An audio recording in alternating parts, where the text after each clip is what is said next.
Chapter 938. Pantheon. As the golden light appeared, it returned visibility to the foggy valley. Feng and his team's sudden arrival left Peerless team speechless. How are they here? This question echoed in everyone's minds. It was an irrefutable fact that they had progressed through the third stage faster and more successful than they had during their previous attempt, yet Feng's team had still managed to get ahead of them. The most infuriating part was that, now that they had aggroed the three bosses, Feng's team could simply head up the mountain and reach Titan City without issues. However, before Peerless and his team could figure out what they should do next, the three bosses charged at them. Three-headed Demonic Ape King, Dark Creature, Grand Lord. Level 45. HP 70, 000, 000/70, 000, 000. Two-headed Demonic Ape, Dark Creature, Great Lord. Level 45. HP 30, 000, 000/30, 000, 000. Even a team of 1,000 elite players would have no hope against a Grand Lord and two Great Lords, much less a 100-man team. Realizing how grim their situation was, Peerless clenched his jaw and commanded, "Activate the barrier. Everyone else, follow me." 15 players immediately gathered and began to form a magic barrier that trapped the three bosses, preventing the monsters from pursuing the rest of their team. As they did so, Peerless his other members towards Feng. His intentions were obvious. He wanted to drag Feng and his people into the fight, using the opportunity to escape. "Leader, those people are heading towards us. It seems they're trying to drag us down with them." Aqua Rose giggled softly as she watched Peerless' team rush towards them. "Let's get rid of them, lest they hinder us later."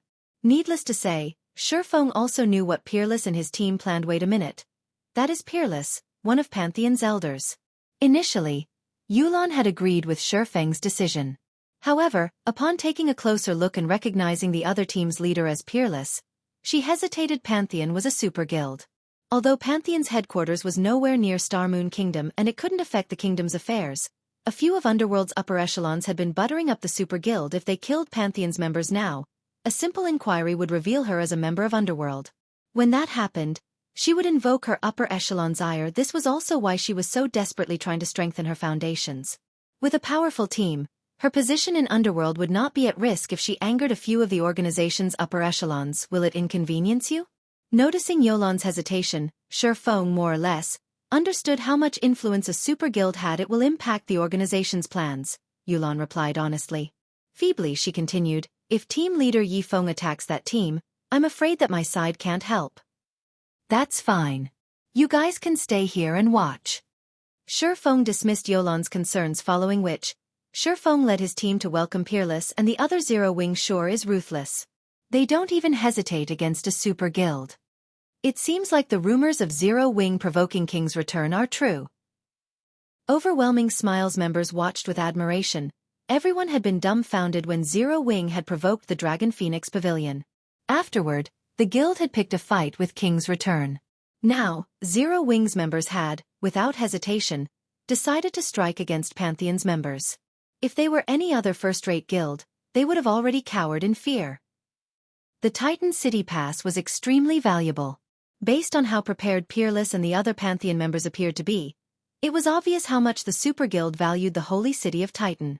If Feng and his players killed Peerless' team, Pantheon would undoubtedly hold a grudge against Zero Wing. "Boss Peerless, those people are heading this way. From the looks of it, I think they're trying to block our path." "Perfect. They've ruined my plans once already. Now, I'll teach them to fear Pantheon. When the bosses get here, head up the mountain." Joy fluttered in Peerless' eyes as he watched Feng's team approach. Had Feng led his team up the mountain, he would have escaped the looming disaster of the three bosses. However, now that they were coming to him, he could use this chance to relieve some stress. Both teams fell into formation and prepared for battle. "Boss Peerless, I think I've seen those players before. The swordsman leading the charge looks like Feng from the Azura battle team." "Those are Zero Wing's members." "Feng? Didn't he defeat that old monster from the Battle Wolves?" When only 100 yards separated the two teams, Pantheon's members realized who they were facing. Tension sang through them as they prepared for a gruesome battle. No longer taking this fight so lightly, they also discovered something shocking. Feng and his team's levels, every player was above level 40, while some had even reached level 43.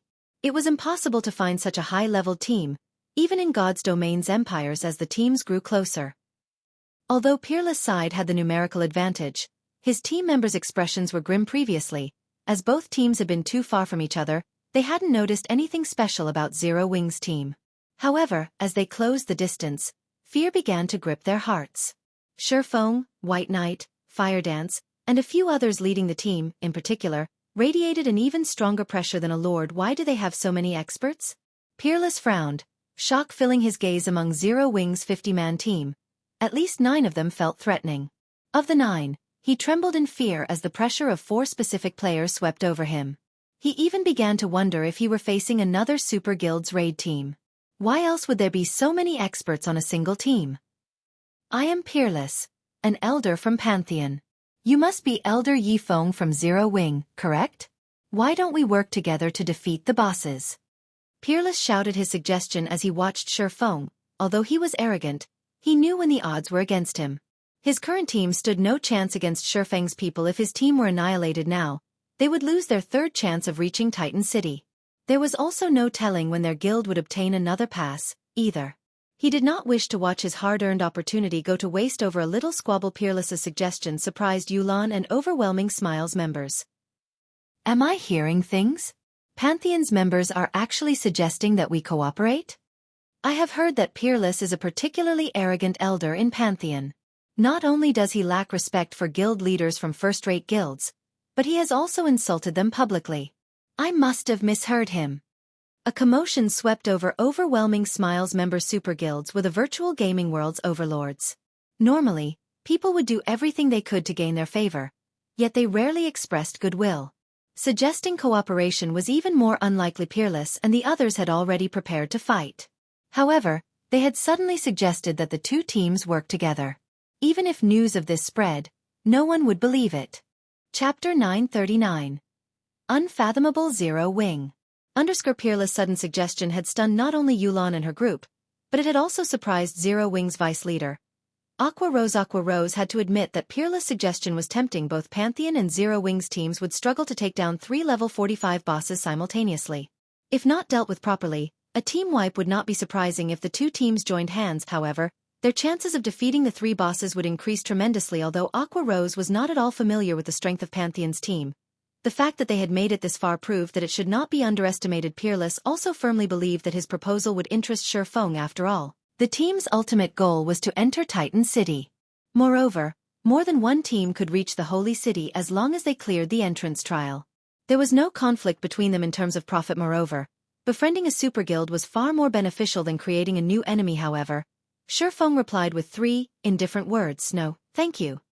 After responding, Feng swung Killing Ray Lightning Edge. After reaching Tier 1, Lightning Edge's range had extended to a maximum of 50 yards. The damage spread could envelop over half of Peerless' team. Strike after strike of blue lightning arc towards Pantheon's member. Feng's attributes were already exceptional. Even Kola could only endure a few of his normal attacks in the blink of an eye. The lifeless bodies of over half of Peerless' team members fell to the ground. Even the MTs, who had activated their life-saving skills, had lost their lives.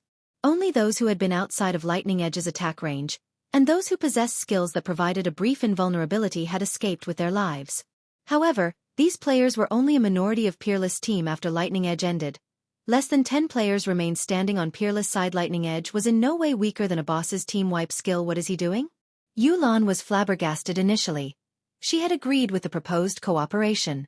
Not only would this eliminate the possibility of earning Pantheon's ire, but they might also have the chance to form a friendship with the Super Guild.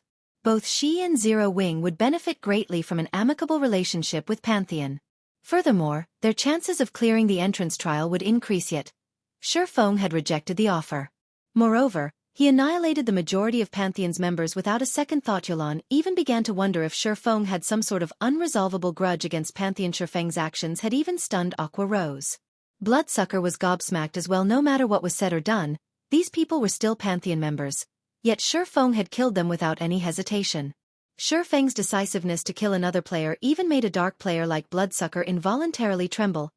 He was now even more afraid of Feng than he was of a bloodthirsty killer such as himself. However, Feng did not bother to explain his decision. Or rather, he could note only the first team to enter the holy city of Titan would be awarded reputation. He would not give up the guarantee of gaining the holy city's reputation just to gain a dispensable partner.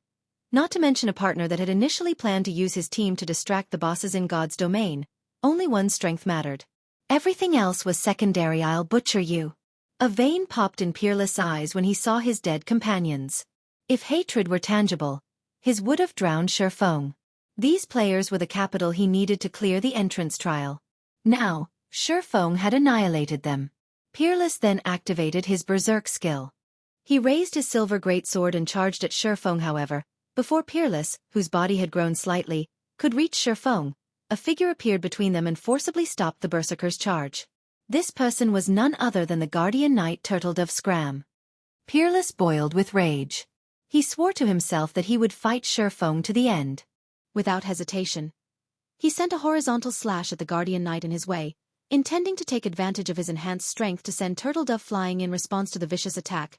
Turtledove swung her long sword to meet the berserker's blade, activating steel impact before the two weapons collided. Peng. The counterattack sent Peerless flying 10 yards away. It had also forced him into a fainted state. His 26,600 HP dropped by more than 3,000 as well. Turtledove's immense strength stunned Pantheon's members. They all knew just how powerful Peerless was, although he could not compare to the battle wolf Sirius. He was one of Pantheon's apex experts who had reached the Void Realm. He even wore a piece of epic equipment, while the rest of his gear consisted of level 40 dark gold equipment. In terms of basic attributes, few people were capable of matching the berserker. The berserk skill Peerless had activated also boosted his strength, agility, and endurance. In this state, he could even stand against a high lord of the same level without giving way, yet a tall, slender female guardian knight had sent him flying. Their shock was indescribable. Boss Peerless, I'll help you.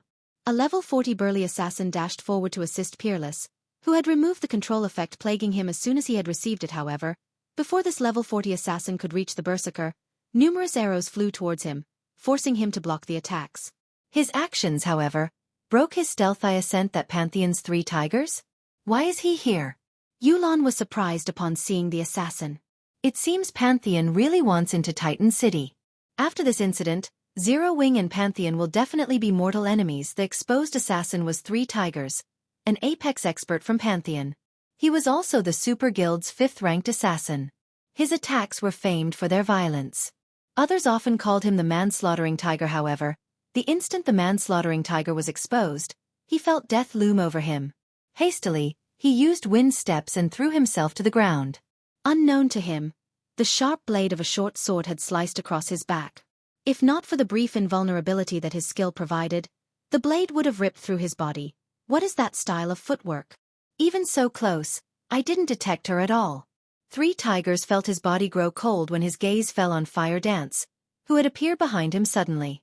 If not for his ability to exert his 5 senses to their limits, which allowed him to sense the subtle fluctuations in the air as Fire Dance launched her attack, he would have fallen prey to the female assassin's attack as expected.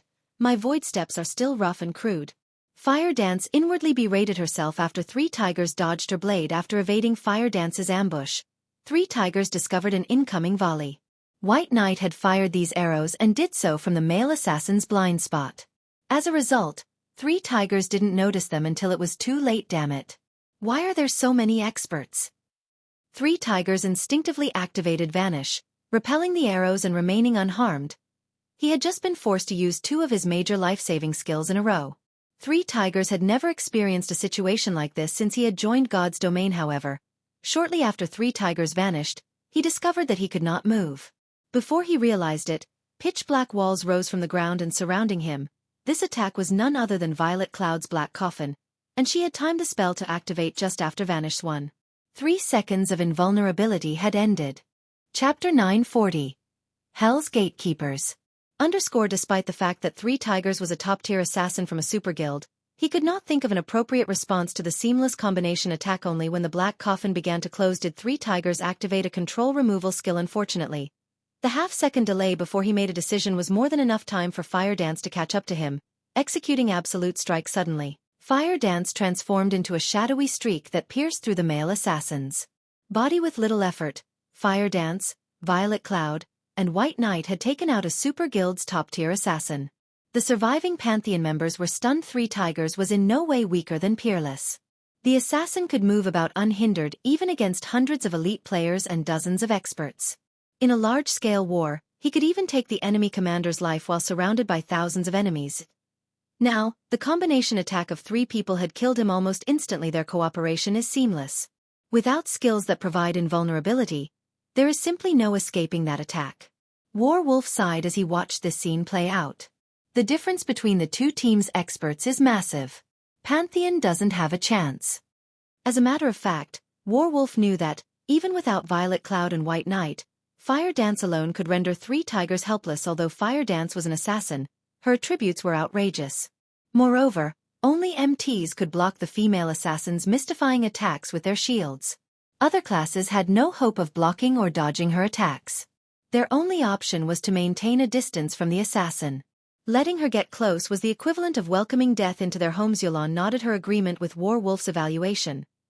While it might seem as if Peerless had an advantage after activating his Berserk skill, Zero Wings people had many of their own terrifying skills. After all, they had just come from the Titan Library. Yulan also understood just how powerful the skills were in the library's outer and inner areas. Even 5 berserked Peerless clones wouldn't be enough to change this battle's outcome. Let alone Oni's. Yulan was lost in her thoughts. Feng joined the battle. The instant Feng stepped forward, he vanished. In the blink of an eye, he appeared before Peerless, arcs of blue electricity coursing around his body. He then slashed his blade down on the Berserker Tier 2 Taboo skill. Instant strike. Die! The instant Feng appeared before him, Peerless sensed the swordsman's presence.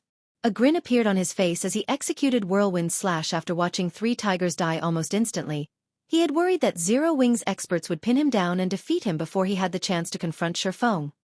He had never imagined that the detestable swordsman would come to him and without activating a berserk skill.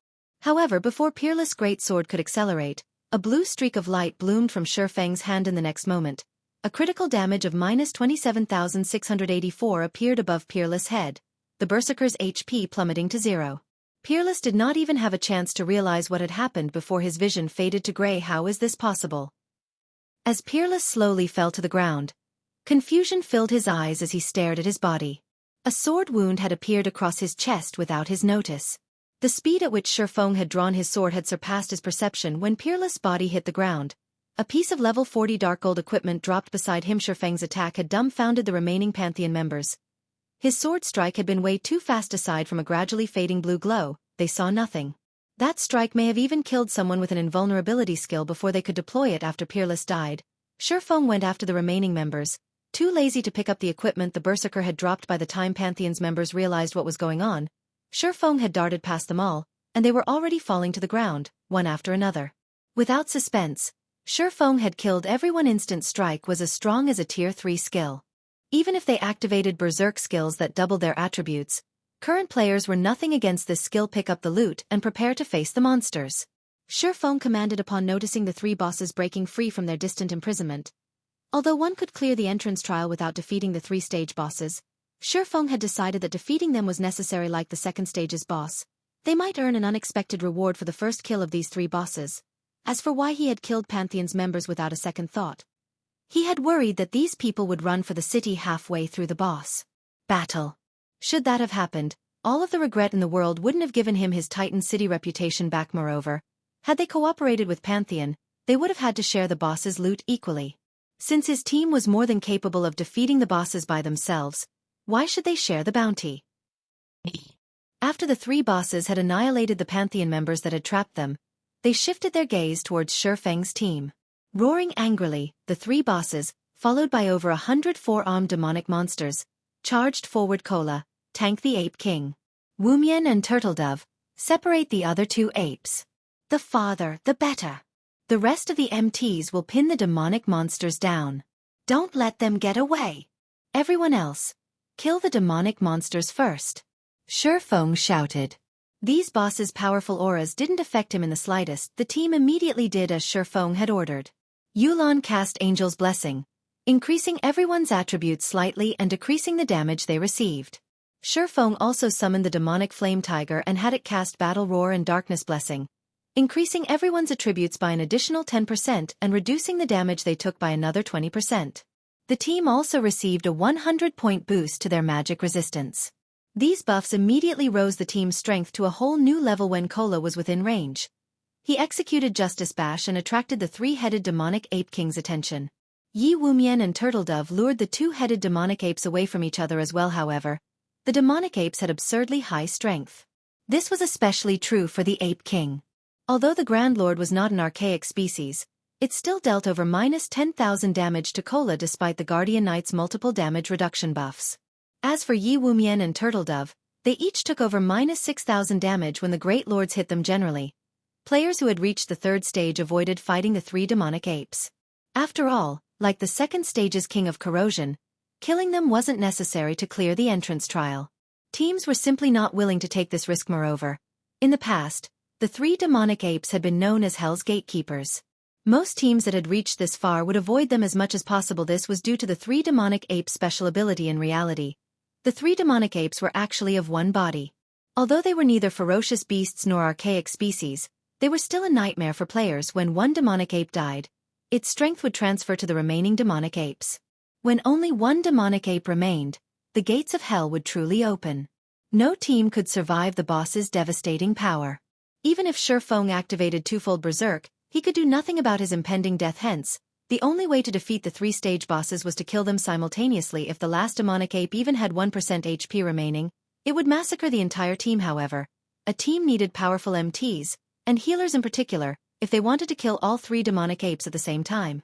From time to time, the three demonic apes used an AoE skill. Every player on the team would lose HP when they did. These moments would put the team's healers to the test. If too many members died, it would wound their overall damage output. All three demonic apes possessed extremely high HP, so their battle recoveries were not to be trifled with. If the team could not maintain their damage above a certain threshold, a team wipe was inevitable. If not for Violet Cloud's new AoE healing spell, Feng would not have dared to fight the three demonic apes. As the battle raged, time passed quickly. By the time everyone finished dealing with the four-armed demonic monsters, Kola was close to succumbing to the Ape King's might. Although the Guardian Knight could easily deal with the Ape King's ordinary attacks, his roughly 30,000 HP would drop to just over 10,000 when the Grand Lord used its War Stomp. The skill also forced him into a fainted state. If not for a powerful healer like Violet Cloud, the Ape King's next hit would have likely killed him. As Kola wavered, the rest of the team worried. If he died, it would not be long before the rest of them followed him to the grave as expected. This will be a tough fight without Berserk skills. Feng felt somewhat powerless. Previously, to deal with the King of Corrosion, their team had nearly exhausted their Berserk skills. Now, the skills were still on cooldown. Fire, it's up to you now. Leave it to me, Fire Dance said as she playfully licked her lips. She had long since grown impatient and was incredibly eager to test the new Tier 3 Sure Kill skill she had learned in the Titan Library. Chapter 941. Complete State. Hellscythe_Fluffy Goblin Chapter 941. Complete State. Suddenly, the three dead demonic ape king roared and stomped the ground violently. Boom. The ground shattered instantly, a shockwave spreading from the Grand Lord. Kola currently had less than 20,000 HP. Not wanting to risk his life, he activated Protection Blessing to reduce the AoE skill's damage. Even so, he still received close to -8,000 damage from the attack. Other players who stood within 60 yards of the three bosses also received varying damages, with the farthest players receiving the least amount of damage. Even so, the team's ranged players still received nearly -6,000 damage each. Immediately after using the skill, the Ape King slapped at Kola. The Guardian Knight hurriedly raised his shield to block the attack. The impact forced him back 3 steps before he stabilized himself. His HP dropped by almost another 5,000 points in the blink of an eye. Kola had less than 5,000 HP remaining. If not for Protection Blessing, he would have died already. However, after the Ape King's attack, several heals blanketed Kola, one after another, raising his HP to just over 20,000. Meanwhile, Fire Dance had already circled to the Grand Lord's back. She then thrust 1,000 transformations into the dirt. Suddenly, water began to spew from the ground. Go. Fire Dance smoothly swung 1,000 transformations at the demonic Ape King water binding. The water that had pooled around the Ape King's feet transformed into a rope, binding the Grand Lord's limbs and body tightly. No matter how many times the Ape King broke the water rope, the latter always reformed around the Grand Lord's body. slowing the boss so much that it couldn't hit Cola properly even when the Ape King's attack struck Cola. It only dealt around 70% of its normal damage due to the watery restrictions. The Ape King was no longer a threat to Cola. What a powerful skill. It can even affect a great lord. Everyone was stunned when they saw the demonic Ape King's combat power decrease significantly. While everyone was still dazed, Fire Dance executed an even more surprising move as Fire Dance swung her short sword through the air. A water whip emerged from the ground and lashed at the Ape King's fist. Boom. Although the whip shattered upon impact, the Ape King's attack had also stopped, following which, Fire Dance swung again, summoning another water whip that lashed to the Ape King's back. A damage of over -10,000 points immediately appeared above the Grand Lord's head, stupefying her teammates. What skill is that? Yolan's mouth twitched involuntarily as she watched Fire Dance's attacks. Fire Dance stood still as she swung her two blades, yet she had restrained the demonic Ape King without help. Oddly enough, no one on the battlefield was more surprised than Fire Dance. She had never imagined that the skill she had learned in the Titan Library would be this powerful. She had only upgraded water binding to Tier 1, Level 1, yet the skill could already partially subdue a Grand Lord. If the skill were upgraded to Tier 2, it could suppress a Grand Lord completely. Good. Everyone, focus your full power on the Ape King. Feng excitedly ordered after watching Fire Dance's performance with her new skill in God's domain. Skills generally fell into three categories: attack skills, healing skills, and control skills. However, there were also domain skills. However, this type of skill was extremely rare, and players usually only discovered them after reaching Tier 4. This was also one of the reasons that there was such a huge strength gap between Tier 3 and Tier 4 classes. However, the domain skill Fire Dance had learned also had a glaring flaw. The skill's user could not move while using skill. Moreover, the skill's duration wasn't very long. Based on Feng's guess, it would be a miracle if the skill lasted 10 minutes.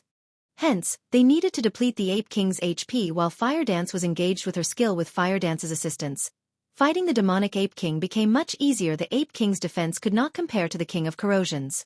It was also a dark creature. As a result, even without activating a Berserk skill, Feng's attacks easily dealt around 20,000 to 30,000 damage. When Fire Dance's water binding ended, the demonic Ape King only had 50% of its HP remaining as the Grand Lord's HP had dropped to 50%. Feng commanded, "All DPS, distance yourselves from the Ape King and attack the other two-headed apes. Healers, focus on your mana. Use a potion as soon as the cooldown is over. Don't try to conserve them." When the demonic Ape King's HP fell to 50%, it would target a random player, executing charge and forcing the player into a fainted state before launching a barrage of rapid attacks. The Grand Lord's charge was far more powerful than a Berserker's, and even an MT with an active life-saving skill had little hope of survival against such a vicious assault, unless the targeted player had a skill such as the Elementalist's Ice Barrier that could grant them a long period of damage immunity, or they managed to dodge the Ape King before it reached them. Only death awaited the Grand Lord's victim. However, if players dealt with the two-headed demonic apes first, when the two Great Lords' HPs fell below the 70% threshold while the Grand Lord's HP was above that, the Great Lords would enter a berserk state, their damage and attack speed increasing by 30%. Hence, for safety's sake, after reducing the Ape King's HP to nearly 50%, he shifted the team's attention towards the two-headed apes. Once the two Great Lords were almost dead, they would then return to deal with the Grand Lord. However, to achieve all of this, the team's positioning and coordination needed to be precise. Moreover, as this would be a long battle, the healer's mana usage would be put to the test. As for the three-headed demonic Ape King situation, Feng had 4 other Guardian Knights support Cola at Tier 1. Level 1, Protection Blessing had a cooldown of 3 minutes, 30 seconds. At higher levels, that cooldown would drop. As every member of the team was an expert, their skill levels were very high.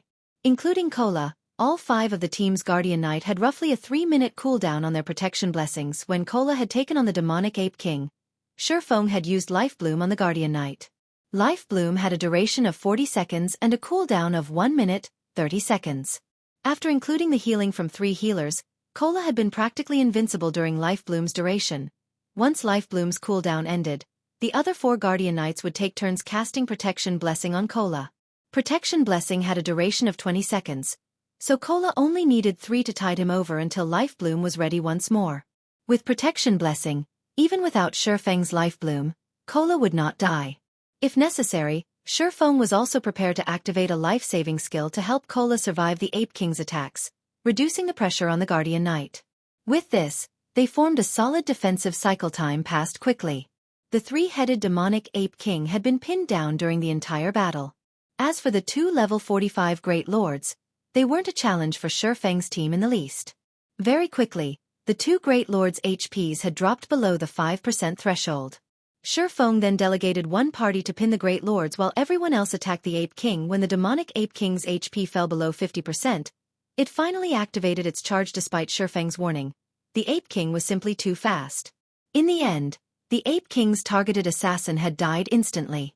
During its charge, the Ape King also collided into three others, two of which died and one had been gravely injured. Unfortunately, the injured player was a shield warrior.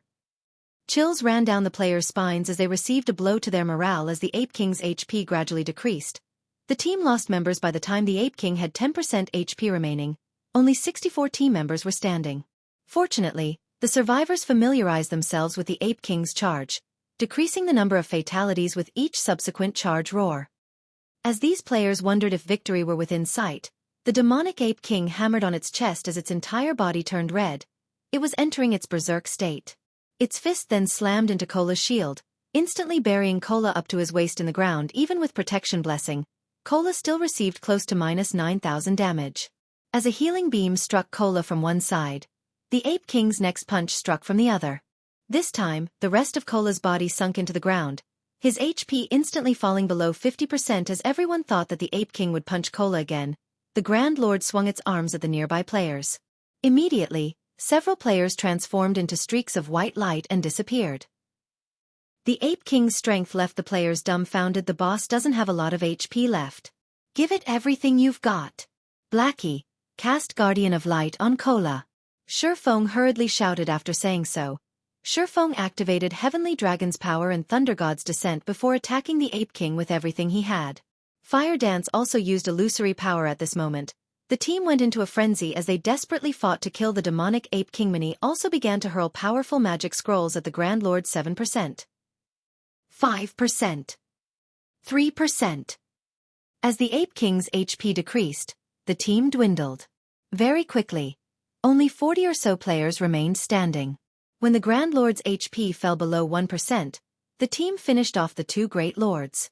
However, even with less than 300,000 HP, the demonic Ape Kings might rain despair over the team. Even with Dragon Scale body activated, the Ape King still killed Kola. Kill it. Feng used Flame Burst. However, in its complete state, the demonic Ape King's defense was too high. Both Feng and his doppelganger had only managed to deal a total of 120,000 damage. When the Ape King only had 100,000 HP remaining, there were less than 20 survivors. However, the most their attacks dealt was around minus 1,000 damage. With a majority of them only dealing hundreds of damage, the Ape King's last 100,000 HP felt like an insurmountable wall. When the Grand Lord only had 50,000 HP, only 10 players were still alive. Even White Knight was beginning to lose hope suddenly. The Ape King's gaze fell onto Feng. Without hesitation, Feng activated the Aura of Earth's activatable skill. Absolute Defense. The Ape King's sudden punch sent Feng flying over 30 yards away. Even Feng shuddered when he felt the Grand Lord's tremendous strength. Fortunately, the Ape King could not penetrate Absolute Defense. Seeing Feng survive its attack, the Ape King grew furious. It charged at Feng before wailing on the swordsman. However, throughout Absolute Defense's 5-second duration, the Ape King could do nothing to Feng. All its rage-fueled attack did was buy more time for the team's other survivors. Suddenly, Feng retrieved a pitch-black magic scroll from his bag. Sensing the horrific mana radiating from the ancient scroll, the Ape King shrunk back in fear, panic shining in its eyes. It seems that I will have to use this after all. Reluctance flashed in Feng's eyes as he looked at the black scroll. He had obtained this from the epic treasure chest he got from Phoenix Rain. He had spent a lot of mana stones to open that epic chest, yet it had only contained 2 items. Among them, one had been the black scroll in his hands. Chapter 942. Beastmaster's Compendium. Hellscythe_Fluffy Goblin. Chapter 942. Beastmaster's Compendium. The remaining team members noticed the scroll the moment Feng took it from his bag. What's that? Why is it radiating so much mana? The instant the black scroll appeared, it released a daunting pressure. The flow of mana around them froze under this pressure. If it could display such power before its activation, it was hard to imagine just what kind of magic scroll it was. Even Yulan, Bloodsucker, and White Knight, people who knew a lot about God's domain, Had never seen anything like this in the end, we still have to use it? Aqua Rose sighed, clearly reluctant when she saw the scroll in Zero Wing. Only she and Feng knew what items he had obtained from the epic treasure chest in God's domain. Even fine gold treasure chests were extremely rare. Generally, they were only found in special, hidden locations.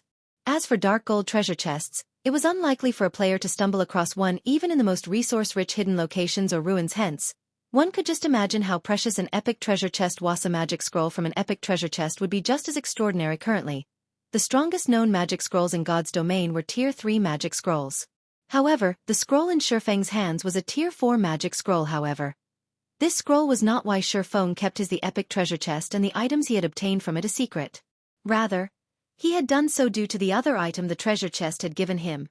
The Beastmaster's Compendium. Although it was an ordinary parchment book, every guild dreamed of having their own as guild players reached higher levels. Their need for mounts would also increase by the day. Hence, the guild mount's importance was self-evident. However, nurturing guild mounts was more important. Common mounts could not satisfy the members of the various large guilds. Yet upgrading a common guild mount was far from easy. Even if the base mount were a 5-star mount, players only had a 70% chance of upgrading it from common to bronze rank, a 30% chance to upgrade it to mysterious iron rank, and a 3% chance to upgrade it to secret silver rank. If the mount a guild captured was a 3-star mount or below, its upgrade chances were even lower. However, with the Beastmaster's Compendium, guilds could craft medicine that increased the promotion success rates. Moreover, the boost was quite high. Even a basic Beastmaster's potion could increase the success rate of upgrading a mount to bronze rank by 10%, mysterious iron rank by 5%, and secret silver rank by 1%. If others knew that Zero Wing possessed the Beastmaster's Compendium, every guild in God's domain would target them. Furthermore, to produce the basic Beastmaster's potion, one needed to become a master alchemist at the very least. Hence, they needed to keep the compendium a secret. When Aqua Rose had seen the Beastmaster's Compendium, she had been utterly stupefied. If Phoenix Rain had known that the epic treasure chest she had given away had not contained epic weapons or equipment, but the Beastmaster's Compendium instead, she would have even been content to wait 6 months before she could open it. After a pause, the demonic Ape King started to hammer its fists at Feng in fear, the powerful impacts forming large crater that was 8 meters deep and 40 meters across. Because of this, the team survivors were forced to attack the Grand Lord from a distance. It's no wonder why so many teams called it Hell's Gatekeeper. With this horrific strength, even a team of Tier 2 players wouldn't defeat it, Feng muttered to himself, smiling bitterly. However, no matter how hard the Ape King struggled, it was for naught. Feng only needed 1 second to activate the Tier 4 magic scroll, and absolute defense would last for another 2 seconds. The Ape King could not stop Feng. Feng unfurled the scroll and began to chant the recorded incantation immediately. Everything within 300 yards of Feng froze. Aqua Rose and the others, who stood some distance away, couldn't move at all. Only the demonic Ape King could move. However, the instant the Grand Lord saw Feng unfurl the magic scroll, it turned and fled. Yolan and her companions were flabbergasted. A powerful monster like the demonic Ape King was actually running away from a magic scroll. No one would ever believe this. You want to escape? Feng chuckled at the demonic Ape King, who was already 30 yards away from him. Can you get away though? With Feng at the spell's epicenter, black fog rose from the ground across 300 yards in every direction. The fog then flowed into every body in the area. As Aqua Rose and the others were allies, they did not feel affected by the black fog. However, as if it had been submerged in a muddy swamp, the fleeing Ape King slowed rapidly until it eventually stopped. No matter how hard it struggled, it could not move an inch. In the next moment, the black fog formed ropes that bound the Grand Lord's limbs and body. Isn't this the domain skill that I used earlier? When Fire Dance saw the familiar ropes, her water binding skill came to mind. Only, water binding was significantly weaker than this black fog. Moreover, Feng could move the black fog as he wished. The Tier 4 domain skill Dark Madness is superb. Feng controlled the black fog as if it were an extension of himself in the past. One such Tier 4 domain skill had been precisely the reason he had been forced to let a Tier 4 NPC rob him. Of course, not every Tier 4 class had a domain skill. However, any player, NPC, or monster that managed to grasp one would undoubtedly stand at the peak among Tier 4 classes. Let's test out its power. After activating Divine Providence, Feng waved his hand at the demonic Ape King suddenly, for black whips appeared around the demonic Ape King. The whips then proceeded to batter the Ape King. The restrained Grand Lord couldn't defend itself against these whips at all. When the first whip struck the Ape King's tough hide, the Grand Lord's skin spit, revealing flesh. The Ape King cried in agony as a damage of over -30,000 appeared above its head. Before the third whip landed, the demonic Ape King's HP dropped to 0, its body falling lifelessly to the ground so strong. That skill is terrifying. Yulan and the others gaped at the fallen Ape King. Even Bloodsucker and White Knight, who had fought through many large battles, were shocked their attacks had only dealt around -1,000 damage. Moreover, that was the damage of a critical hit. However, one Black Fog Whip had dealt over -30,000 damage with a single strike. After the demonic Ape King died, the survivors' levels soared. Feng and his companions rose to level 44 on the spot, with some even closing in on level 45. The demonic Ape King had provided far more EXP than the King of Corrosion. However, the remaining team members were far more interested in the demonic Ape King's loot. Despite Feng's divine providence, the demonic Ape King had dropped fewer items than the King of Corrosion. In total, the Grand Lord had only dropped 5 items and some gold coins. Chapter 943. Holy Weapon. Hellscythe_VampireCat Chapter 943. Holy Weapon. After the demonic Ape King died, the sound of a system notification entered the ears of the survivors simultaneously. System. Congratulations! You have obtained the first kill of the 3-headed demonic Ape King. Rewarding Trials Hero title. This is the reward for getting the demonic Ape King's first kill? This was the first time Feng heard of the title. He then clicked to check its information. Trials Hero title. When title is in use, reputation with the Holy City of Titan increased by 10%. Movement speed and all basic attributes increased by 20% while within the area of Titan City. A pity. Feng could not help but sigh as he swept a glance at the 9 remaining players on the team. Including himself, only 4 of the survivors were Zero Wing members. The third stage of the entrance trial was different from the previous 2. The system directly disqualified any players killed here and sent them out of the trial. Hence, only the survivors received this title. Moreover, this was the reward for getting the first kill of the demonic Ape King. In the future, others wouldn't be able to obtain this title even if they killed the Grand Lord with this title. They would have a much easier time should they attempt the entrance trial again in the future. A 20% increase in attributes was already equivalent to a mini berserk skill. Excluding the effects of skills and equipment, even MTs like Yiwumian and Turtledove could surpass Cola if they received such a huge boost. Unfortunately, only Fire Dance, Aqua Rose, and Violet Cloud had managed to reach this point. There were no MTs among the survivors of Zero Wing. Even so, this was still a good outcome. The Trials Hero title increased its user's reputation by 10% in Titan City. There was nothing that could be better than this reward, following which, Feng shifted his attention to the loot dropped by the demonic Ape King. As he appraised the items dropped one after another, he could not help but sigh repeatedly. Leader, how is it? Aqua Rose could not help but ask curiously. The demonic Ape King in its complete state was definitely the most horrific boss she had ever gone up against. Even the King of Corrosion they faced before was no comparison to it. If not for Feng using the Tier 4 magic scroll in the end, they would have team-wiped for sure. They wouldn't have the luxury of sitting down and resting here right now. Much better than the King of Corrosions. Of the 5 items, 2 are growth-type equipment. Feng chuckled. Life Talisman, Necklace, Bronze rank. Level 40. Level 90. Equipment requirement. Intelligence 300. Vitality 200. Intelligence plus 21, Vitality plus 27, Endurance plus 22, level 40. Casting speed increased by 10%. Healing effects increased by 15%. Additional passive skill dash. Light of Life. Select up to 8 allies within a 30-yard radius and heal them for 30% of players' intelligence once every 3 seconds. Additional active skill dash. Life Connection. Select up to 5 allies, connecting and sharing their HPs. Life-connected targets receive a 20% increase in healing effects. Duration, 30 seconds. Cooldown, 5 minutes. A possession of the Life Priest Irene, the Life Talisman was made using the Stone of Life, which formed from the tears of the Goddess of Life. The Life Talisman contains immense life force. However, due to contamination by the power of darkness, it is greatly weakened. A large amount of magic crystals and EXP is needed to purify it. Can be purified 5 times. The first purification requires 200 magic crystals and 300 million EXP. Crimson Moon, Greatsword, Bronze rank. Level 40. Level 100. Equipment requirement. Strength 600. Agility 400. Attack power plus 975. Level 40. Strength plus 102. Endurance plus 36. Ignore levels plus 5. When attacking, has a 30% chance to trigger Boiling Blood, increasing strength attribute by 500 points for 10 seconds, and a 15% chance to cause 200% damage. Additional passive skill dash. Blood Domain. Within a radius of 30 yards, the presence of any creatures with less than 50% HP will increase wielder's strength by 100%. One of Titan City's 31 holy weapons.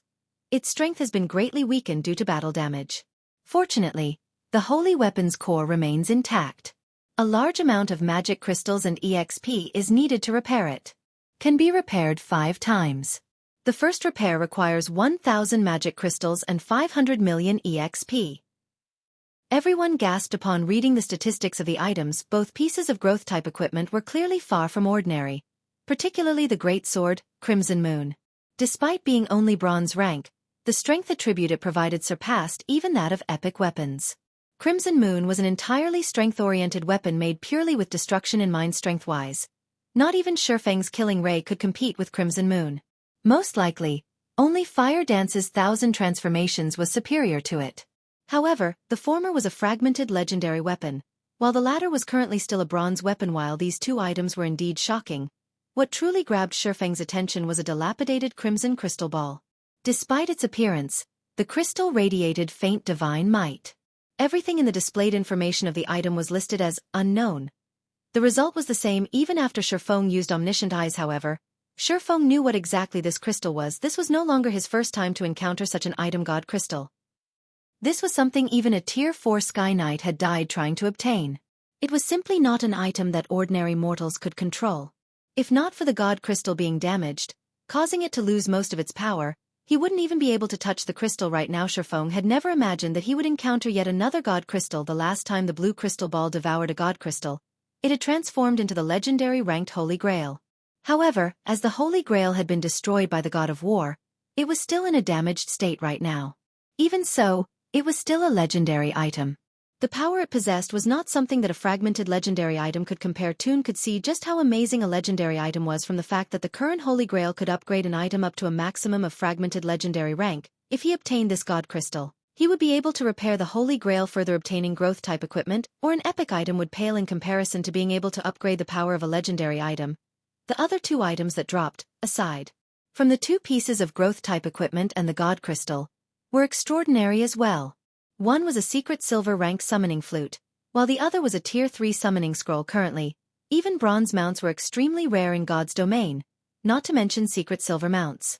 The latter was most likely much more valuable than even an epic item. As for the Tier 3 summoning scroll, even super guilds would only have a few of these things. Its rarity was even greater than epic items. There are a total of 5 items. It won't be possible to split them equally. How about we bid for the last item? Feng suggested to Yolan. Every single one of the 5 items was extremely valuable to a guild. It was natural for neither side to be willing to let the other side get an additional item. Hence, bidding for the last item would be the fairest solution. No need. If not for team leader Feng using that precious magic scroll this time, we wouldn't have been able to defeat the Ape King. I'll let you choose 3 items first. Our side will be fine with taking the rest. Yulan shook her head, rejecting Feng's goodwill after witnessing Zero Wing's strength. She put much more importance to forming a friendly relationship with Zero Wing than to gaining these items. Chapter 944. Honorary Citizen. Hellscythe _ Goblin. Yolan's determined answer slightly surprised Bloodsucker. Of the 5 items, aside from the unknown, dilapidated crystal, the other 4 were priceless. One would be hard-pressed to find these items in Raven. The secret silver mount, in particular, was extraordinarily rare. Only super guilds or super first-rate guilds had any chance of getting their hands on 1 or 2. He had never imagined that Yulan would actually be so generous as to give Feng first pick of 3 items. While he could understand Yolan's train of thought, if the choice were his, letting Feng choose up to 3 items, rather than giving the swordsman the first 3 picks, would be the limit of his generosity among the 5 items. It went without saying which 3 were the most important. The 3 included the 2 pieces of growth-type equipment and the secret silver mount. They had no information on the dilapidated crystal whatsoever. One could not use it even if they obtained it. As for the Tier 3 summoning scroll, while it was very valuable, there was no guarantee that it could help defeat a boss or to obtain a growth type or epic equipment. At best, it could aid in team battles between guilds or when raiding a town. However, Yolan's decision had not surprised Warwolf, who had also survived the tough battle. Outsiders had no idea about Underworld's internal situation or Yolan's current position within it. However, after witnessing Zero Wing's power, Warwolf was even more certain that they needed to strengthen their relationship with the guild to elevate their fame and position in Underworld. Many upper echelons had spent a lot of effort to curry favor with various super guilds. For example, the numerous Underworld upper echelons were trying to get close to Pantheon.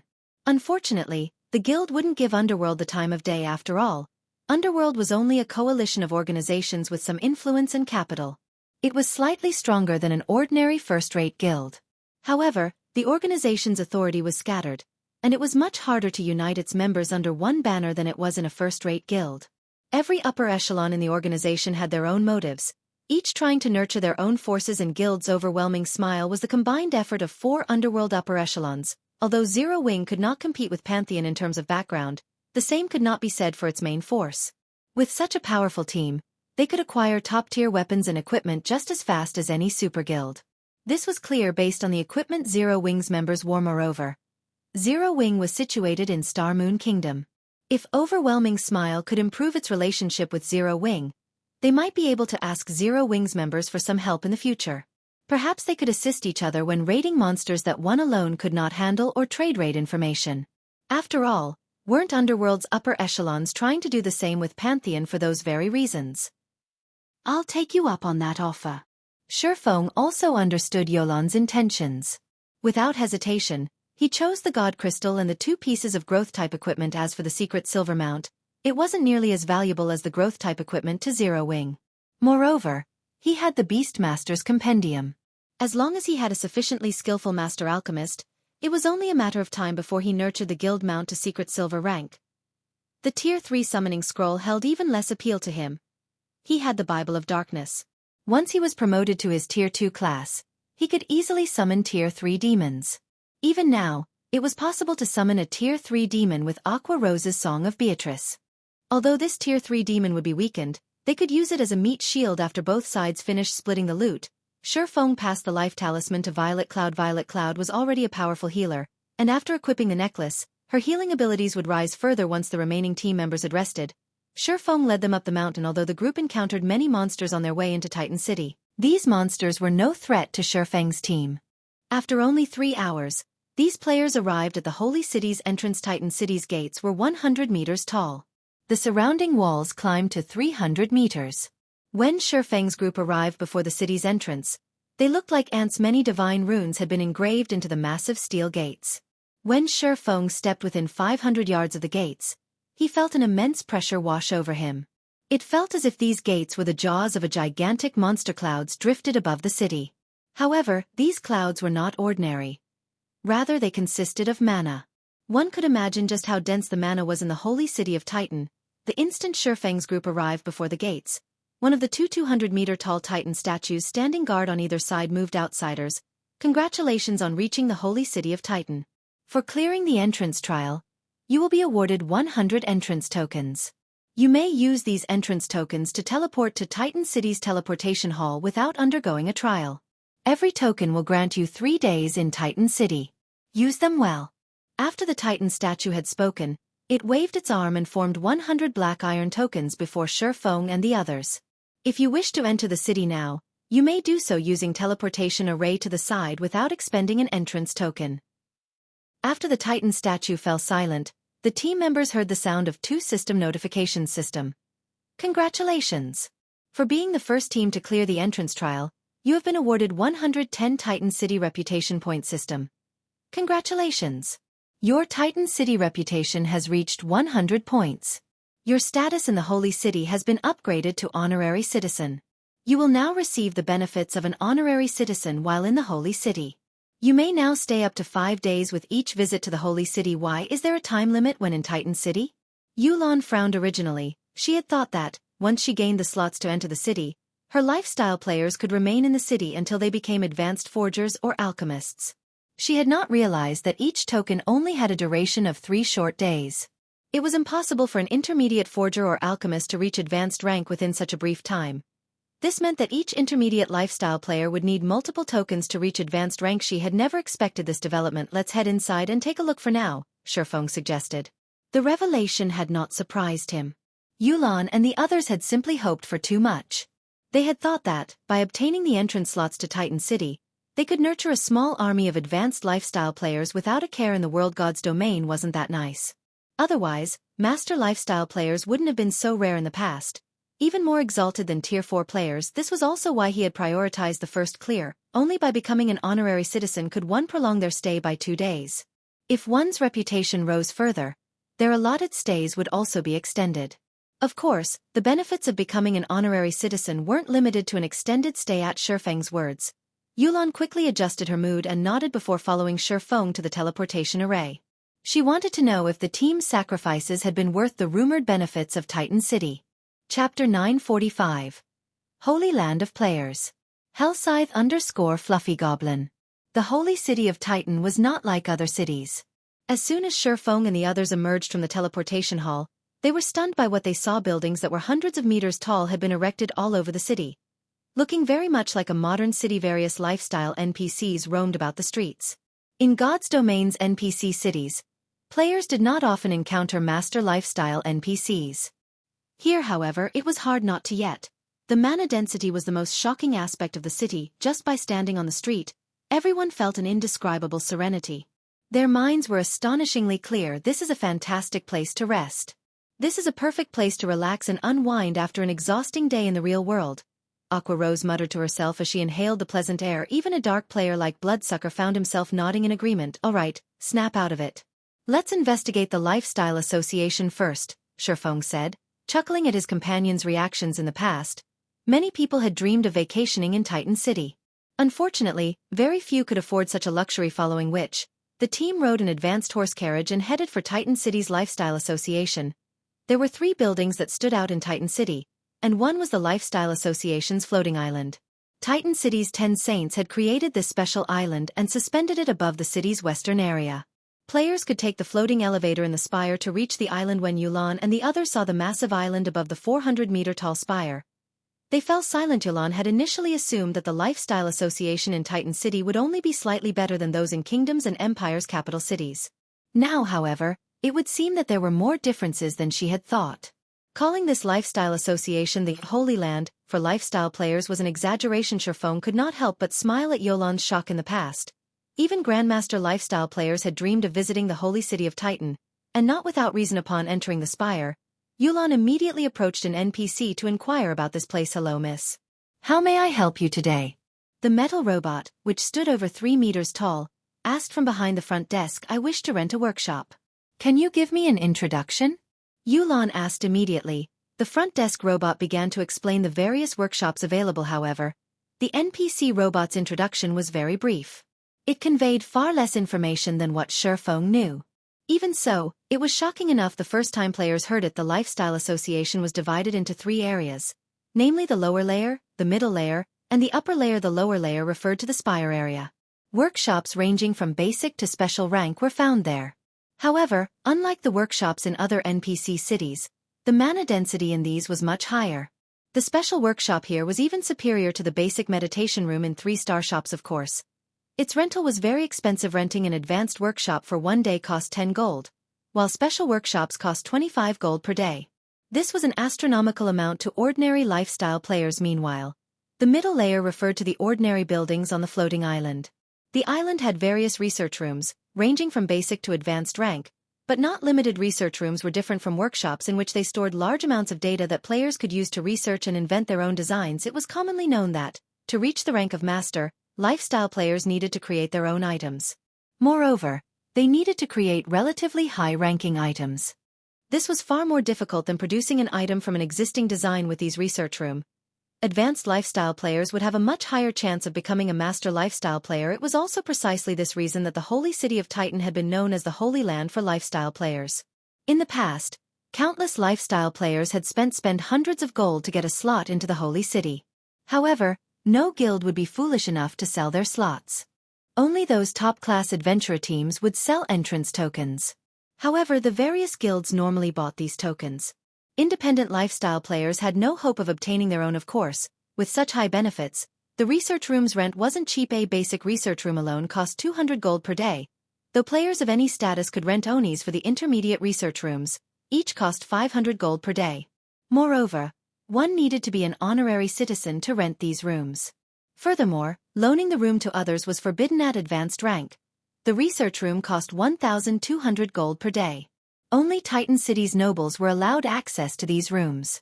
This was one of the reasons that Feng had been desperate for the Holy City's reputation points. Without sufficient reputation, he couldn't rent an advanced research room regardless of how much money he had in reality. Even without the reputation requirement, the rental cost was enough to deter most guilds at this stage of the game. However, if one calculated the cost carefully, they would realize how inexpensive the rooms were. If a guild nurtured a master lifestyle player as a result of renting one of these extortionate research rooms, that player could bring the guild far more profit than the rental costs. Above the middle layer area was the sacred tower in the island center. Only players who were major nobles in Titan City were allowed to enter the tower. As far as Feng knew, the players that had access to the sacred tower had been as rare as a phoenix's feather in the past. Most of them had been Grandmaster lifestyle players, standing at the peak of God's domains lifestyle players. As for what the sacred tower contained, even Feng didn't know. As the NPC robot introduced the Lifestyle Association's various benefits, everyone, except for Feng, gasped. NPCs are really skilled thieves. Even Bloodsucker and White Knight, people who had paid no attention to lifestyle classes, were shocked by the research room's prices. Renting an advanced research room for a day cost as much as an epic item. Even super guilds couldn't afford this. Yulan paled upon hearing the NPC robot's explanation.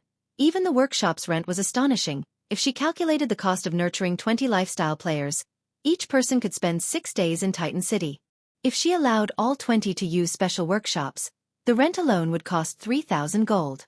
After factoring in the material costs, the total would even endanger a first-rate guild.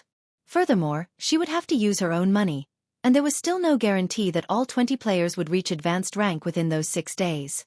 Chapter 946. Magic Light Set. Hellscythe_Fluffy Goblin. While Yolan's head ached over how much it would cost to nurture advanced lifestyle players, Feng wandered to the sales counter. Aside from renting workshops, lifestyle associations also sold designs and recipes for the various lifestyle classes. Titan City's lifestyle association was no exception. Moreover, compared to the other lifestyle associations in kingdoms and empires, Titan City's designs were more valuable. Reaching Titan City was not easy. By focusing her attention on nurturing advanced lifestyle players, Yulan missed Titan City's true value. Like Blackwing City, Titan City sold many exclusive items. One could say that these items were Titan City's specialties. However, players needed to explore to learn more. Sir, how may I help you? The NPC robot standing behind the counter asked. I wish to purchase forging designs. Feng stated. Understood. Here's the information you've requested. The NPC robot responded. Before passing Feng a list was a list of the available forging designs elsewhere. One would be hard-pressed to find an NPC selling secret silver equipment forging designs. Here, however, purchasing one was easy. Meanwhile, Feng eyed the Magic Light Set equipment forging design, which was unique to Titan City. This was one of the top-ranking sets among level 50 set equipment. Due to the system's evolution, level 50 had become a great divide for players. Not only could players begin class changing to their Tier 2 classes, but equipment would also receive huge attribute increases. Moreover, level 50 and above monsters had significantly reduced drop rates currently. Even guild elite players strutted around in the latest fine gold equipment. However, once players reached level 50, this would no longer be possible. Even secret silver equipment would become a luxury, much less fine gold rank.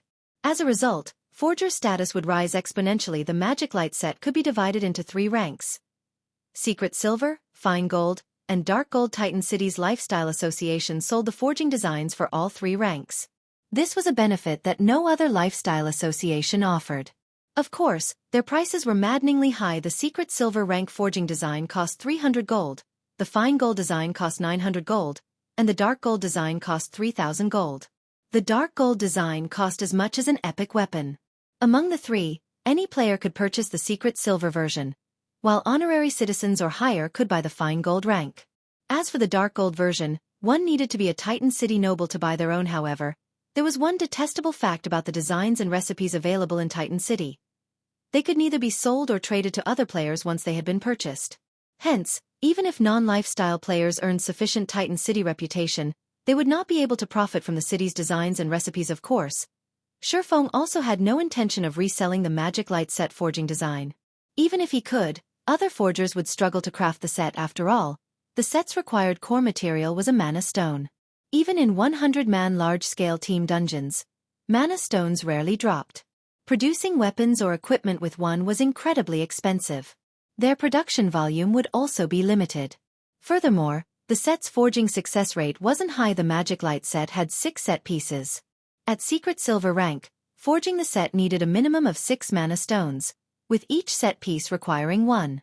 At Fine Gold rank, the amount of required mana stones tripled. At the Dark Gold rank, the cost rose to insane heights as the set required a minimum of 60 mana stones. The epic treasure chest that Phoenix Rain had obtained had only needed 88 mana stones to open. Even so, Phoenix Rain had given up on the treasure chest due to how much time and effort it would take to acquire 88 mana stones. As for Feng, even with the Philosopher's Stone, he needed to invest 50 magic crystals to synthesize 1 mana stone. Based on market value, each mana stone cost 10 gold to produce. Fortunately, magic crystals were not a problem for Feng. Feng only regretted that he couldn't purchase the Dark Gold rank design. If he could equip the plate armor classes of Zero Wing's main force with a level 50 Dark Gold ranked Magic Light set, the team would be invincible. Unfortunately, this dream would remain a dream in his previous life. Even after players had reached level 50, first-rate guilds' main forces had been lucky if they wore a few pieces of fine gold equipment. Level 50 fine gold set equipment was nothing more than a dream, following which, Feng spent 900 gold to purchase the fine gold ranked Magic Light set equipment forging design. After the team had spent several hours strolling around Titan City, Yulon and War Wolf returned to White River City and started preparing their lifestyle players and required funds. Feng did not linger either, as he also led his team back to White River City. Although Feng had wanted to complete a few reputation quests before he left, the Candlelight trading firm could no longer wait. The trading firm desperately needed advanced lifestyle players. They also had to face the issue of manufacturing the bronze mounts. He could not afford to waste much time in the Holy City. While Feng had been gone, many changes had occurred in White River City. Not only had the tension of the Abyss invasion alleviated, but more players had also gathered in the city. Currently, the city's streets were packed with players. This looked nothing like a city in decline. Why are there suddenly so many outsiders here? Aqua Rose was slightly surprised by the scene that had greeted her. Although Zero Wing and the Candlelight trading firm's recruitment campaigns had attracted quite a few of players to White River City, they hadn't attracted this many. She could even see guild players from other kingdoms and empires. Aqua Rose wasn't the only person surprised by this development. White Knight and Bloodsucker were also stunned. Players generally gathered in a city's center. Yet, rather than heading towards the central district, the players arriving through the teleportation hall rushed towards White River City's slums. Regardless of which city, players avoided the slums. Yet, the opposite was occurring in White River City. While players flooded the city, White River City's guilds were in an uproar. They had all believed that White River City had been finished. Even if Zero Wing tried to utilize its recruitment campaign to increase the city's population, no one could change its fate. However, a new building had appeared in the city's slums, and it had changed everything. Chapter 947. Mysterious Shop. Hellscythe_Vampire Cat. Chapter 947. Mysterious Shop. The moment Feng left the teleportation hall, he saw dozens of 100-man teams rushing towards the slums. A few among them immediately attracted the attention of the surrounding players. The reason for such attention was these teams' all-female composition. There was not a single man among them. Such situations seldom occurred in the virtual gaming world. Moreover, the woman leading these teams was also extraordinary. The woman was dressed in a set of crimson mage robes that gave off a faint impression of scorching flames. In her hand, she held a silvery white crystal staff that constantly drew the ambient mana, causing illusions to appear around it. She was even level 40, a level which could rank her at the very top even in empires. However, compared to her dazzling equipment and level, her appearance and bearing held an even greater attraction for the surrounding players. She carried herself as if she was the empress of this space. One could not help but want to submit oneself to her rule. Doesn't that guild emblem belong to the 100 Flowers Palace of the Dark Knight Empire? Lucky! I actually got to see the Frost Flame Goddess cleansed Rue. This trip to White River City was definitely worth the money. When the male players on the street saw cleansed Rue, they all fell into a reverie. The title of Frost Flame Goddess was not one that cleansed Rue had long possessed. Cleansed Rue herself was a female player who had become famous in God's domain just recently. However, due to her superb combat power and beautiful appearance, many male players treated her as a goddess. The reason why Cleansed Rue was known as the Frost Flame Goddess was her extreme skill in fire and ice spells, which she had used to defeat over a dozen well-known experts in the virtual gaming world. Recently, she had even triumphed over the guild leader of a first-rate guild, her victory instantly solidifying her guild's rule over Silverpine City, the 7th most populous city in the Dark Knight Empire. After that famous battle, she received the rank of 173rd in the latest update of the God's Domain experts list. Meanwhile, aside from the 100 Flowers Palace, Feng also spotted many teams belonging to other first-rate guilds. With just a single glance, he already noted 4 first-rate guilds, an impossible sight even in Star Moon City guild leader. "I'll carry out an investigation right away," Aqua Rose hurriedly whispered to Feng. She, too, found this situation perplexing. She was prepared to head to the slums personally to find out just what was capable of attracting the interest of so many large guilds. "No need," Feng said, shaking his head, "but there are so many guilds coming here." Aqua Rose was somewhat surprised that Feng would actually have so little interest in such a huge incident. "All of this is part of my plan. Zero Wings members just need to watch from the sidelines," Feng explained secretly. "Don't let others know of this matter." Before he headed to Titan City, he had sent Melancholic Smile to purchase some lands in the slums on the sly. The guilds and players in White River City paid practically no attention to the city's slums, and nearly all of the lands there were still ownerless. Hence, these lands were very cheap and easy to purchase. After purchasing the lands, he had constructed a shop there. He then had Melancholic Smile set up the teleportation magic array inside the shop.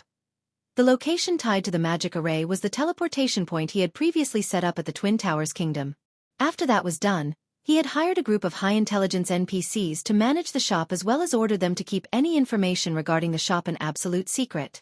To outsiders, all information regarding the shop would only appear as unknown, preventing players from finding out if an NPC or a player owned the shop afterwards. He had Melancholic Smile spread rumors of a shop that had appeared in the slums of White River City. A shop with a teleportation array that could send players directly to the Twin Towers Kingdom where players could freely kill low-level abyssal monsters to earn honor points.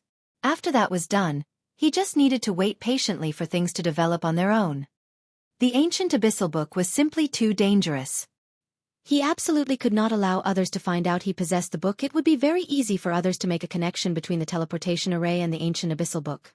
Although not many should know about the secret of the abyssal book at the moment, Feng did not wish to take any risks. Keeping his identity hidden while earning money through the collection of teleportation fees would be much safer. As an extra precaution, he didn't set up a teleportation shop in just White River City. Cities in the Black Dragon Empire and the Purple Thorns Kingdom also had them. All countries affected by the Abyss invasion had such shops set up in them. Only the teleportation fees charged in these two countries were much higher than White River Cities. As a result, ordinary players who could not afford frequent teleportations would choose to come to White River City. Instead, however, Feng never expected that, in less than a day's time, so many people would have already come to White River City. Moreover, everyone was highly interested in killing the abyssal monsters in the Twin Towers Kingdom. Aqua Rose was briefly stunned when she heard Feng's explanation. She was very curious about what method Feng had used to attract so many players and guilds. Although she did not investigate, she still managed to catch the gist of the situation from conversations of players on the streets. This sudden development greatly tempted the members of Feng's team currently. If one were to point out what the players of God's domain were most interested in, the first would have to be mounts, while coming in second would be the new class. Although the official game developers had only given a brief introduction of the new class, the strength of this new class was simply unbelievable.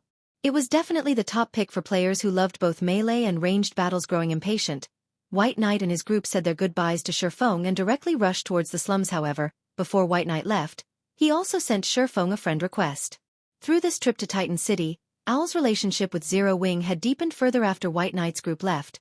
Bloodsucker's group also grew hesitant. Originally, they had planned to awe Zero Wing with their ability, making Zero Wing aware of the Raven Guild's power, so that they could negotiate from a stronger position later on. However, after seeing Zero Wing's performance today, Bloodsucker's confidence was severely shaken. It would have been fine if their party was inferior to Feng alone. Yet the ones that surpassed them in damage dealing were not just 2 or 3 people. After such an unsightly performance, Bloodsucker would find it very difficult to negotiate for a higher price. However, he was also somewhat reluctant to settle for just 20%. If he returned to the guild with such a poor result, The upper echelon would no doubt hold him accountable for it. Had he known that Zero Wing's main force was actually this strong, he never would have chosen to have his party perform alongside Zero Wing's main force. After arriving at the reception room of Zero Wing's residence, the assassin Kirin could not help but look at Bloodsucker and ask, "Boss Blood, what should we do now?" As a member of Raven, he always held the guild in high esteem. He looked down on even super guilds. However, after witnessing Feng's horrific strength, for the first time ever, he felt an overwhelming sense of defeat. Before they had confidently declared their strength to Feng. Now, however, they were nothing more than jokes. "I don't have any ideas either. Let's just contact the guild leader for now," Bloodsucker replied, shaking his head. If possible, he really wished he could stop his past self from speaking so boldly. At the very least, he wouldn't be at a complete loss for words right now. Chapter 948. Rapid Development. Hellscythe_Vampire Cat. Updated by Novelful. Calm. Due to the presence of the teleportation shop, a large number of players had gathered at White River City. In less than a day, White River City's player population skyrocketed past Star Moon cities, becoming the most populous city in Star Moon Kingdom. As soon as Feng returned to Zero Wing's residence, he received the statistics reports made by the guild members. These statistics drew on the latest information gathered from White River City's City Hall just recently. White River City's player population broke past 6 million. A large majority of the capital cities of the kingdoms in God's domain did not even possess such a large population. In reality, though, most of these newcomers had migrated from various cities in Star Moon Kingdom. Meanwhile, as a byproduct of the flood of players, the Candlelight trading firm's business flourished. Even the quality of the players Zero Wing recruited continued to rise. Originally, the guild had lowered its recruitment criteria significantly in consideration of its expansion plans towards the Black Dragon Empire and the Twin Towers Kingdom.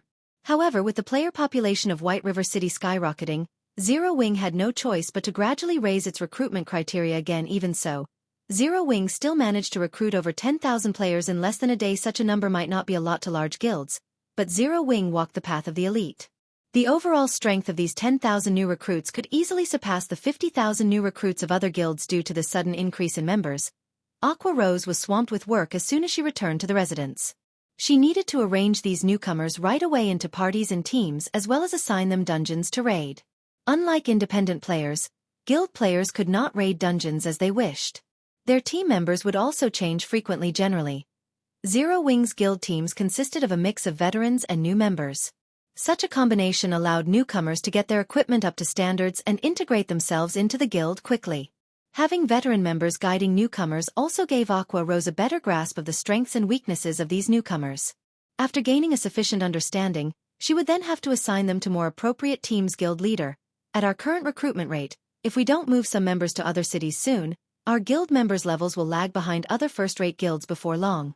Aqua Rose had a huge headache when she looked at the report in her hands. Due to the Abyss invasion, abyssal monsters now occupied many high-resource areas in Star Moon Kingdom. This situation had severely affected the leveling speed of Zero Wing's guild members. The recruitment of so many players meant that leveling speed would become even slower. I understand. Start making the necessary arrangements to send 50,000 members to develop at the Black Dragon Empire's Lake Heart City. During this period, I'll try to have the guild residence at Lake Heart City constructed as quickly as possible. Once it's ready, they can use the guild transfer scroll to teleport there directly. Feng also understood Zero Wing's current predicament. However, he also did not have a better solution. This was the problem with an upstart guild without any foundations. It was especially so for a guild that had developed as rapidly as Zero Wing had. Unlike other guilds that had already existed for several or even dozens of years, Zero Wing did not possess the luxury of starting its development in multiple cities.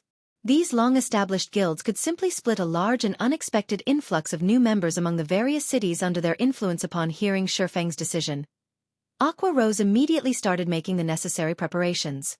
It was going to be a huge job to decide which teams they would send over to the new branch guild. Seeing how busy Aqua Rose was, Feng suddenly felt a little embarrassed. Although Zero Wing was gradually moving towards the top of God's domain, management of the entire guild depended mainly on Aqua Rose alone. Moreover, management of the guild involved the core secrets of the guild. He could not assign the job to some random person he did not trust. Although he wanted to help out, he was already bogged down with his own matters. Meanwhile, Fire Dance needed to manage the guild's main force, while Blackie had to deal with the matters of the workshop. Suddenly, Feng discovered that he had nobody he could put to use at this moment. The various flaws of an upstart guild were quickly coming to light, it seems that I'll need to find some trustworthy managers. Feng had already considered this matter before. Although he had thought of having some of the core members manage the guild, none of them were particularly suited for the role. Moreover, all of them were busy improving themselves. After all, Zero Wing's internal competition was extremely intense. If one wanted to receive better treatment, they needed to earn it with their own strength anyhow.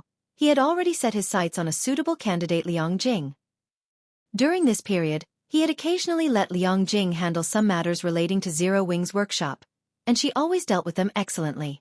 She was much more amazing than even Feng himself, someone who had served as the guild leader of a second-rate guild for many years. Not only was she knowledgeable, but she was also very efficient. Blackie would even often seek guidance from her on various problems. If he could have Liang Jing manage the guild, she would lighten Aqua Rose's burden as well. At the very least, Aqua Rose would not try to run away as soon as she saw him the way she did right now. However, there was one problem with having Liang Jing manage Zero Wing. Liang Jing was an employee of the Big Dipper Training Center.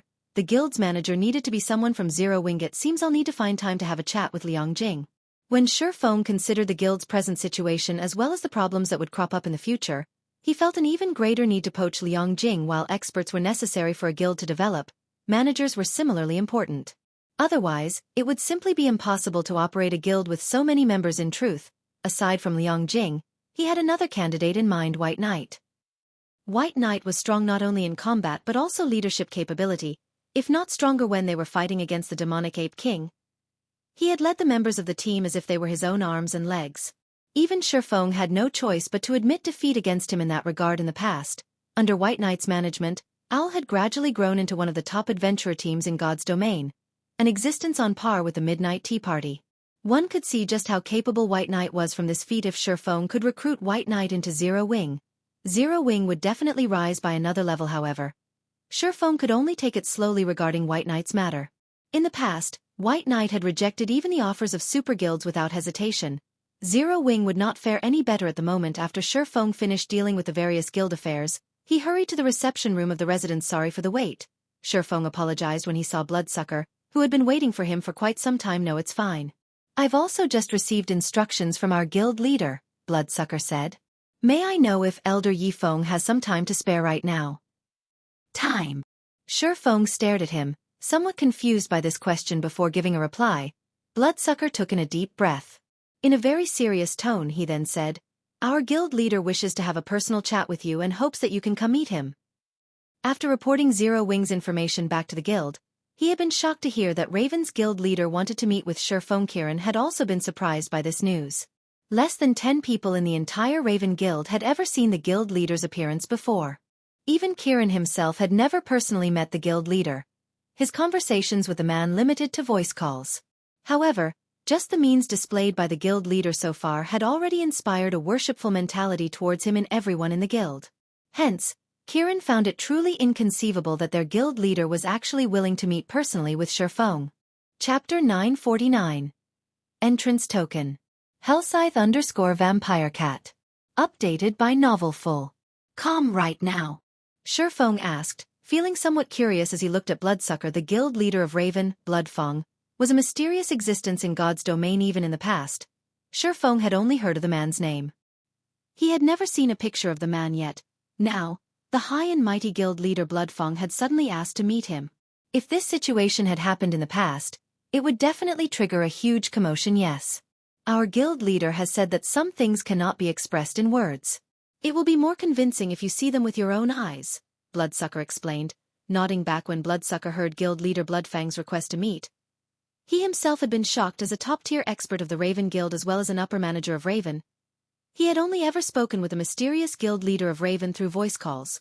To date, he had never personally met the man. For an outsider like Feng to actually receive an invitation to meet for a discussion, one could see just how much importance the guild leader placed on Zero Wing. This situation made even Bloodsucker envy Feng slightly. All right, then. This reason is indeed tempting. Feng was also very curious as to what Feng wanted to show him.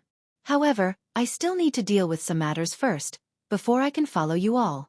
It'll take me a few hours, roughly, to finish. No problem. Guild leader has already said that he is willing to wait for Elder Yi Feng's visit. Bloodsucker unconsciously breathed out a sigh of relief when he heard Feng agreeing to the meeting. the guild leader had already stated that he wanted to meet with Feng no matter what. Moreover, the sooner, the better. It would be best if they could meet before the match between the Azura battle team and the Evil Dragons battle team. Although he did not understand why guild leader Feng was in such a hurry, he did not try to delve into the man's thoughts, following which, Bloodsucker left Zero Wing's residence, intending to stroll around the city while waiting for Feng to tie up his matters. Meanwhile, at the slums of White River City, the originally desolate streets of the area were currently packed with a sea of players. Well-equipped 100-man teams loitered everywhere, the members of these teams all wearing discontented expressions. Just how long are we supposed to wait? We've already been waiting for over half an hour here already. Half an hour? Our team has already been waiting for nearly an hour already. The various teams gazed helplessly at the simple house in the distance. While this house looked very simple, it contained the teleportation array that could send players straight to the heart of the Twin Towers Kingdom. However, the number of players this teleportation array could accommodate at a single time was limited, while the number of players wishing to earn honor points was a lot. Before long, the queue to use the teleportation array had already meandered through several streets among the teams waiting to use the teleportation array.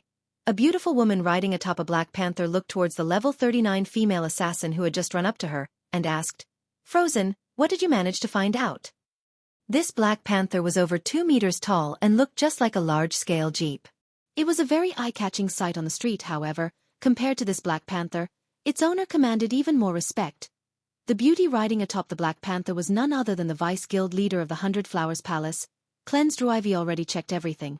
All nearby lands suitable for constructing a guild residence have already been bought by someone. In addition, the few strategic locations that can be used to set up a store have similarly been bought by someone, the assassin named Frozen Pearl reported softly. These people sure move quickly. Have you found out who bought them? Cleansed Rue frowned slightly after receiving news of this teleportation shop. She had immediately gathered a team and hurried over. She had even prepared a large sum of money to construct a guild residence in White River City. This way, their guild members would not have to waste money on exorbitant teleportation fees and could simply teleport to White River City using the guild transfer scroll. The new class would be very beneficial to their guild in future struggles. Hence, they need to nurture a large number of this new class. Moreover, aside from exchanging for a new class, honor points also had other uses. There were only benefits to be had from grinding abyssal monsters. The only problem was the teleportation fee. The Dark Knight Empire where their guild was based was somewhat distant from Star Moon Kingdom.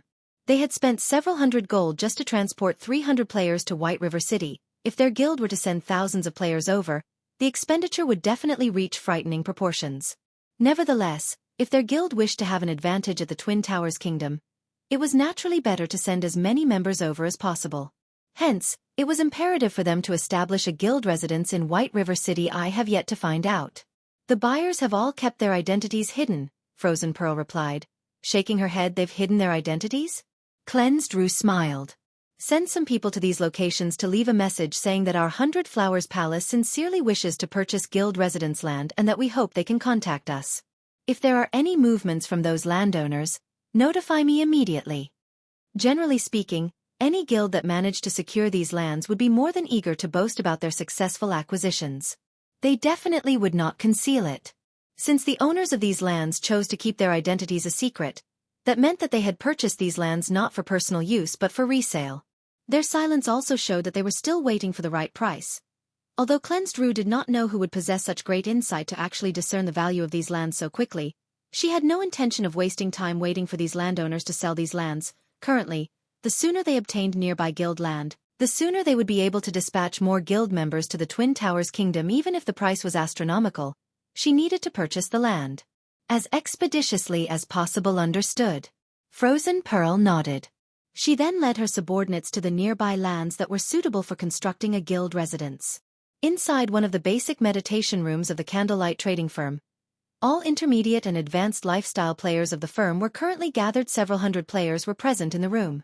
These players made up a large portion of the intermediate and advanced lifestyle players in the entire Star Moon Kingdom. This was especially true for the advanced lifestyle players nowadays. The various large guilds throughout God's domain were placing more and more importance on lifestyle players. Currently, the treatment an advanced lifestyle player received was already on the level of core members at this moment. However, all these advanced lifestyle players were quietly seated at one side. all of them unconsciously holding their breaths as they looked with yearning at the black iron tokens placed on the table. These tokens were none other than the entrance tokens Feng had obtained from Titan City. Chapter 950. Competition between trading firms. Hellscythe_Vampire Cat Chapter 950. Competition between trading firms. I've already explained the purpose of these Titan City entrance tokens, Feng said as he toyed with the entrance token in his hand. He then took a look at the crowd before him, feeling very satisfied with the eagerness they all displayed. So, what will your decisions be? He had sacrificed plenty in order to obtain these entrance tokens. He had used even his most treasured Tier 4 magic scroll in the past. Each Titan City entrance token had sold for over 300 gold at auction, the token's price sometimes reaching even 600 gold. It was not something ordinary players could afford. Moreover, even if they managed to obtain it, they still needed sufficient funds for expenditures in Titan City. Otherwise, there would be no point in visiting the Holy City generally. Large guilds were willing to purchase the entrance tokens for a high price only if they were trying to get an advanced lifestyle player to the master rank or have some lifestyle master produce a new creation. Sending lifestyle players of intermediate rank and below to the Holy City would just be a colossal waste. However, Feng couldn't care less now. It was simply impossible for current lifestyle players to reach the master rank. Even with the aid of the research room, there was no way a forging genius like Cream Coco could become a master forger within a short time. Achieving the master rank required all lifestyle classes to produce original creations. To do so, one needed extensive knowledge of all sorts of materials. The glimmer chestplate Feng had managed to create early on was merely the result of dumb luck. If he had to create a new piece of equipment right now, the likelihood of success was practically nil. Just creating the bronze-ranked glimmer chestplate was already a miracle. Not to mention, the quality of the items one needed to produce to become a master was much higher to become a master forger. Aside from needing a ton of forging proficiency, one also needed to create 3 mysterious iron items and 1 secret silver item.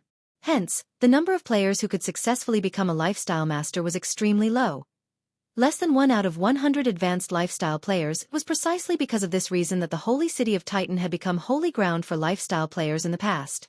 Countless advanced lifestyle players dreamed of entering the Holy City to further their careers. The various large guilds also tried to purchase the entrance tokens at all costs. Anyone who managed to become a lifestyle master would become a core component of the trading firm they belonged to. After all, lifestyle masters could produce items unique to themselves. Moreover, one's success at becoming a master also proved that their research into the various materials related to their class had already reached a certain level. In the future, they would have a much easier time producing new items and thus plenty of opportunities to make money.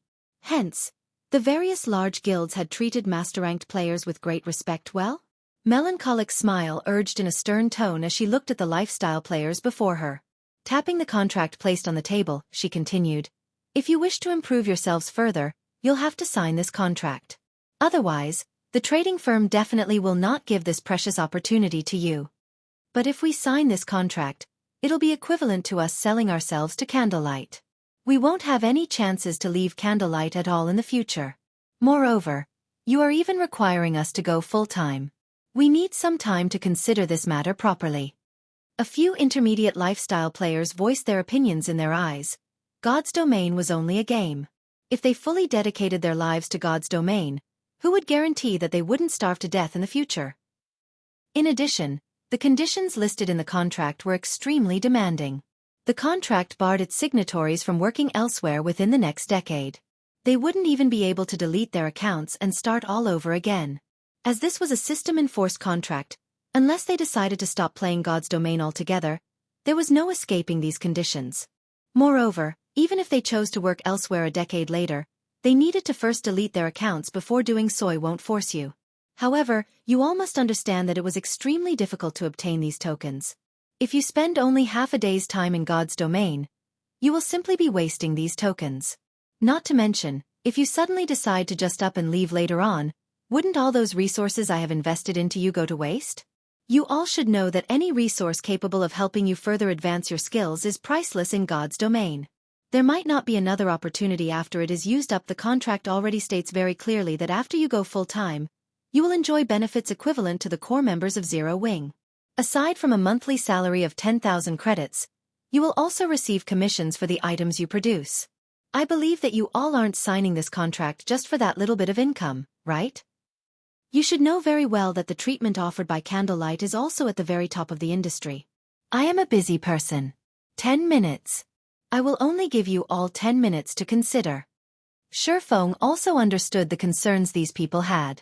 Even so, they still had to sign the contract if they wanted to receive the opportunity to visit Titan City. Moreover, he had already presented them with very generous conditions. The offers of other guilds simply could not compare to the resources he could provide. If the advanced lifestyle players of other guilds had a 1% chance of becoming a master, then those on his side had a 5% chance at the very least. In the past, as Shadow was a small guild, it had not placed a lot of restrictive conditions on the advanced lifestyle players it hired. In the end, after investing a large quantity of resources into these people, those who managed to become masters simply up and left for other guilds, and there was nothing Shadow could do to stop them from leaving. There were just too many headhunters in God's domain. As the importance of lifestyle players grew, the conditions offered by these poachers would likewise improve. Nobody could guarantee that these lifestyle players would not fall prey to the temptations. Moreover, based on the investigations he had asked Aqua Rose to carry out, quite a few advanced lifestyle players of the Candlelight trading firm had already received overtures from headhunters. He did not wish to risk such an important matter on the morality of these lifestyle players. Right.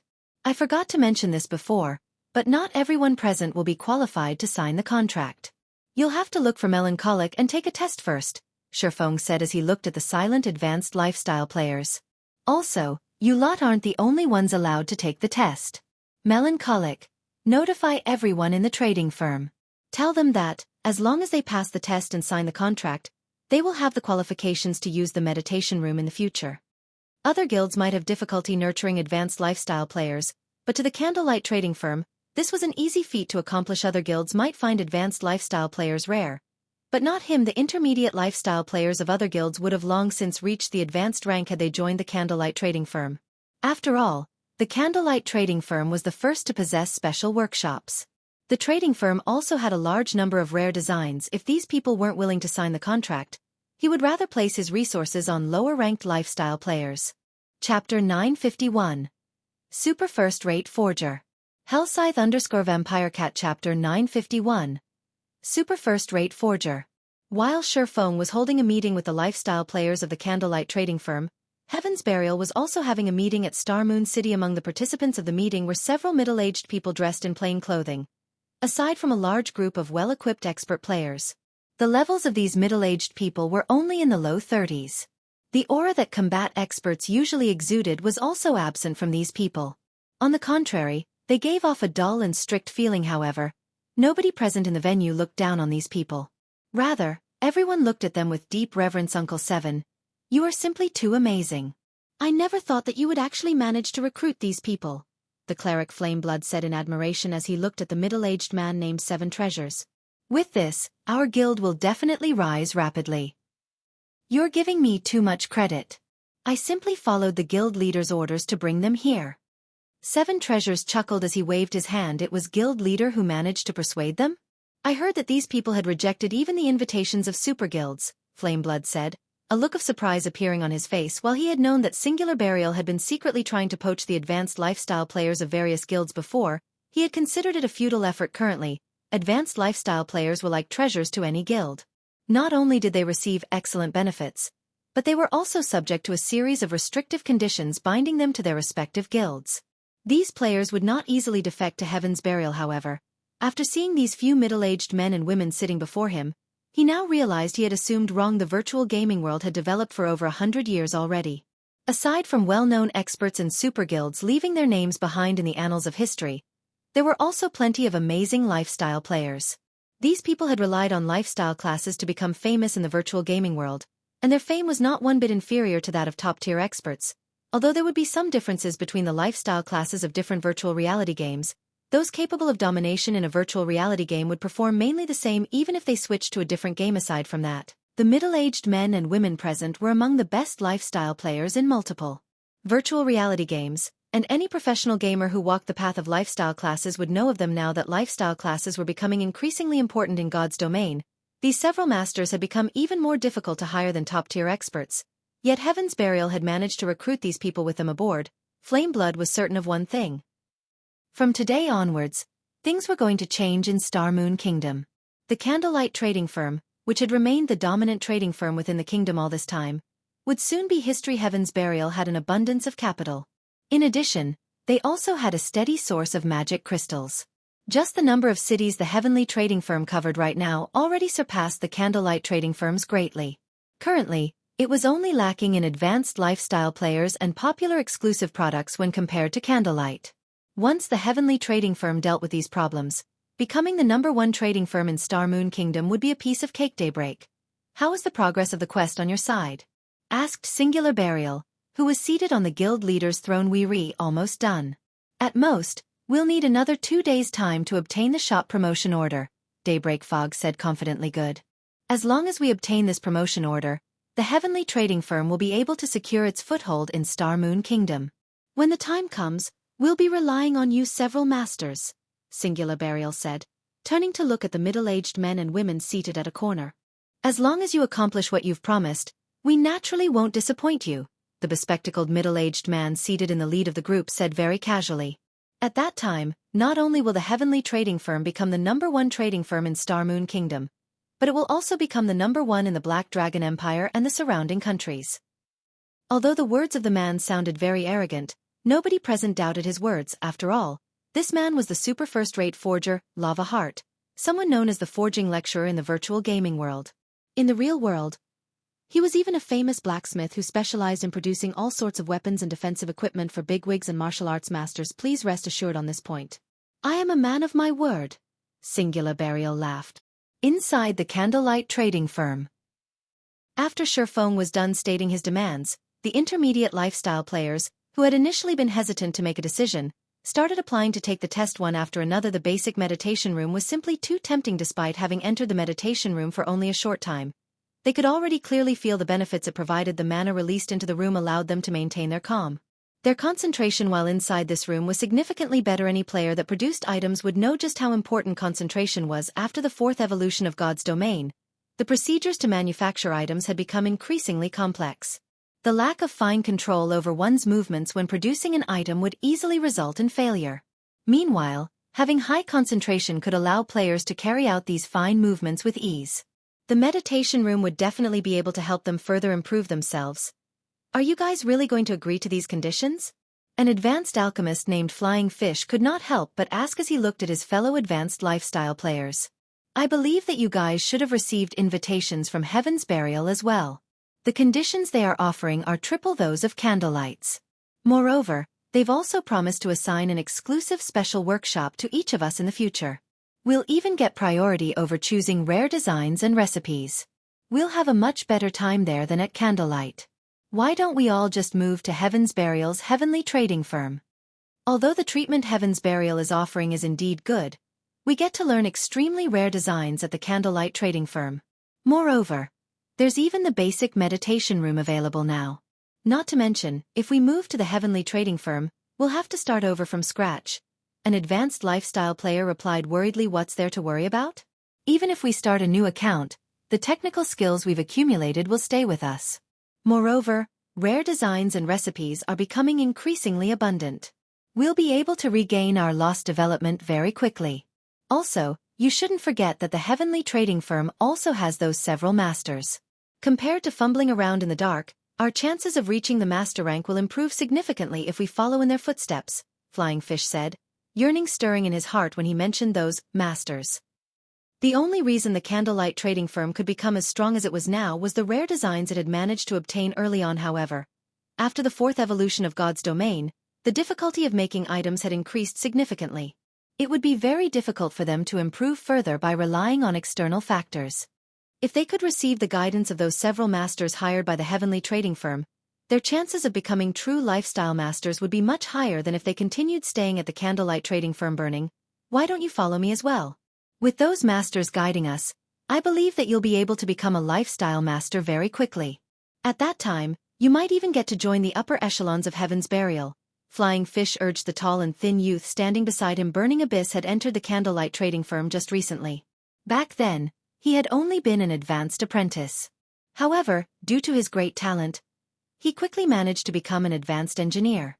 In contrast, Flying Fish became an advanced alchemist only after striving for a long time. However, Burning Abyss shook his head in reply. Usually, aside from making items inside his workshop, the thing he liked doing the most was reading in libraries.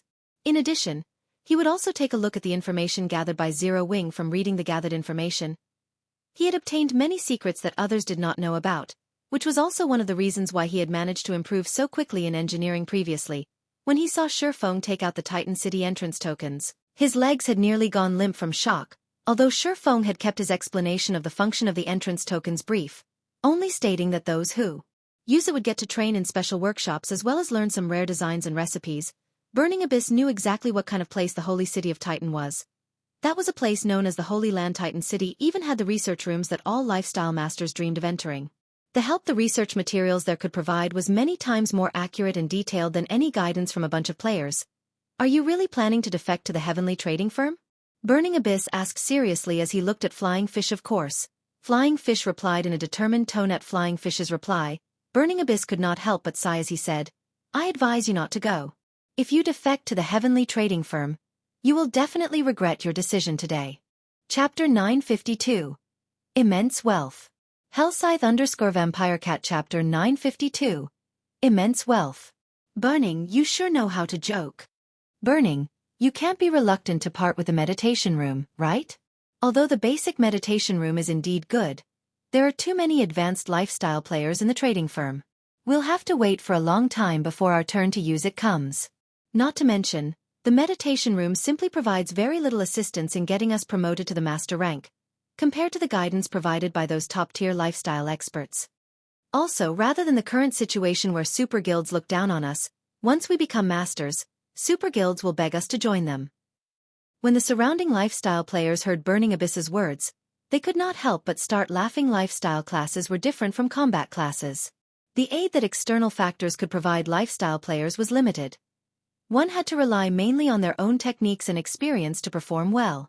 Meanwhile, these things required frequent practice during the early stages of the game. The external conditions provided by the Candlelight trading firm were indeed much better compared to those of super guilds. However, the aid from these external factors stopped when a player reached the advanced rank.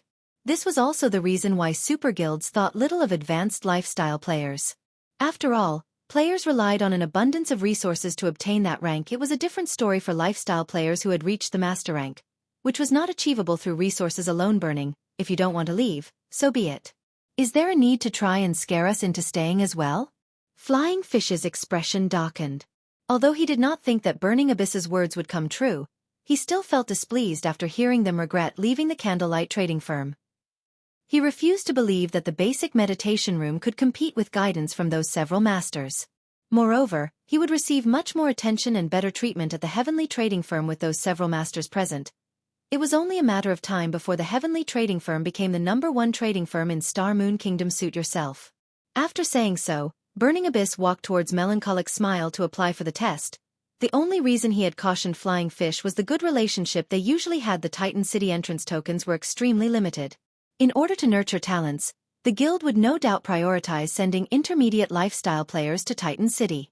The number of slots reserved for advanced lifestyle players would definitely be very few. If Flying Fish and the other advanced lifestyle players left, he would have a much better chance of getting selected to visit the Holy City.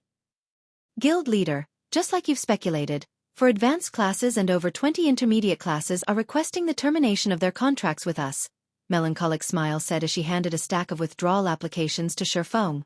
Frowning slightly, she asked, Guild leader, are we really going to let them go? Currently, the Candlelight trading firm had a dearth of advanced lifestyle players. If they let these people go now, it would only serve to undermine the trading firm's competitiveness. Don't worry about it. Candlelight's future has no need for these people. Feng chuckled. If they wish to terminate their contracts and gift us money, I very much welcome them to do so.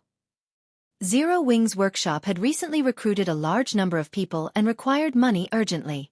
Since other guilds were willing to pay to poach these lifestyle players, he was more than happy to oblige them. Upon hearing Feng's words, Melancholic Smile could not help but fall speechless. Other trading firms were selling products to earn money. Yet Feng was actually selling lifestyle players to earn money. However, this was also a good outcome. To begin with, those lifestyle players never had any intention of staying at Candlelight over the long run.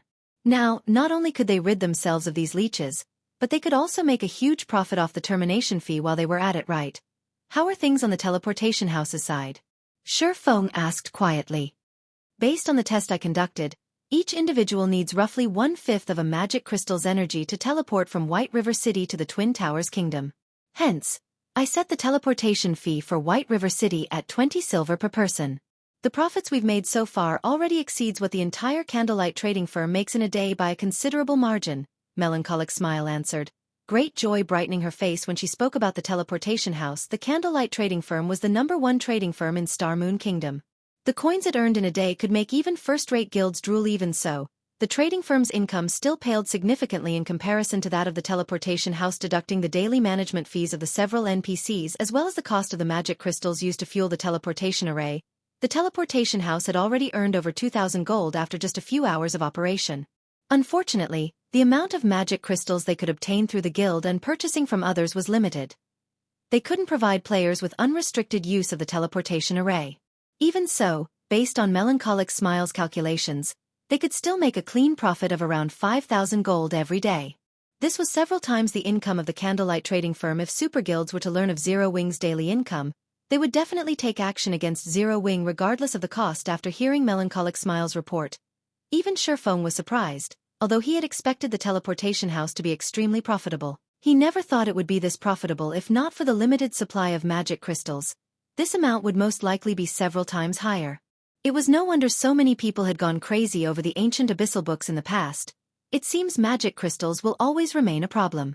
The amount we can obtain by relying on just Stone Forest Town and purchases is simply too little. Feng started pondering methods to earn large amounts of magic crystals in God's domain. As players progressed further into the game, the amount of magic crystals they required would also increase. However, the sources of magic crystals in God's domain were just too few. Currently, aside from dungeons and certain hidden locations, the only other method to obtain a large amount of magic crystals was through mining magic crystal veins. However, the standard of current God's domain players made it utterly impossible for them to go to that kind of place sometime later. The results of those who applied to take the test inside the meditation room came out. Based on the ranks of each class, Feng chose 50 players with the highest production success rates. Among these 50 players, only 5 were advanced lifestyle players, while 20 were intermediate lifestyle players, and 25 were basic lifestyle players. The reason he had decided on such a distribution was his wish to nurture a large number of advanced lifestyle players. He had no plans of having the advanced players strive for the master rank at the moment. Moreover, even if Feng wanted to, the current advanced lifestyle players were simply incapable of doing so. As for Cream Coco's group of advanced classes, who wielded the core secrets of the guild, Feng would use the Holy City's emblem to transport them over. If he had them working in the special workshops of Titan City, they would be able to produce the mounts and strengthening devices slightly faster. The Holy City's emblem could open a transfer gate to Titan City and allow up to 10 people to pass through it. However, the emblem had a cooldown of 7 days. Although it was not as convenient as the entrance tokens, which did not possess a cooldown, it was valuable in the fact that it was reusable. It could continuously send the lifestyle players of the Candlelight trading firm to Titan City after everyone had teleported to Titan City. Feng silently departed the trading firm. This is the Holy City of Titan? Originally, everyone had been extremely excited over the fact that they were going to get to have their own exclusive special workshop as well as learn rare designs and recipes. However, upon entering Titan City, they were utterly shocked by the scenery of Titan City. Chapter 953. Holy Space. Hellscythe_Fluffy Goblin. Inside Heaven's Burial's residence in Star Moon City. Guild Leader, I've just been notified that those 4 advanced lifestyle players from Candlelight have agreed to our conditions. Moreover, Candlelight isn't forcing them to stay. As long as we send the money, they'll let those 4 go, Flameblood reported excitedly upon receiving the news. Advanced lifestyle players were currently a rare commodity to any guild. They were precious resources for guilds in the war over market dominance. Hence, the various guilds held onto their lifestyle players tightly, preventing other guilds from poaching. If a guild wanted advanced lifestyle players, it would have to start by nurturing complete novices. However, doing so was time-consuming, and it would be very hard for a trading firm to gain a competitive edge in a short time. Hence, Singular Burial had used those several masters and offered irresistible benefits. Flameblood had not expected Singular Burial's strategy to be effective enough to poach 4 advanced lifestyle players. This would significantly weaken the Candlelight trading firm. Moreover, even though these advanced lifestyle players' proficiency had been reset and they had lost the designs and recipes they had learned, they still retained their experience and technical skills. With Heaven's Burial's resources, it would not take long for these players to recover the losses. This was far more cost-efficient than simply nurturing advanced lifestyle players from scratch. Black Flame really is quite interesting. While other guilds are keeping a tight leash on their advanced lifestyle players, he generously allowed 4 to walk away. It seems he is relatively confident in the Candlelight trading firm. The corners of Singular Burial's mouth twitched when he heard this news, and he could not help but admire Feng. They were talking about 4 advanced lifestyle players. After investing plenty of resources into its trading firm, Heaven's Burial had only nurtured 5 advanced lifestyle players thus far. Among them, 3 had only recently achieved their promotion yet. The Candlelight trading firm had abandoned 4 such individuals without hesitation. Guild leader, will these players be a problem? Daybreak Fog asked worriedly from the side. They shouldn't be. I spoke with all of them in secret earlier. Their item production techniques and success rates are genuine, Singular Burial said, shaking his head. Chuckling, he continued, since Candlelight is so generous, we don't need to be courteous with them. Uncle 7, deal with this matter right away. We can't let another guild steal these people from us. With these 4 advanced lifestyle players and the 5 masters in the Heavenly Trading Firm, it wouldn't be long before the position of Star Moon Kingdom's top trading firm switched owners. Once the Heavenly Trading Firm surpassed the Candlelight Trading Firm, Heaven's Burial would have a stable source of income. At that time, Heaven's Burial could officially begin its conquest of Star Moon Kingdom guild leader. Rest assured. I'll head over right away, 7 Treasure said. He immediately departed the meeting room and dashed towards Star Moon City's teleportation hall. On the streets of Titan City, the city's dense mana intoxicated Melancholic Smile and her companions. The mana density in this city is even higher than the basic meditation room. Melancholic Smile grew breathless when she felt the city's mana. Although the difference in mana between the basic meditation room and the special workshop seemed small, it was precisely this small difference that made it far easier for intermediate lifestyle players to reach the advanced rank. Lifestyle players gained proficiency in a slightly different way from combat players who only needed to gain EXP by killing monsters. Take intermediate forgers who were trying to become advanced forgers. For example, when their forging proficiency reached a certain degree, even if they only produced ordinary items befitting their rank, they would not gain any forging proficiency.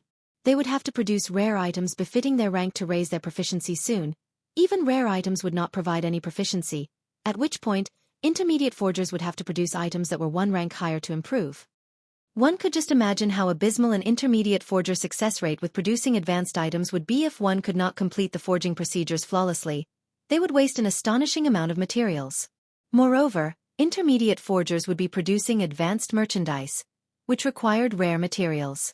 Even super guilds would not waste their rare materials so recklessly. Guilds mainly nurtured lifestyle players to make money. Although they would have to invest, this investment was not limitless. There was definitely a cap in the Candlelight trading firm. Rare materials were extremely limited. The trading firm did not have the leeway for everyone to produce higher rank merchandise limitlessly. Hence, the trading firm would conduct a quality check every now and then, using the opportunity to determine how many rare materials to allocate to each person. Those with high production success rates received a larger supply of rare materials. This way they could gain more proficiency each day, increasing their promotion speed. This was precisely the reason that the basic meditation room's mana density was extremely important. The dense mana in the air could allow players to maintain a calm mind and high concentration. This way, they wouldn't make errors as easily when crafting. If they could cut down on unnecessary mistakes, their production success rate would increase. Their promotion speed would also increase. This was why the various large guilds were more willing to pay a huge price to poach advanced lifestyle players rather than nurture their own following, which Melancholic Smile led everyone to the Titan Lifestyle Association as Feng had requested. She rented special workshops for everyone for 3 days.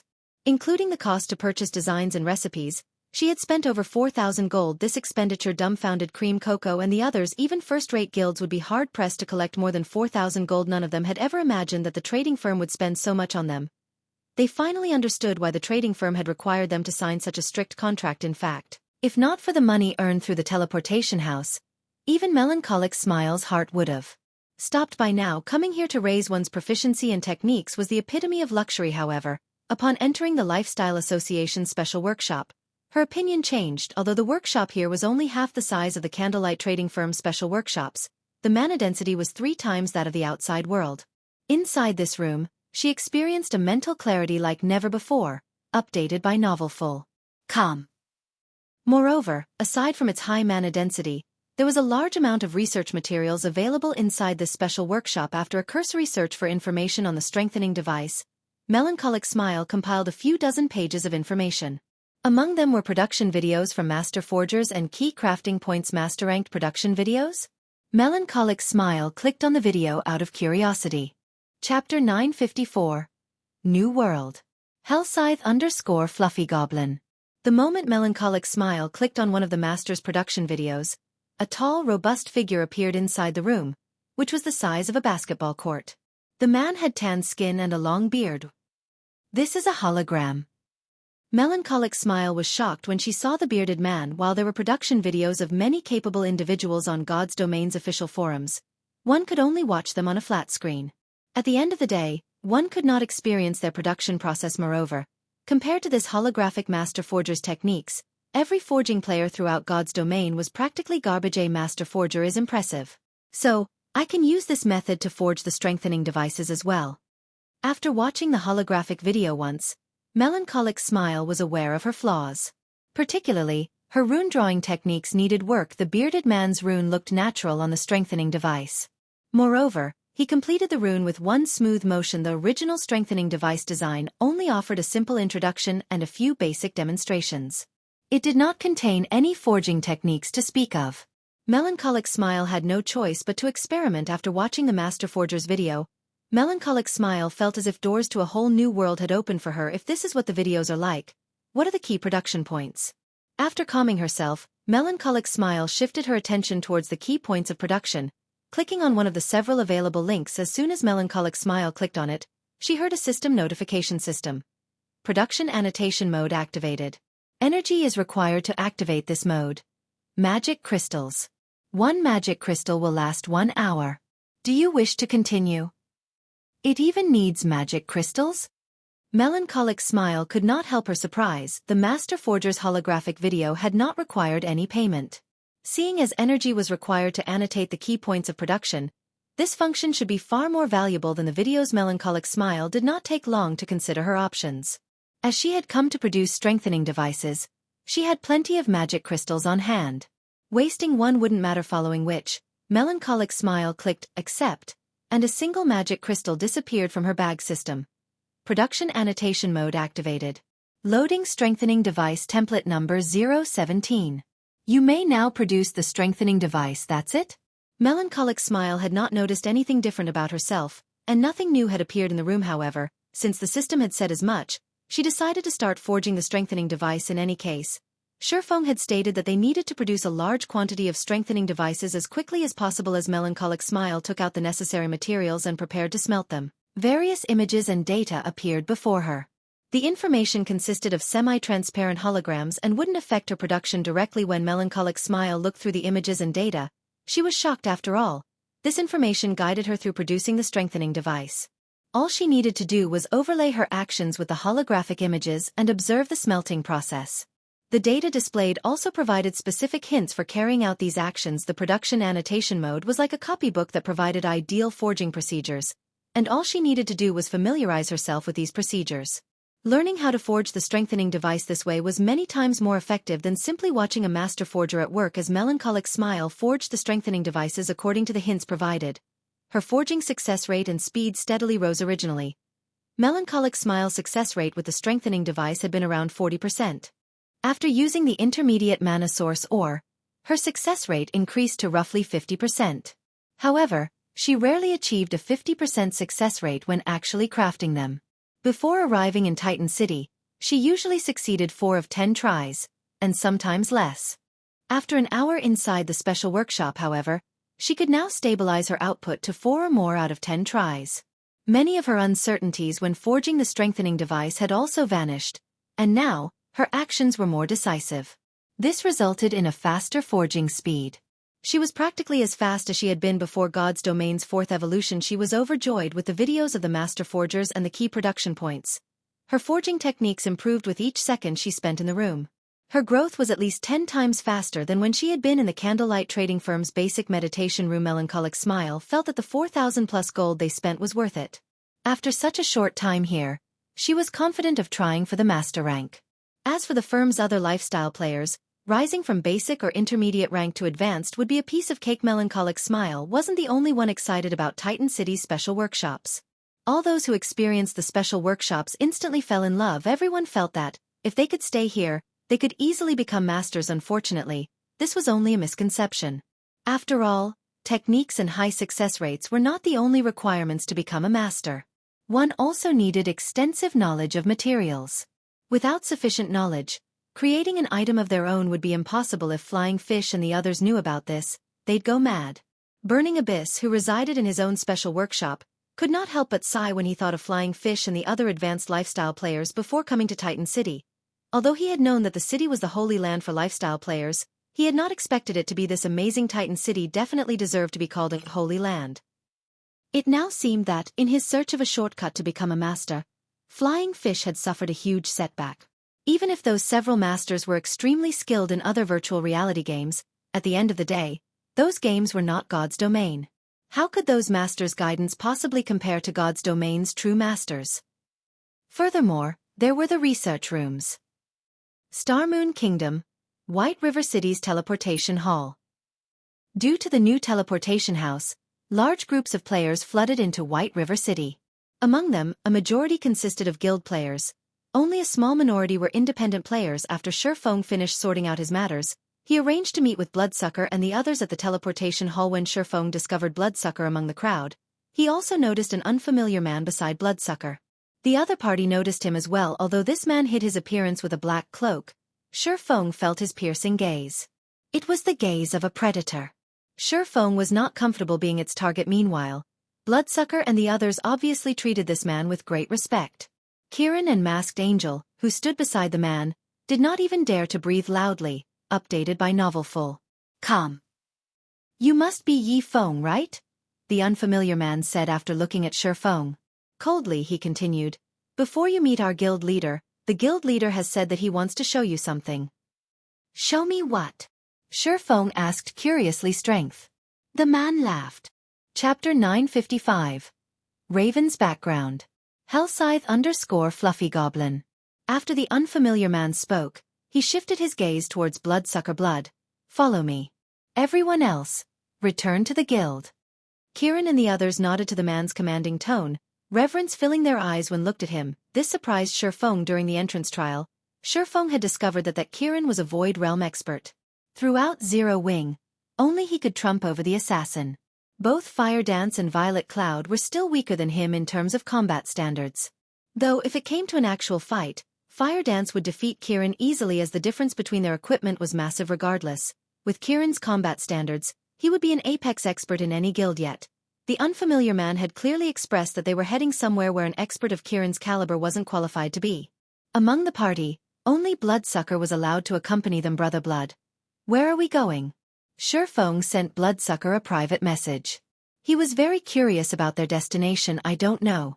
This is only my third time meeting one of the guild leader's dark guards. Although he was a part of Raven's upper management, he was not qualified to meddle with Raven's core. In addition, Raven's internal affairs were kept hidden. As a dark guild, Raven did not prioritize killing monsters or developing cities. Instead, dark guilds killed players and plundered cities for a living, and everything they did demanded secrecy. After all, NPCs desperately wanted to eliminate them. Hence, even an upper manager like Bloodsucker knew very little about the Raven Guild. He was only responsible for managing his area's bounties. As for the guild's core secrets, he knew nothing. The dark guards were the guild leader's trusted aides. Everyone possessed extremely high combat standards. Even he admired them. The guild leader almost never revealed himself during his various tasks. He even left crucial matters for his dark guards to handle. A dark guard? Feng glanced at the cloaked man, shocked. He had heard about Raven's dark guards before. Raven had become one of the 6 great dark guilds in God's domain due to its dark guards. These dark guards possessed inhuman combat standards. There were also many of them. Moreover, as they constantly covered themselves with black cloaks, nobody outside of Raven knew of their identities initially. Many people had wondered if a super guild had established Raven. However, facts had proven that Raven was not related to any super guild in God's domain. Every super guild in God's domain had been under the care of Raven's dark guards at some point. Despite the dark guards robbing them of many riches, none of these super guilds had any real method of dealing with the dark guild. This was because Raven had no fewer top-tier experts than a super guild. Meanwhile, Feng could clearly feel that the dark guard before him was even more impressive than Bloodsucker, of course. Impressive did not refer to combat techniques. Rather, it was the dark guard's aura that impressed him. He felt more like a machine, cold and emotionless, than a human. Bloodsucker was a dark player. He could build a mountain with the corpses of the players he had killed, yet he could not feel as intimidating as this dark guard. Like a soulless robot, this dark guard revealed neither joy nor sadness after Kirin and the others had departed. This indifferent dark guard led Feng and Bloodsucker through numerous teleportations, traveling far from Starmoon Kingdom and arriving in a remote town in the Dawn Empire. Following which, the trio rode their mounts for several hours before finally arriving in a seemingly uninhabited town. Unlike NPC towns, this town had plenty of NPC guards patrolling its borders. A captured town? After seeing the town's situation, Feng could not help but admire Raven. Various large guilds hungered to capture their own town. However, capturing a town was easier said than done. He had only managed to capture Stone Forest Town because the town was slightly unique. He had also been able to use hundreds of thousands of players as bait. Although players had reached higher levels and their attributes had increased significantly, capturing a town was still very difficult. Even super guilds needed to plan long-term to do so. They couldn't afford any mistakes. Otherwise, the consequences would be extremely dire. There was even less need to mention other guilds on his way here. Feng had noticed that the surrounding monsters were all above level 40. With this, the town's original NPCs should have been level 60 at least. It was no longer possible to capture a town by relying on players' strength. One needed powerful external assistance such as Tier 3 summoning scrolls or a small army of personal guards. They could also use siege weapons. However, without any of that, capturing a town of this level was impossible. As for Bloodsucker, who was a member of Raven, he wore a dumbfounded expression. He could not believe his eyes despite being one of the guild's upper echelons. He had no clue that his guild had its own town. Is this the strength guild leader Feng wants me to see? Feng asked the dark guard leading them. Currently, among God's domain's various powers, those capable of capturing a town of this caliber could be counted with one's fingers. However, after entering the town, Feng realized something. The town was extremely poor. Aside from a guild residence, the only other buildings were a hotel and a smithy. There was nothing else. Although the town was extremely poor, the several hundred players in the town were far from ordinary. Not only were they all level 38 or above, but they felt like ferocious beasts. The chill in their eyes was similar to the dark guards. There was not a shred of emotion in their gaze. They seemed even less human than high-intelligence NPCs. If not for the green diamond marker above their heads, Feng would have wondered if these players were the town's NPCs, updated by Novelful. Come. When Feng arrived before the town's only hotel, 3 cloaked men emerged from the dilapidated building. The auras around these men were the same as the dark guard who had led them here, and they felt just as dangerous. To Feng guild leader has said that only Yi Feng may enter. Bloodsucker, wait outside. After hearing the dark guard's command, Bloodsucker had no choice but to wait. As for Feng, he boldly waltzed into the hotel. He was very eager to learn just what kind of person Raven's guild leader was. Chapter 956. Priceless Town. Hellscythe_Fluffy Goblin. Inside the tattered hotel, aside from a man dressed and cloaked in black sitting on a windowsill and the 2 dark guards standing beside him, there were no players inside the establishment. There were only 2 NPCs inside the hotel, a bartender and a waiter. It was difficult to call this establishment a hotel from the moment he entered to the moment he stopped before the black-cloaked man. The 2 dark guards watched Feng's every movement. If he made any sudden movements, they would eliminate Feng immediately. They both felt like well-trained bodyguards. This is their hotel. Why are they so nervous? The dark guard's behavior confused Feng. Their behavior furthered his interest in the man named Feng in his previous life. Feng had never once revealed his true appearance to the world. He had been a complete mystery, even more secretive than the legendary Flower of 7 Sins. Although many people had looked into Feng's background, no one ever learned anything. Feng's identity was so obscured that nobody even knew whether he was a man or a woman. After all, there were many items in God's domain that could disguise a player. Moreover, Feng wore a black cloak constantly. Even if one used an advanced identification skill, they would learn nothing. The only thing everyone knew was that Raven's members referred to their guild leader as Feng. Care for a drink? Feng asked after Feng's Saturday. The beverages here are very good. Unlike the dark guards, Feng's voice was not void of emotion. Only, his tone was somewhat gravely. No need. Just tell me what you want. You didn't invite me all this way just for a drink, right? Feng declined, shaking his head indeed, just as Bloodsucker had said, you really are straightforward. Feng chuckled. Pointing to the town outside the window he continued, I'll just get straight to the point. What do you think of this town? It is very shabby. However, the fact that your guild has captured this town shows that there must be something of great interest to your guild here. Feng said honestly. The Dawn Empire was very far from Star Moon Kingdom. Teleporting from Star Moon Kingdom to the Dawn Empire cost 4 gold, 24 silver. Even current expert players would be reluctant to pay this price in the past. Feng's activity had always remained centered in Star Moon Kingdom. Hence, other than knowing their general location, Feng did not know much about distant kingdoms and empires. Of course, he still had some knowledge of major incidents, although he had never personally visited these countries. The secret pavilion often reported major incidents that occurred in God's domain's various kingdoms and empires. However, as far as he could remember, nothing significant had occurred in the Dawn Empire at this stage of the game. Your senses are sharp. Indeed, as you've said, this town is quite shabby. However, Raven has paid a huge price to capture it. We've almost invested everything we've accumulated since joining God's domain to do so, Feng said, sighing. I'm ashamed to say this, but although Raven has accumulated a lot of resources so far, constructing this town is too expensive. Feng revealed a surprised expression as Feng explained the situation. He was very familiar with the town's construction. The construction's early stages required a hefty investment. However, to a power like Raven, it should not pose a problem. I don't expect you to believe me. However, I am not lying. This town is somewhat special. Although it looks like this now, this town was initially flourishing. What you're seeing is our second reconstruction. Helplessness tinged Feng's voice as he spoke the second time. Had the town been destroyed? Feng's shock grew. It was common knowledge that a newly constructed city could hire NPC guards to protect it for 15 days. To current players, level 150 NPC guards were invincible. Even if the surrounding level 40+ monsters sought to cause trouble, Raven could take care of them easily. This town was indestructible, that's right. This town has been destroyed once before. Even after hiring so many guards, in the end, we failed to defend it. Raven has invested too much into this town during its early stages. As a result, we can't afford the reconstruction. Hence, I sought to cooperate with Zero Wing, hoping to convince your guild to invest into this town and develop it with us, Feng said, nodding sternly. Confidently he continued, no other guild knows about the town's true value. I only discovered it after reading through an ancient document.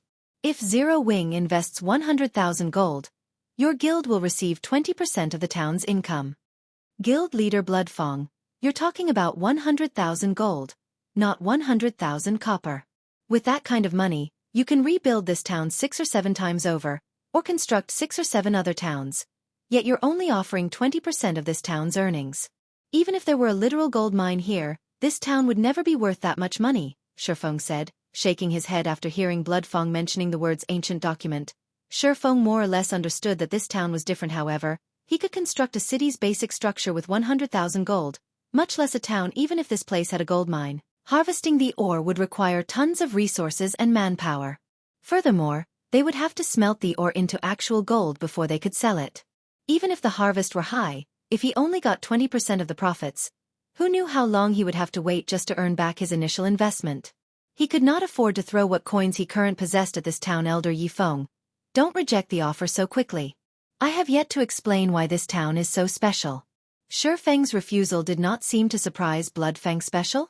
What's special about this place? Feng asked. There is a manatite vein here. One can also obtain magic crystals alongside the manatite Oregon. Although the vein does not yield much, I believe that it does yield more than Stone Forest Town's daily income. This could certainly benefit the Candlelight trading firm, Feng said, chuckling. How about it? Do you think my offer is worth consideration now? It's no wonder why guild leader Feng is so confident. However, why Zero Wing? Wouldn't it be better to work with super guilds? With the financial strength and manpower of a super guild, you would have more than enough to develop the town, Feng said. He had to admit that the offer was tempting. Manatite was one of God's domain's particularly rare minerals. As manatite ore contained dense mana, magic crystals formed as a byproduct in a manatite vein. Although one could collect more mana crystals by grinding monsters in the Stoneclaw Mountains, There was one benefit to harvesting magic crystals from a mine: the absence of danger. As long as they had a sufficient mining level, any player could mine magic crystals.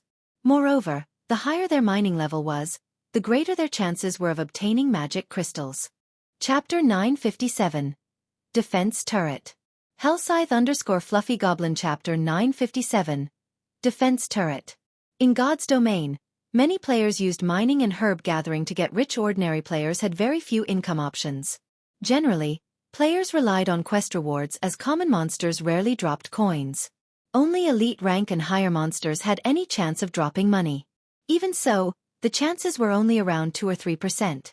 Moreover, they dropped copper coins. As for monsters dropping materials, the chances were even lower. After first joining God's domain, players could mostly afford their repair fees with their earnings from grinding common monsters. However, as their levels increased and the quality of their equipment rose, the money they earned from common monsters wouldn't be enough to maintain their items. Usually, they had to grind elite monsters to cover their costs. If they were lucky and obtained a bronze weapon or piece of equipment, not only could they afford a day's worth of repair fees, but they might also have something to save. Unfortunately, that had only been the case after God's domain had first launched. Every time God's domain evolved, the main God system lowered weapon and equipment drop rates. Now that the game had undergone its fourth evolution, even elite monsters rarely dropped bronze weapons and equipment. One usually had to obtain such items from field bosses or dungeons. It was precisely this reason that lifestyle classes had become popular. Meanwhile, the lifestyle classes' development relied on various materials. As players moved through maps, they usually paid attention to their surroundings. However, they were not only doing so to avoid player or monster ambushes, but to find ores and herbs. A gathering player who was familiar with the environment could earn more money by selling the raw materials they gathered than what guild elite members could earn from fighting monsters in the past. Feng had frequently heard about gathering players obtaining excellent weapons and equipment solely by gathering ores and herbs. Many guilds and trading firms had signed contracts with expert gathering players. As long as these players fulfilled their monthly quota, not only could they sell their materials at market price, but they would also gain bonus credits. Hence, for players in God's domain, both mining and herb gathering were usually very high-leveled. If there truly were a manatite vein beneath this town, they only needed to hire players with high-level mining skills. They could certainly earn far more magic crystals than Stone Forest Town. After all, Stone Forest Town only earned magic crystals from players' repair and hotel fees. The town didn't earn nearly as much as players did in the Stoneclaw Mountains. My initial plan was to earn a large sum in the Dark Arena. However, Zero Wing's abilities have surpassed my expectations. While I have considered cooperating with super guilds before, they are simply too powerful. They might just take the town from Raven.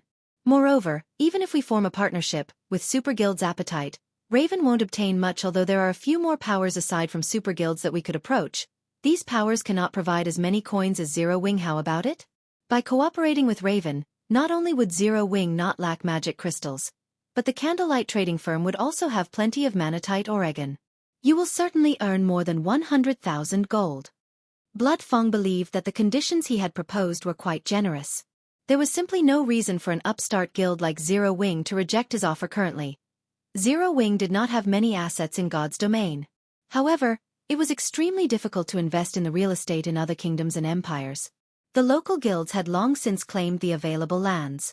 As for kingdom and empire's main cities, although some golden lands were still available, without sufficient reputation in those cities, purchasing those lands was impossible. By the time someone from Zero Wing obtained the required reputation, others would have claimed those lands. In other words, Zero Wing should have a lot of money lying around right now, yet it could not effectively utilize the coins. Spending money to make money. However, this could not be helped. After all, Zero Wing was merely an upstart guild. Its income couldn't even compare to a veteran second-rate guild, much less a super first-rate or super guild. If Zero Wing continued to hold on to its funds, it would eventually depreciate. This was also why, despite earning boatloads of gold, super guilds had very little liquid funds. This was because these super guilds had long since invested the money into something more valuable, particularly various cities' lands with high potential. If Zero Wing invested its excess coins into Raven, it could kill two birds with one stone. Guild leader Feng. As I've said before, 100,000 gold coins are not 100,000 copper coins. Even super guilds can't hand over such a large amount, not to mention Zero Wing, Feng said, shaking his head. And again, you're only offering 20%. It will take ages to earn back our initial investment. God's domain changes each day. Zero Wing cannot make such a huge gamble. Why don't we change our method of cooperation? Blood Feng shook his head, responding, if you wish to invest manpower, forget it. Current players cannot defend this town. With the number and level of monsters attacking this town, we can only rely on NPCs to defend it. In fact, we need a small army. We also need to construct extremely powerful magical arrays and defense turrets before the 15-day protection period is over, all of which requires a large sum of coins. If not for his urgent need for money, he wouldn't have considered cooperating with Zero Wing at all. He very much preferred to have the town's profits to himself. There was not a single power in God's domain that would complain about having too much money. Not to mention an essential item like the magic crystal as expected. These monsters must be unusual. Hearing Bloodfang's words, Feng could faintly discern the true reason the town had been destroyed, and he could not help the corners of his lips curing up in the past. Towns with rare mineral and herb fields nearby were often harassed by the local monsters. Needless to say, a town with manatite would be assaulted once every few days. During God's domain's early stages, the various large guilds had headaches over these towns. After all, most of the money they earned had to be spent on the town's defense, with some towns needing additional investment. As Bloodfang had said, constructing one Tier 3 defensive magic array to defend a town would cost 32,000 gold. Although the magic array would block any monsters below Tier 4, level 200, it required a lot of mana to operate. As for the defense turret, each one cost 7,000 gold to construct. Generally, monsters would come from all directions when raiding a town. Even if they placed only one defense turret at each of the 4 cardinal points, they needed at least 4 defense turrets. Moreover, the turret's artillery shells were very expensive. At market price, each shell cost 5 gold, with higher quality ones costing dozens. Furthermore, a single defense turret at each corner wasn't nearly enough. They would need at least 2 with this. The total cost was around 88,000 gold. It was no wonder why Bloodfang wanted a 100,000 gold investment. However, players' wisdom was infinite. In the past, after the various large guilds had experimented countless times, they had finally found a method to not only save on the high construction cost, but also resist against the swarms of invading monsters. Chapter 958. Inconceivable Zero Wing. Hellscythe_Fluffy Goblin. If you can't make a decision right now, you can return after discussing it with your guild leader. However, I can only give you a day to consider. Bloodfang did not believe that there was another option for cooperation. He believed that Zero Wing could not afford to hand over that much money in such a short time. 100,000 gold is no small amount. I do not believe that Zero Wing can collect that much money in so little time either.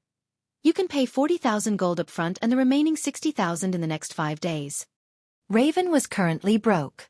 They had used almost all of their money to reconstruct the town and hire the necessary NPC guards. However, these NPC guards were still not capable of standing against all those monsters. If they wanted to defend the town, they needed to construct the defensive magic array.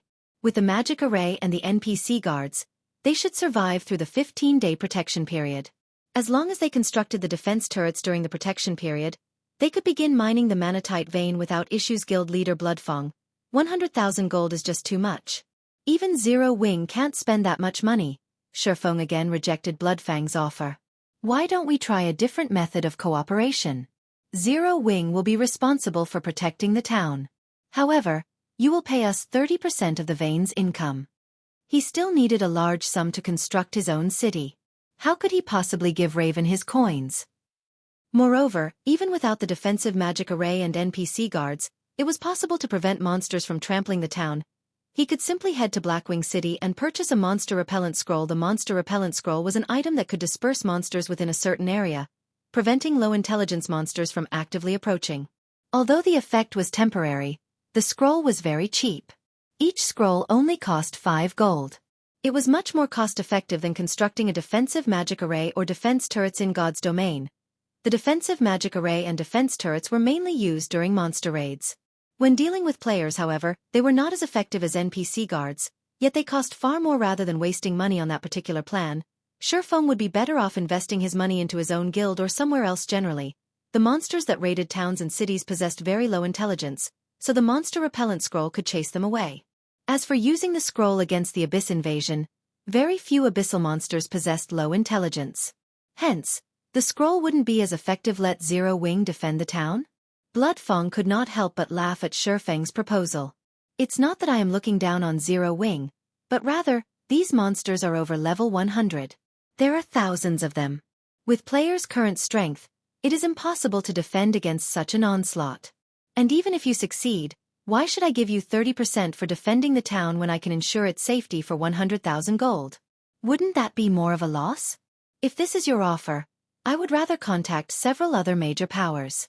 I believe that they will be more than willing to cooperate. Zero Wing was not Bloodfang's only option. The only problem was that none of the major powers could afford a 100,000 gold investment. However, he did not necessarily need 100,000 gold. As long as he had the initial 40,000 gold, he could construct a sufficient number of hotels during the 15-day protection period. With a place to replenish their stamina in, his subordinates could mine for magic crystals continuously. He could earn enough money to construct the required defense turrets before the protection period ended. However, Raven would have to be particularly frugal during this period. If so, I have another suggestion. For each monster raid Zero Wing stops, Raven will pay 6,000 magic crystals. What do you think of that? Feng casually suggested. Are you serious? Feng asked in surprise. If they utilized this method, the town's income would belong to Raven fully. As long as they could begin their mining operation, Raven wouldn't have any financial problems. They could quickly construct a powerful defense. Only, the initial period would be the most difficult. He hadn't expected Feng to be interested in such an exchange. Had Feng simply handed over 100,000 gold, he could have received 20% of the town's income. As time passed, he would earn far more than 100,000 gold, yet for short-term profit, he had given up on a future gold mine. Feng found it hard to believe that a large guild's upper echelon would make such a rash decision. Of course, I'm serious. I've already discussed this with my guild leader, and he has approved. Now, it is up to you whether or not to accept this condition. Feng chuckled. All right.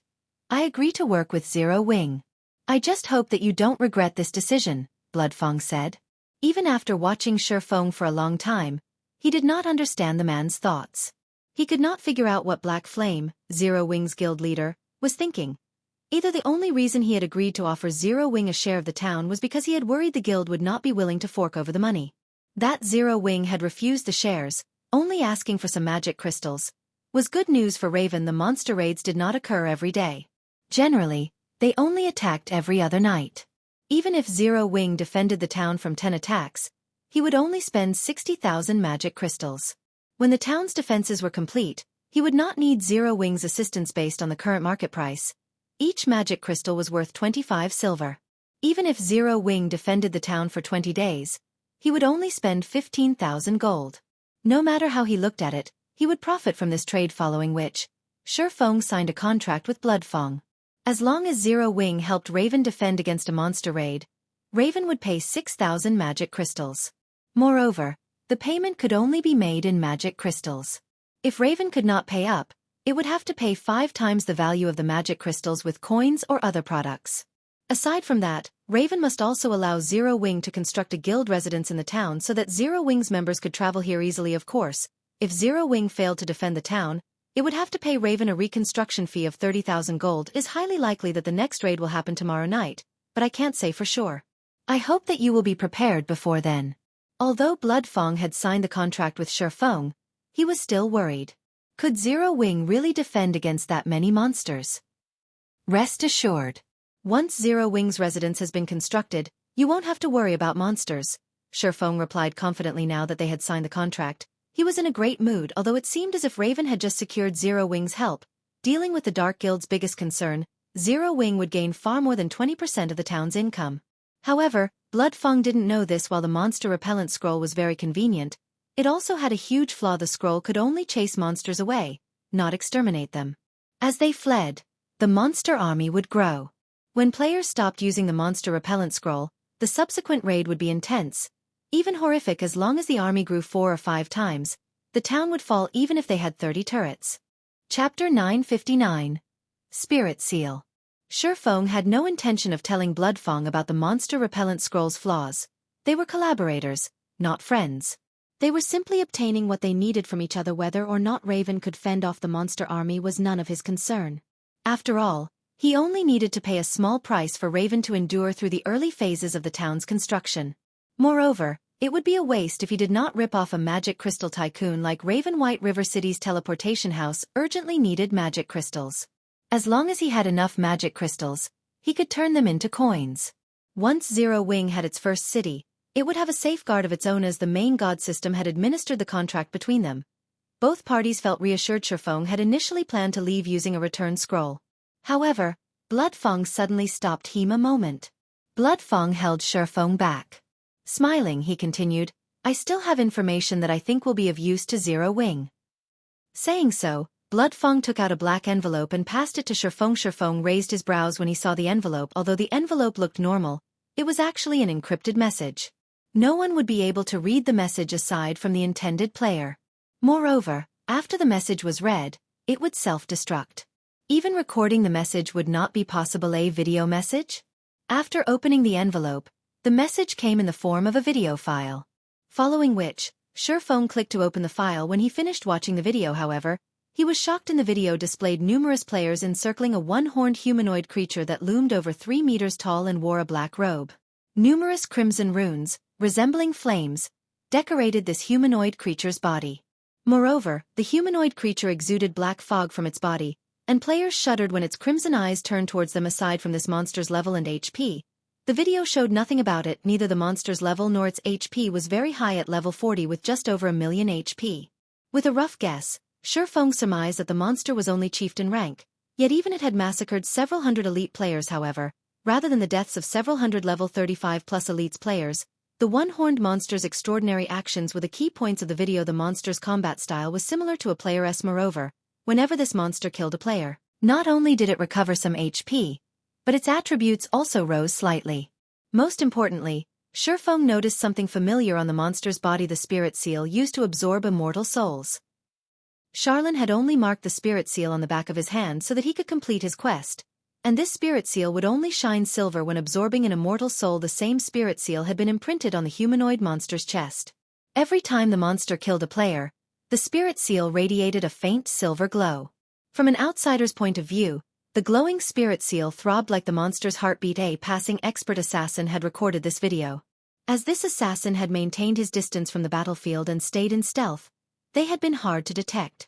Hence, this video was a record of the entire battle. After the one-horned monster finished killing the elite players, something even more astonishing happened. Usually, monsters didn't pay attention to the items players dropped when they died unless they were quest-related items. Yet after killing the players, the one-horned monster looted the drops. Before the monster left the area, several other figures appeared. Among these figures, a few looked like the monster. Not only were they tall, but a single horn also grew from their foreheads. Surprisingly, a player stood among them. However, as this scene had been recorded from far away and due to the player's black cloak and mask, Feng could not even discern the player's gender, much less their identity yet. Feng was certain that it was a player due to the green diamond marker about their head. The marker was unique to players. The assassin expert had tried to follow the monsters. However, he had been discovered. Although the level 38 assassin expert tried, with all his might, to flee in the end, he failed to escape the one-horned monsters. How can there be such monsters? Feng inwardly shuddered as he watched the monsters kill the assassin. In terms of combat techniques, the assassin could reach the trial tower's 6th floor with his standards. He would be a considerably powerful expert, even in a first-rate guild. After all, the general public recognized players as experts once they had reached the 4th floor. Yet, the monsters' combat standards were stronger than the assassins. Unfortunately, due to a lack of combat footage, Feng could not discern the one-horned monster's true capabilities. Even so, Feng roughly guessed them to be near the half-step refinement realm at the very least. If they had been NPCs, Feng would not be surprised if they had reached this standard. After all, he had encountered NPCs with much higher combat standards than that. However, for God's domain's monsters to fight like this, their intelligence must be extremely high. Even great lords didn't fight like this. The assassin who recorded this video is a red player and a slightly famous one at that. It had been 2 days since he had died, but even now, he cannot log into God's domain, Feng informed Feng. Very few people know about this. From what this player has said, these monsters are extremely powerful. Before these monsters dealt with that elite team, they were roaming the area, killing field bosses. These monsters were also capable of increasing their attributes by killing both monsters and players. Moreover, their intelligence is very high. The assassin reported that, when he had faced those one-horned monsters, it had felt as if he had been fighting expert players. They were so intelligent that they could easily predict his movements and implement the appropriate countermeasures. What does this have to do with Zero Wing? Feng asked. Although he agreed that these monsters were extraordinary, there were many bizarre situations in God's domain. It might be some sort of in-game event. Furthermore, he was already swamped with his own matters. He did not have the time to concern himself with someone else's business. This video was taken in Star Moon Kingdom, only a short distance from Stone Forest Town. Although these monsters are not yet a threat to the NPCs protecting the town, I believe that the town's safety will be a problem once the protection period ends. After all, nobody can say for sure just how powerful those monsters can become, Feng said, chuckling. Chapter 960. Evil God appears. They are near Stone Forest Town? Feng fell quiet as he pondered the situation. He could not remember such monsters in Star Moon Kingdom in his previous life. This was the first time he had ever seen such a thing. If they were mutants, they wouldn't let any creature live. And they might allow a pair to tag along. They were somewhat similar to mutants in that they could grow stronger by killing other monsters and players. Indeed, just as Feng had said, while there was nothing to worry about right now, as the monsters grew stronger, they would become very dangerous. Before I sent Bloodsucker to negotiate with you, I sent him to investigate. Based on Bloodsucker's report, not only was every field boss in the area dead, but he couldn't find a single common monster either. Moreover, he discovered a similar situation in the nearby level 60 map, Feng said. He then shared several pictures with Feng. Bloodsucker took these images in the level 60 area. With the monster's growth rate, it won't be long before they're a threat to Stone Forest Town or NPC towns. When Feng saw one of the pictures, he could not believe his eyes. The originally lush forest had become a scorched land pocketed with craters. Bloodsucker had also captured the corpse of a level 63 Great Lord that had been over 30 meters tall. The corpse had withered like a mummy. What was more frightening was that common monsters stopped spawning in the locations the one-horned monsters had visited. This was the equivalent of crippling an entire map. Although the effects were barely noticeable right now, if this continued, there wouldn't be any leveling spots left in Star Moon Kingdom. Thank you for your information, Guild Leader Feng. I have some matters to deal with, so I'll be leaving. Feng frowned deeply as he finished looking through the pictures. After saying his goodbyes, he retrieved a return scroll and activated it. After Feng transformed into a streak of white light and disappeared, Feng turned towards one of the dark guards beside him and commanded, "Tell Bloodsucker to pull out our men from Star Moon Kingdom and relocate them in the Black Dragon Empire temporarily."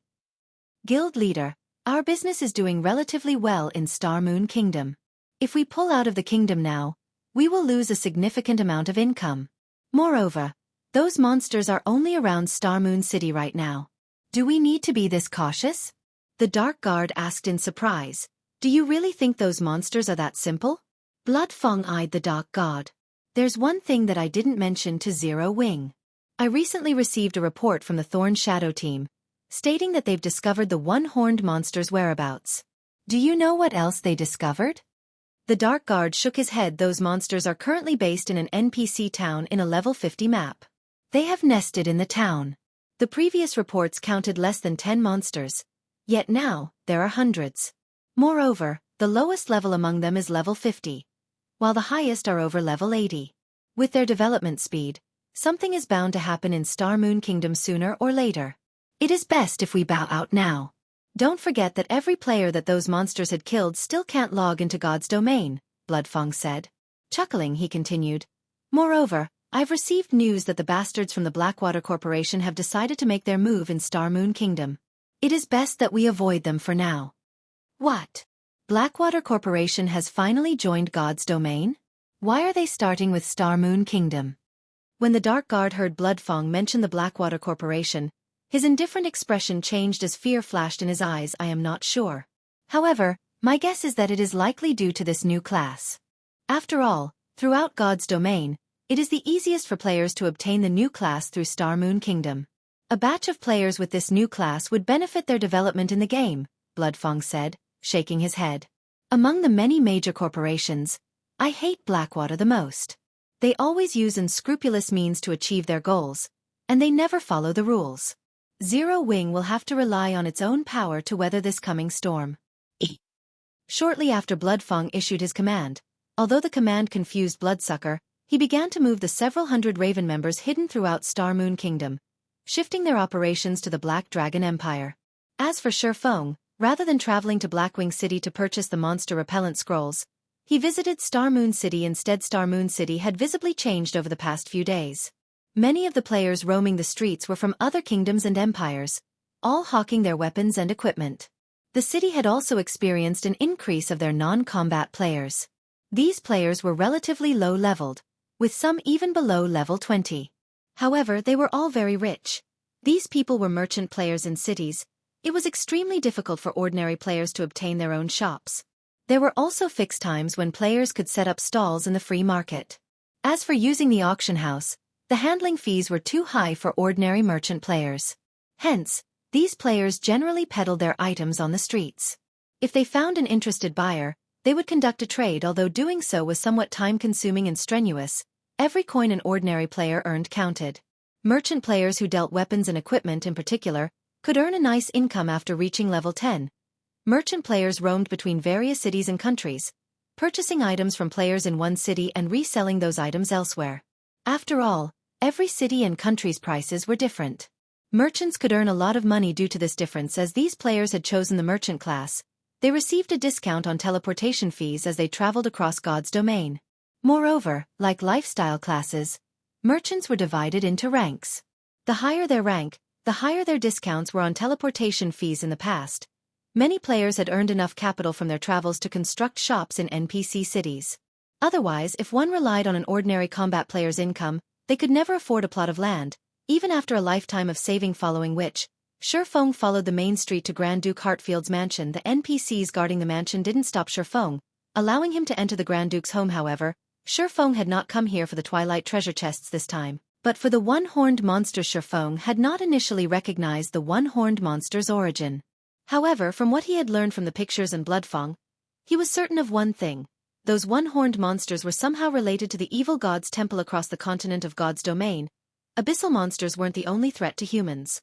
There were other dark powers at play. Among these dark powers, the most dangerous was the evil god's temple. Unlike the war god's temple, which specialized in resisting abyss invasions, the evil god's temple focused on destroying God's domain. Moreover, the temple thirsted for the destruction of all life, unlike the abyssal monsters, who only aimed to conquer. Chapter 961. Sword Emperor Ryan. Hellscythe_Fluffy Goblin. Chapter 961. Sword Emperor Ryan. In the garden-like mansion, Feng followed the level 150 NPC steward to the mansion's observation deck as Star Moon Kingdom's only Grand Duke. Hartfield's status was only beneath the king's naturally. His mansion was astonishing. The observation deck was awe-inspiring. Not only did it float high in the air, but its floating elevator had also been crafted from 7 luminaries crystals. Even Star Moon Restaurant's rooftop view could not compare to the view from this observation deck. Furthermore, only the palace and Star Moon auction house were higher up than the Grand Duke's observation deck. Feng felt as if he were standing atop the clouds as he looked out. He had an unobstructed view of Star Moon City. The gentle breeze touching his face relaxed him. Despite the relatively normal mana density, he felt utterly carefree. Enjoying a meal here would be the epitome of luxury. In the past, many major guilds had attempted to construct similar observation decks in their own cities, not excluding Shadow. However, only after the attempt did people realize how expensive it was. The floating deck required incomparably precious materials. Although they were not as rare as the 7 luminaries crystals, the floating stones were rare throughout God's domain. On the market, a fist-sized floating stone would sell for dozens of gold. One could imagine just how much it would cost to construct an observation deck the size of a basketball court. Crafting the necessary floating elevator also required 7 luminaries crystals. Those crystals were the core components of mind spaces, and players were more than reluctant to part with them. Very few people could afford to use them to craft a floating elevator. Moreover, the moment the floating elevator was complete, other players would likely attempt to steal it. Next to the level 200. Tier 3 Grand Duke Hartfield stood a middle-aged man in silver armor. A white mantle had been draped over the man's back, and a sword with a gem-encrusted hilt hung from his waist. Golden, divine runes had been engraved on the sword's scabbard, giving it both a sacred and magnificent appearance. Seeing this treasured sword, Feng had no doubt that, when this man walked down the street with that blade, he attracted a lot of attention. Countless female players and sword enthusiasts would hover around him like flies. Oddly enough, Feng recognized this man. The man's name was Ryan Ryder, and he was the captain of Star Moon Kingdom's Royal Guard. He was also a level 200, Tier 4 Sword Emperor. He was even stronger than White River City's powerhouse, Weissman, and was known for being the closest person to becoming a sword saint in Star Moon Kingdom. Although there were Tier 5 NPCs in Star Moon Kingdom, none of these NPCs were affiliated with the kingdom. They originated from the several major NPC organizations in God's domain. Eucharis, the Temple Lord of Star Moon Kingdom's War God's Temple, was one such example. Even the king had to show Eucharis respect. There was also the incomparably mysterious Charlene. Although Feng did not know which NPC organization Charlene belonged to, he was certain that she did not belong to Star Moon Kingdom. Hence, aside from the Grand Marshal Adolphe Serret, one could say that Ryan Ryder was the strongest NPC in Star Moon Kingdom. In front of the Grand Duke and the Royal Guard captain standing side by side, any ordinary player would be petrified. Surprisingly, Feng approached them casually. The NPC steward respectfully moved to the side. Two of Star Moon Kingdom's VIPs are here together. It seems that something serious is really happening in the kingdom. Seeing the two NPCs before him, Feng was more confident of his assumptions. The appearance of the evil god's temple hinted that something major would happen soon. This was practically a natural law in God's domain. Feng could remember that nearly half of Lion's Heart Empire had been destroyed in the past due to the evil god's temple's appearance. Even the ruling super guild in the Lion's Heart Empire had suffered severe losses, not to mention the empire's smaller guilds. This incident had shocked all of God's domain. No one had expected an NPC dark organization to be so powerful. After that incident, players exploded into action to remove the evil god's temple the moment any related issues occurred. Even so, every country in which the temple appeared suffered heavy damages. After all, when the evil god's temple appeared, all life and land were forfeit. Even after the threat was eliminated, the area took a long time to recover. Such situations' impact on local players and guilds was massive. Hence, Feng had hurried here. It was very difficult to gain entry into Star Moon Palace. Meeting with Grand Duke Hartfield, however, was easier. Everything would be fine as long as he reported the matter regarding the evil god's temple to Hartfield. The Grand Duke could then travel to the palace and inform the king with the power of the kingdom's army. Eliminating the one-horned monster should be easy. Young adventurer, we meet again, Grand Duke Hartfield greeted Feng as he approached. Caressing his goatee, Hartfield chuckled lightly before continuing. Weissman has told me much about you. I would never have imagined that, despite being so young, you were capable of helping Lady Charlene with various matters. If my two sons were as outstanding as you, I could retire without worry. As Hartfield finished his praise, Ryan Ryder could not help but look at Feng. This made Feng feel somewhat strange. He had not expected his fame to spread to NPCs. Moreover, these two influential characters in Star Moon Kingdom had heard of him. Lord Hartfield, I have come with an urgent message that must reach His Majesty the King. However, I cannot enter the palace, so I was hoping that you might transmit the message for me, Feng requested respectfully. Right, then.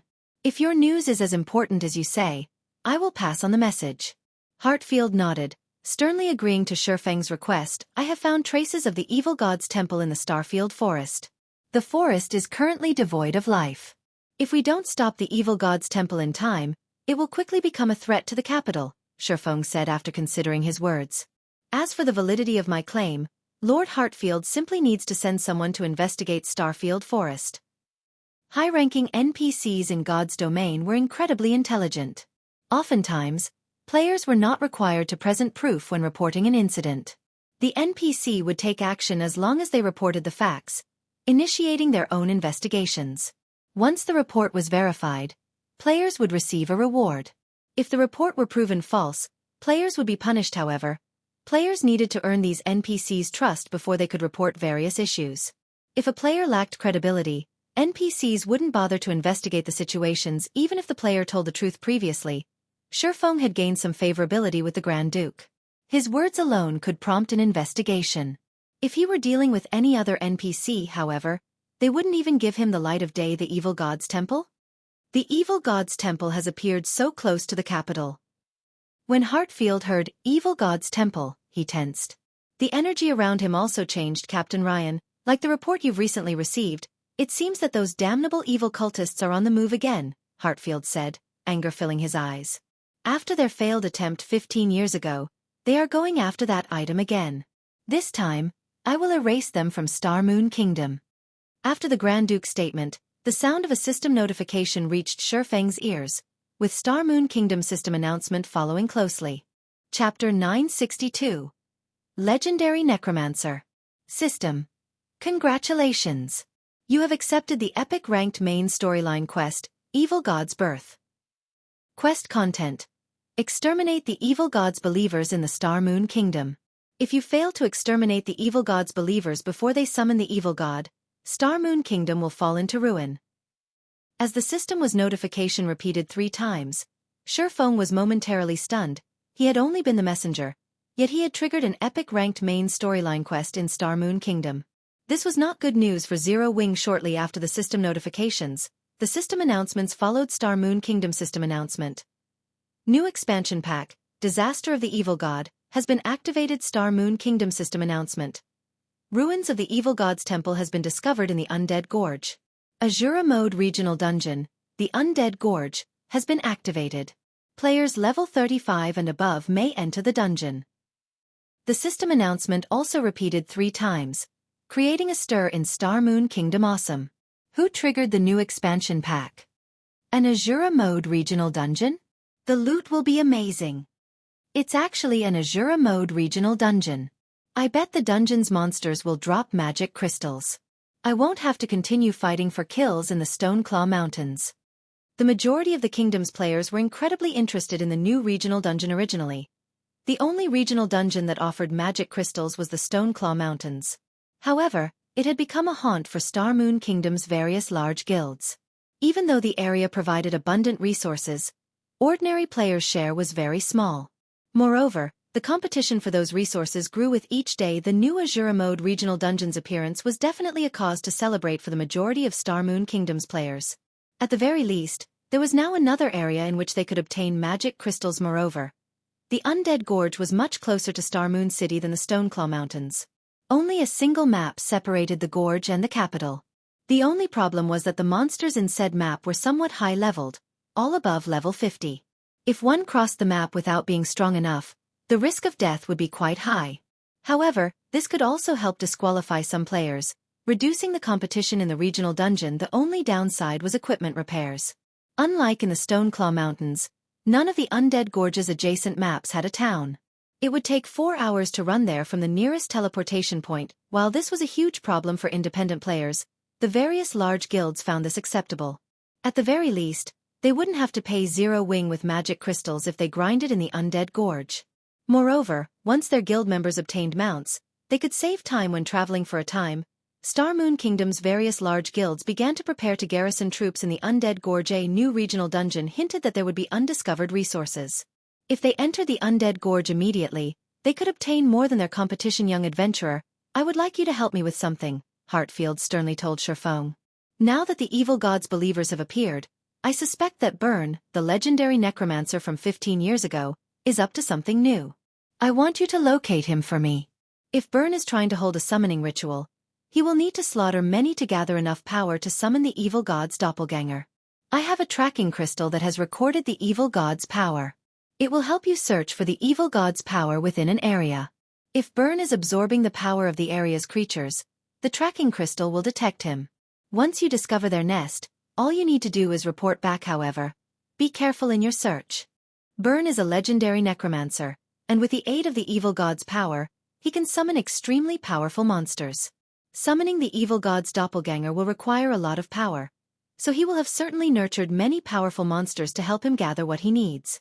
If you want to deal with these monsters, you should head to the remains of the evil god's temple in the Undead Gorge. You might find some method of dealing with them. Once Heartfied finished speaking, he passed Feng a blue crystal block tracking crystal. When activated, will scan 5,000 yards in every direction for the evil god's power. Each use consumes 1 magic crystal cooldown. 30 minutes. What an inconvenient item. Feng said nothing as he stared at the crystal block in his hand. Fortunately, it would require time to gather the necessary power to summon the evil god. The one-horned monsters would continue to massacre everything in their path. He would soon or later find them. Then he only needed to follow them back to their nest, following which, Feng left the Grand Duke's mansion with the tracking crystal in hand. He notified Aqua Rose to send some men to search the maps near Stone Forest Town for clues about the one-horned monsters. After completing that task, he teleported to Blackwing City. Meanwhile, inside Ouroboros's guild residence in Star Moon Kingdom, a meeting was being held. Usually, only the guild's upper echelons were invited to such meetings. This meeting, however, included 3 outsiders: Guild Leader Snow. There are many benefits to becoming one of the Blackwater Corporation's subordinate guilds. Won't you consider it? The gloomy short-haired youth, who headed the group of outsiders, asked, smiling at Gentle Snow. Many benefits? Zhao Yueru repeated from beside Gentle Snow, anger tinging her words. You're asking for management of Ouroboros and 90% of its shares, yet you're offering us less than 1/10 of the market price. These are your so-called benefits? Oh, don't put it like that. With Blackwater Corporation's fame and influence, I am sure that you know how much our management will benefit Ouroboros. The guild will become immensely strong, the short-haired youth said, chuckling. Joining the Blackwater Corporation now is your best choice. Otherwise, you'll run into a dead end in the future. You won't get anything at all. Are you threatening me? Gentle Snow frowned. It is not a threat. I am simply offering a suggestion. I doubt that your investors will want to make an enemy of Blackwater, the youth said. He then turned to Ouroboros' elders, saying, Your guild elders are aware of this. Did they not tell you yet? What is going on? Gentle Snow shifted her gaze towards the several guild elders beside her. Each elder represented one of Ouroboros' investors. Their words were the investors' will. Or companies have already reached a consensus and decided to join the Blackwater Corporation. Snow, please don't blame us. We don't have a choice. Blackwater has been putting pressure on our companies as of late, so our profits are in jeopardy. If this continues, our companies may go bankrupt. We had to compromise, an elder explained softly. Chapter 963. 3 days. The Blackwater Corporation employees' impressive tactics. Gentle Snow glanced at the short-haired youth sitting opposite of her, listening to several elders' explanations. In the virtual gaming world, third-rate or greater guilds typically split their shares among multiple shareholders. Zero Wing was unique in this, as guilds were rarely under the control of a single entity, much less first-rate guilds. Although a first-rate guild was the equivalent of a corporation and capable of earning its own money, when a guild of such caliber joined a large-scale virtual reality game, it needed a lot of capital to begin developing. God's domain was peculiar among large-scale virtual reality games. Even with a first-rate guild's financial strength, investments from various companies were needed for a guild to spread its influence throughout God's domain as it attempted to dominate one, or multiple, kingdoms. This was precisely the reason that multiple companies held the majority of Ouroboros' shares. If these companies came to an agreement, even she, the guild leader, was forced to accept the decision. However, Gentle Snow had never imagined Blackwater to be despicable enough to force Ouroboros into submission. Generally, major international corporations disdained such tactics, as doing so would only make them a laughingstock. Guild Leader Snow, what is your decision? The short-haired youth ignored the snow goddess's ridicule. On the contrary, he sneered and said, I know this is a very difficult decision to make. How about this? We'll give you 3 days to consider your options. If you insist on rejecting our offer in 3 days, we'll be forced to put someone else in the guild leader's seat. After making his threat, the short-haired youth left the meeting room. The 2 level 39 expert players followed him closely. Big Brother Wave, why don't we just get rid of Gentle Snow? It would make it easier to take over Ouroboros. Now that you've given her 3 more days, she might persuade those on the fence or purchase their shares. If she does, it'll be harder to occupy the guild. The 2 robust men asked the gloomy short-haired youth. The Blackwater Corporation's goal from the very beginning was to take control of Star Moon Kingdom. After turning Star Moon Kingdom into the corporation's playground, they would use it as a stepping stone to dominate the Black Dragon Empire. Even if Gentle Snow agreed to their conditions, they would not let Ouroboros survive. Rather, Blackwater would establish its own guild and absorb Ouroboros, gaining complete control. Hence, they did not need Gentle Snow's consent. Do you really think I will give her 3 days to make a decision? The short-haired youth clicked his tongue. Sneering, he continued, I am just giving Ouroboros' members time to adapt. If I remove Gentle Snow from her position suddenly, it will cause quite a stir in the guild. Not only will it decrease the guild's morale, but I will also have a lot of trouble rectifying the problem. Now that I am giving Gentle Snow 3 days, however, news of this matter will spread throughout the guild. We'll encounter less resistance when we take over the guild's management. Most importantly, young Master Jing has not yet sent me enough experts to take Ouroboros over. In 3 days, we should have enough personnel to assume control. At that time, we will gain control of Star Moon City, and it won't be long before we possess all of Star Moon Kingdom. Big Brother Wave, what about Star Moon Kingdom's #1 guild, Zero Wing? Are we not negotiating with them? I've heard that Zero Wing is particularly stubborn, and the guild leader alone controls the guild. It will be more difficult to take over. We won't need to worry about that. Young Master Jing has other plans for Zero Wing, the youth named Abandoned Wave responded nonchalantly. How are the people that young Master Jing sent adapting? Big Brother Wave, rest assured. With our guidance, they're improving each day. I believe they will adapt to God's Domain's combat style very quickly with the help of the battle videos we procured and the Trail Tower. As long as their levels are brought up to speed, they will be the guild's greatest trump card. One of the robust men reported excitedly the Blackwater Corporation was not like other corporations. It could actually fit quite well in God's Domain after all. Blackwater was an international corporation that dealt with fighting competitions. The corporation's dojos spanned the globe. Moreover, the corporation was also one of the world fighting competition's main hosts with the amateur fighters in God's Domain. It would be a piece of cake for Blackwater to dominate the game if not for the recent launch of the Mind Space system. The Blackwater Corporation wouldn't have harbored the slightest thought of investing in God's Domain once Abandoned Waves group left. Pandemonium swept through Ouroboros. The guild was no longer focused on the new regional dungeon. Meanwhile, Feng had arrived in Blackwing City's magic district. Unlike ordinary NPC cities, which were generally divided into the Noble District and the Commoner District, the NPCs and players that reached Blackwing City were extraordinary. Moreover, even if other kingdoms and empires' nobles ventured to this city, they were ordinary here in the Magic District. NPC-owned magic shops were everywhere. There were at least 100 such shops in the district. Not only did these shops sell all kinds of daily-use magic items, but they also sold magic scrolls. Some even sold rare magic scrolls that could not be found in ordinary NPC cities. The Monster Repellent Scroll was one such magic scroll initially. Players had assumed that the Monster Repellent Scroll had no particular value. After all, it was only capable of driving off low-intelligence monsters.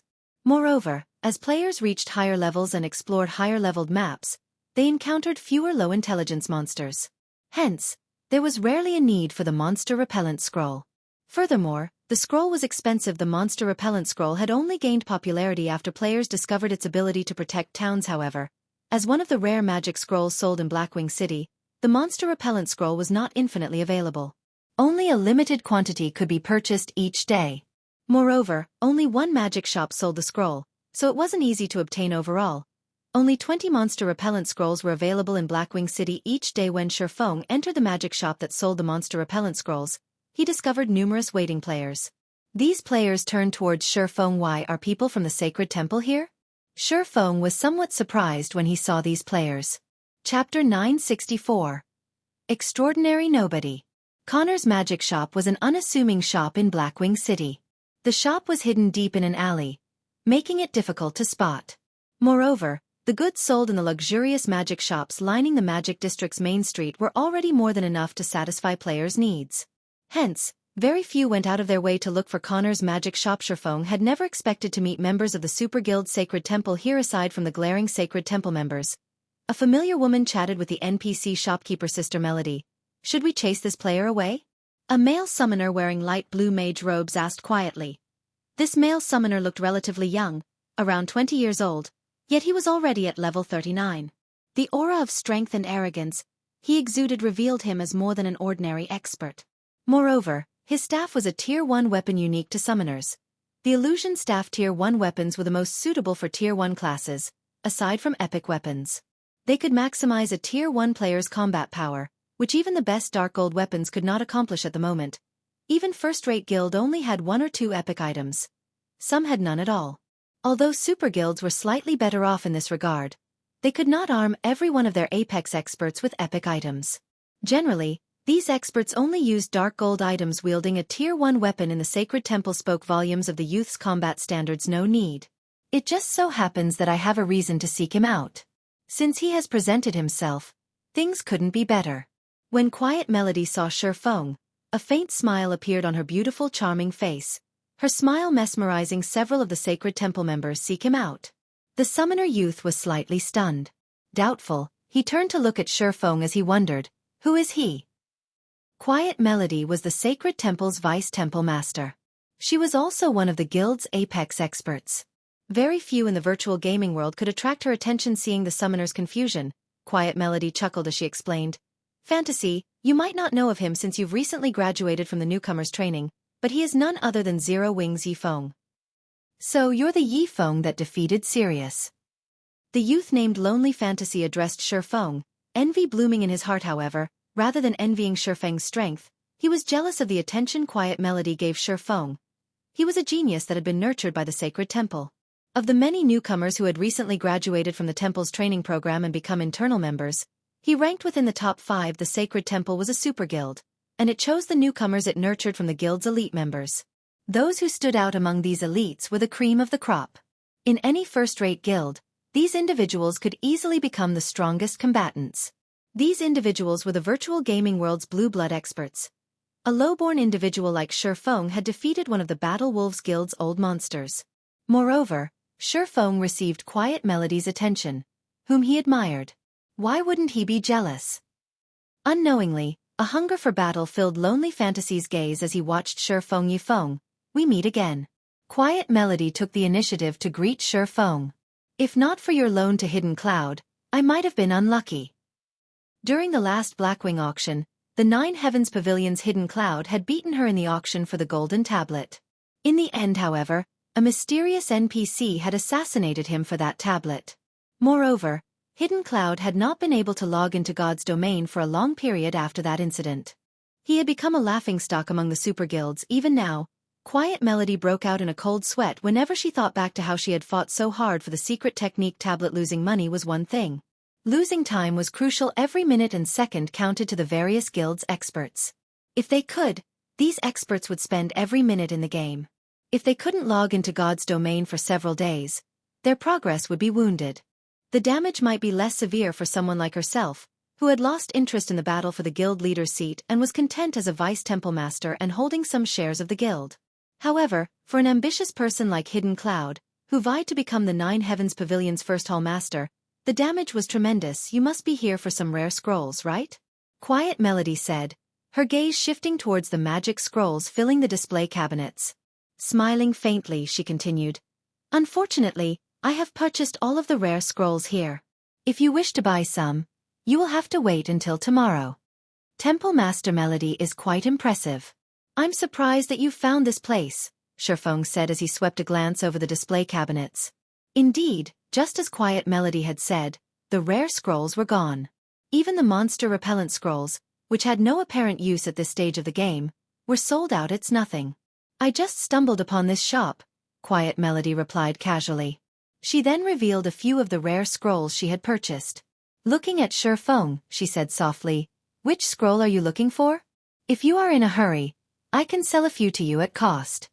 The Sacred Temple members were shocked.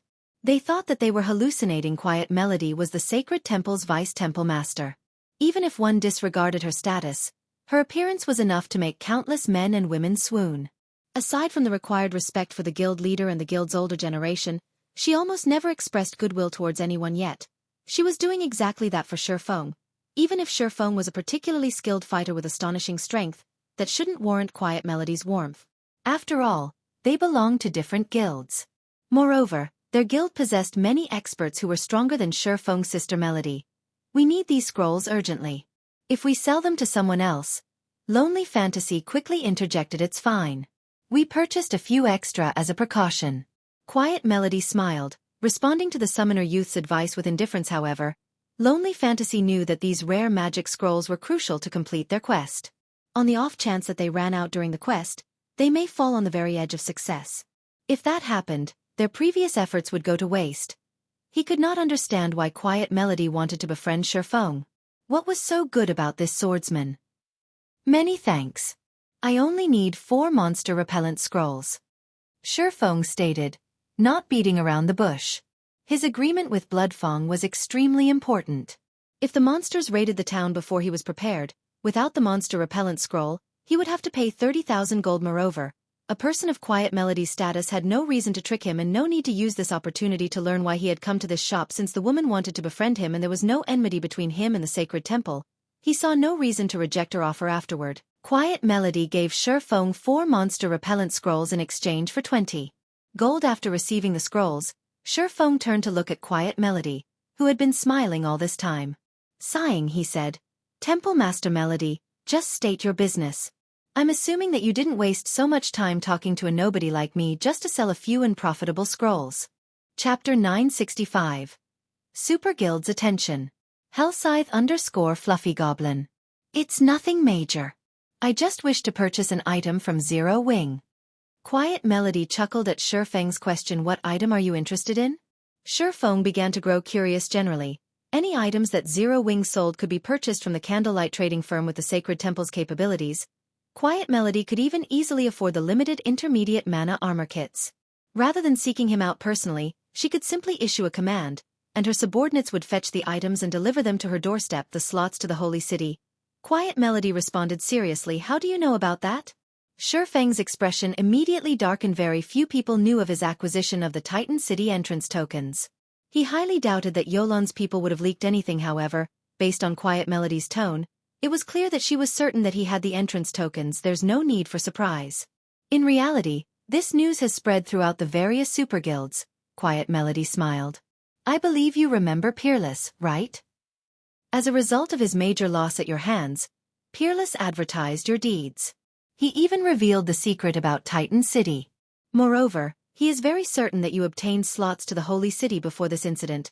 I never knew that God's domain had such a holy land. Many super guilds are now watching Zero Wing. It is only a matter of time before they contact your guild. I had intended to visit White River City after I had finished shopping here. However, it seems that won't be necessary. Hearing Quiet Melody's explanation, the Sacred Temple members were stunned. Even Lonely Fantasy wondered if he had heard wrong. They had never imagined that Feng was actually responsible for the Pantheon elders suffering. Even newbies knew about Pantheon's Peerless. He was a big shot on the same level as Quiet Melody. Yet Feng had killed such a powerful character. It was unbelievable. Field battles were different from the PvP battles in the Dark Arena. Although Peerless was not as powerful as Sirius, one could use various tools in a field battle. Many powerful experts had also accompanied Peerless, making it even more difficult to kill him. Moreover, from listening to Quiet Melody's words, the item in Feng's hands was even tempting to the various super guilds. So much so that a vice temple master like Quiet Melody deemed it necessary to make a personal visit. This was a first in Sacred Temple's history generally. When dealing with a guild like Zero Wing, it was a miracle if the Sacred Temple even sent someone from middle management. Yet, the guild had delegated the negotiations with Zero Wing to a core upper echelon. Lonely Fantasy was confused. Zero Wing was merely an upstart guild in God's domain, yet it warranted treatment that first-rate guilds dreamed of. How did it manage this? So he's the one who let it leak. Feng smiled bitterly as a realization struck him. It seems that had been his final chance. He now, more or less, understood Peerless' actions during the entrance trial. It was no wonder why the high and mighty Peerless of Pantheon had tried to negotiate halfway through the battle. Without a doubt, that had been his last chance to challenge the entrance trial. After losing that chance, he would have to wait a long time before he could try to enter the Holy City again. He might not even get another chance since he had lost this opportunity. He wouldn't let the culprit behind his failure get off scot-free. Hence, he had spread the news and pointed the various super guilds towards Zero Wing. Our Sacred Temple also knows how valuable the slots are, so we won't ask for too many. 10 will be enough. I believe that with how many slots Zero Wing obtained, trading 10 shouldn't be an issue. Moreover, we are more than willing to pay a sufficient fee in either money or items. Quiet Melody unhurriedly explained her offer. In an ordinary guild, the Holy City slots would, at most, add a few advanced lifestyle players. However, it was a different story for super guilds. Super guilds like the Sacred Temple had many lifestyle players who were masters in other virtual reality games. Unfortunately, as these masters were still unfamiliar with God's domain's lifestyle classes, they could only utilize a small fraction of their true abilities. However, with access to the Holy City of Titan, these past masters would rapidly become true lifestyle masters in God's domain. Once these masters could exert their true abilities, rather than just generating limited profits, the Sacred Temple's network of shops could finally be put to good use. Hence, to obtain the slots to the Holy City, the Sacred Temple was willing to pay a massive price. If Zero Wing is willing to sell the slots, the Sacred Temple is willing to trade epic items or golden lands in major cities for them.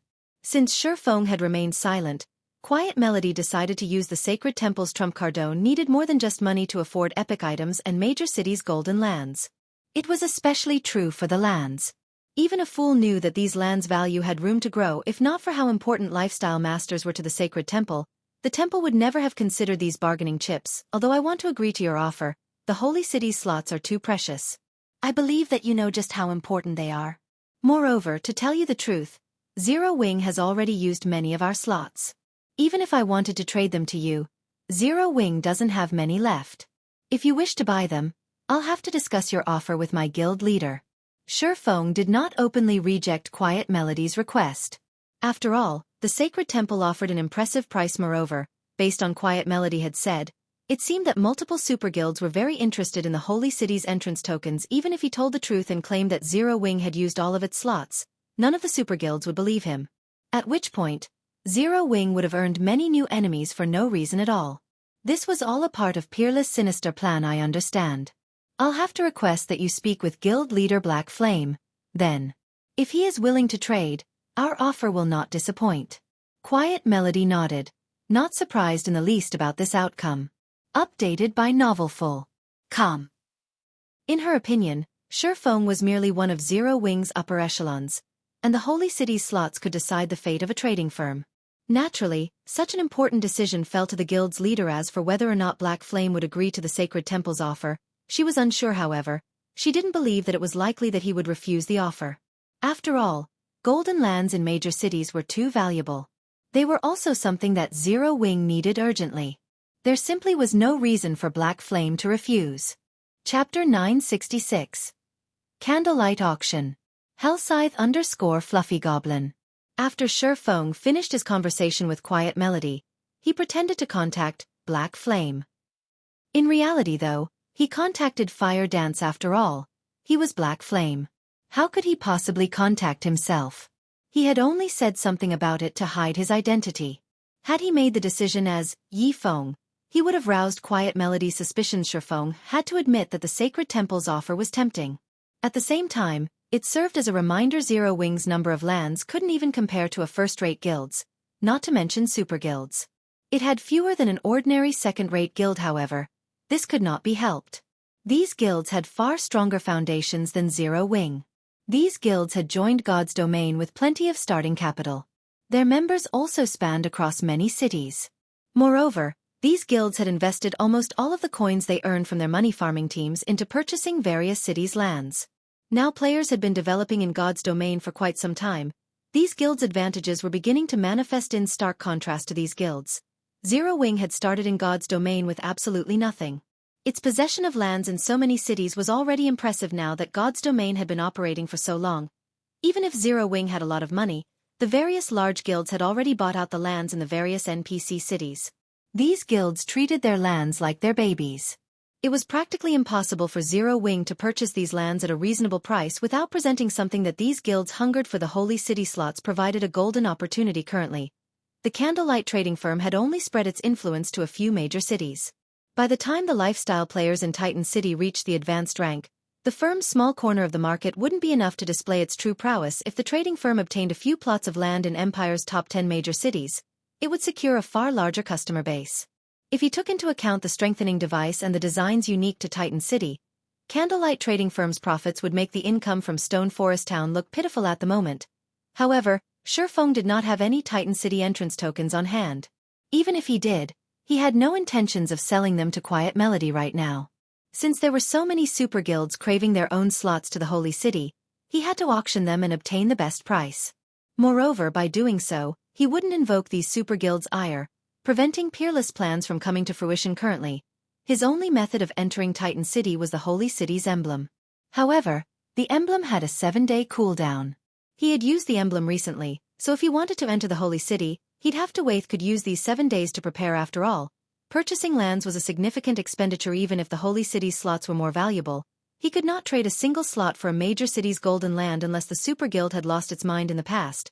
A single Holy City slot only sold for several hundred gold. Even if it sold for more than that at the moment, the most anyone would pay was roughly 1,000 gold. On the other hand, major cities' golden lands were worth over 10,000 gold. With the slots he had on hand, he could afford at most one plot of land. This was not the desired outcome. He planned to trade the Holy City slots for lands in major cities, offering one slot and coins to make up the cost difference. This way, he could purchase 10 plots of lands by selling 10 slots. Hence, collecting enough coins was now a priority. Prepare the main force and both the Dark Gods Legion's official members and reserve members to advance on the Undead Gorge. Halt all other quests and activities temporarily, Feng instructed. Don't forget to collect extra strengthening devices and magic scrolls from Candlelight as well. Although the Undead Gorge is an Azura mode regional dungeon, its monsters are much stronger than in the Stoneclaw Mountains. Don't carelessly lose your lives in there. Feng had never heard of the Undead Gorge before. However, as it was related to the new expansion pack, it was definitely not an ordinary regional dungeon. It should offer an abundance of resources, particularly magic crystals currently. There were too many players in the Stoneclaw Mountains. There weren't enough monsters to go around. On the other hand, not only was the Undead Gorge a new regional dungeon, but it also required more to enter than the Stoneclaw Mountains. Guilds wouldn't be able to dispatch as many members to the dungeon. With this, Zero Wing could farm magic crystals far more efficiently as long as he had enough magic crystals. He could use the teleportation house to turn them into mountains of glittering gold coins with this. He could earn what he needed to purchase lands during the next 7 days. Understood. Fire Dance nodded after Feng finished issuing his orders. He smiled as he turned back to quiet melody. Communication between players could be set to private mode. This way, unrelated parties would not overhear the conversation. Naturally, the surrounding Sacred Temple members had heard nothing Feng had said, so these people assumed that he had been speaking with Black Flame. Temple Master Melody, I've told our guild leader about your offer. Our guild leader has considered this problem. Hence, he has already prepared and decided to auction off the slots. In 7 days, the Candlelight trading firm will hold its first auction. Not only will the Holy City's slots be available, but many other unimaginable items will also be for sale, Feng said. To participate in the Candlelight auction, you will need to hold at least 1 deed to a major city's golden land. These lands will be used to bid for the Holy City slots. Of course, Zero Wing will supplement the cost for each land with coins. However, Zero Wing will only announce the auction to the public in 3 days. This is all I can say for the moment. As for who obtains the Holy City slots, that will depend on the strength and capital of the various guilds attending. Updated by Novelful. Come. The moment Feng finished talking, Lonely Fantasy, who stood beside Quiet Melody, flew into a rage, growling, "What do you guys take those Holy City slots for? Do you really think our sacred temple can't obtain our own?" "Fantasy, that's enough." Quiet Melody reproached her subordinate. Although Lonely Fantasy tried to continue, when he saw the fury in Quiet Melody's eyes, he snapped his mouth closed. "Since Zero Wing intends to sell the Holy City slots, we are lucky. The sacred temple will certainly attend the auction," Quiet Melody said, her eyes carrying a silent apology. She then departed from the shop with Lonely Fantasy and the others. Lonely Fantasy still wanted to say something after leaving the shop, but Quiet Melody's glare silenced him. "Fantasy, you have just officially joined the sacred temple, so there is much about God's domain that you do not know. Zero Wing is not as simple as you think. It was bold enough to provoke the super first-rate guild Dragon Phoenix Pavilion and the super guild King's return. Do you really think Zero Wing will think much of the sacred temple's threats?" Quiet Melody scolded Lonely Fantasy, shaking her head ruefully. "While we wait, rather than following me around, head to the intelligence department and learn about the game's various guilds. God's domain is not the shallow game you think it is." Lonely Fantasy was taken aback by Quiet Melody's words. He had not realized that Zero Wing was powerful enough to provoke King's return. Just what kind of guild was it? As for Feng, after obtaining the monster repellent scrolls, he returned to White River City. As soon as he returned, he headed for his warehouse in the bank. Previously, too many things had demanded his attention. He hadn't yet had a chance to use the damaged god crystal he had obtained during the entrance trial. The Holy Grail already possessed immense power. If he could upgrade it further, the thought alone excited him. Chapter 967. Damaged God Crystal. Hellscythe_Fluffy Goblin. At White River City's bank, before Feng had arrived, a crowd of players had formed in front of the building's entrance selling raw materials in bulk. A stack of frost grass for only 15 silver. A stack of flame flowers for 21 silver. First come, first served. Urgently selling attribute gemstones. Tier 1 gemstones for 7 silver each. Tier 2 for 75 silver each. Limited stock available. Players were selling all sorts of items near the bank's entrance. Level 30 dark gold equipment was even available for purchase. Current mainstream players were only level 33, While elite players were generally level 36, even guild elite players dreamed of owning level 30 dark gold equipment. Very few people were willing to sell these items on the market. Generally, only players from small but powerful workshops sold equipment of such caliber.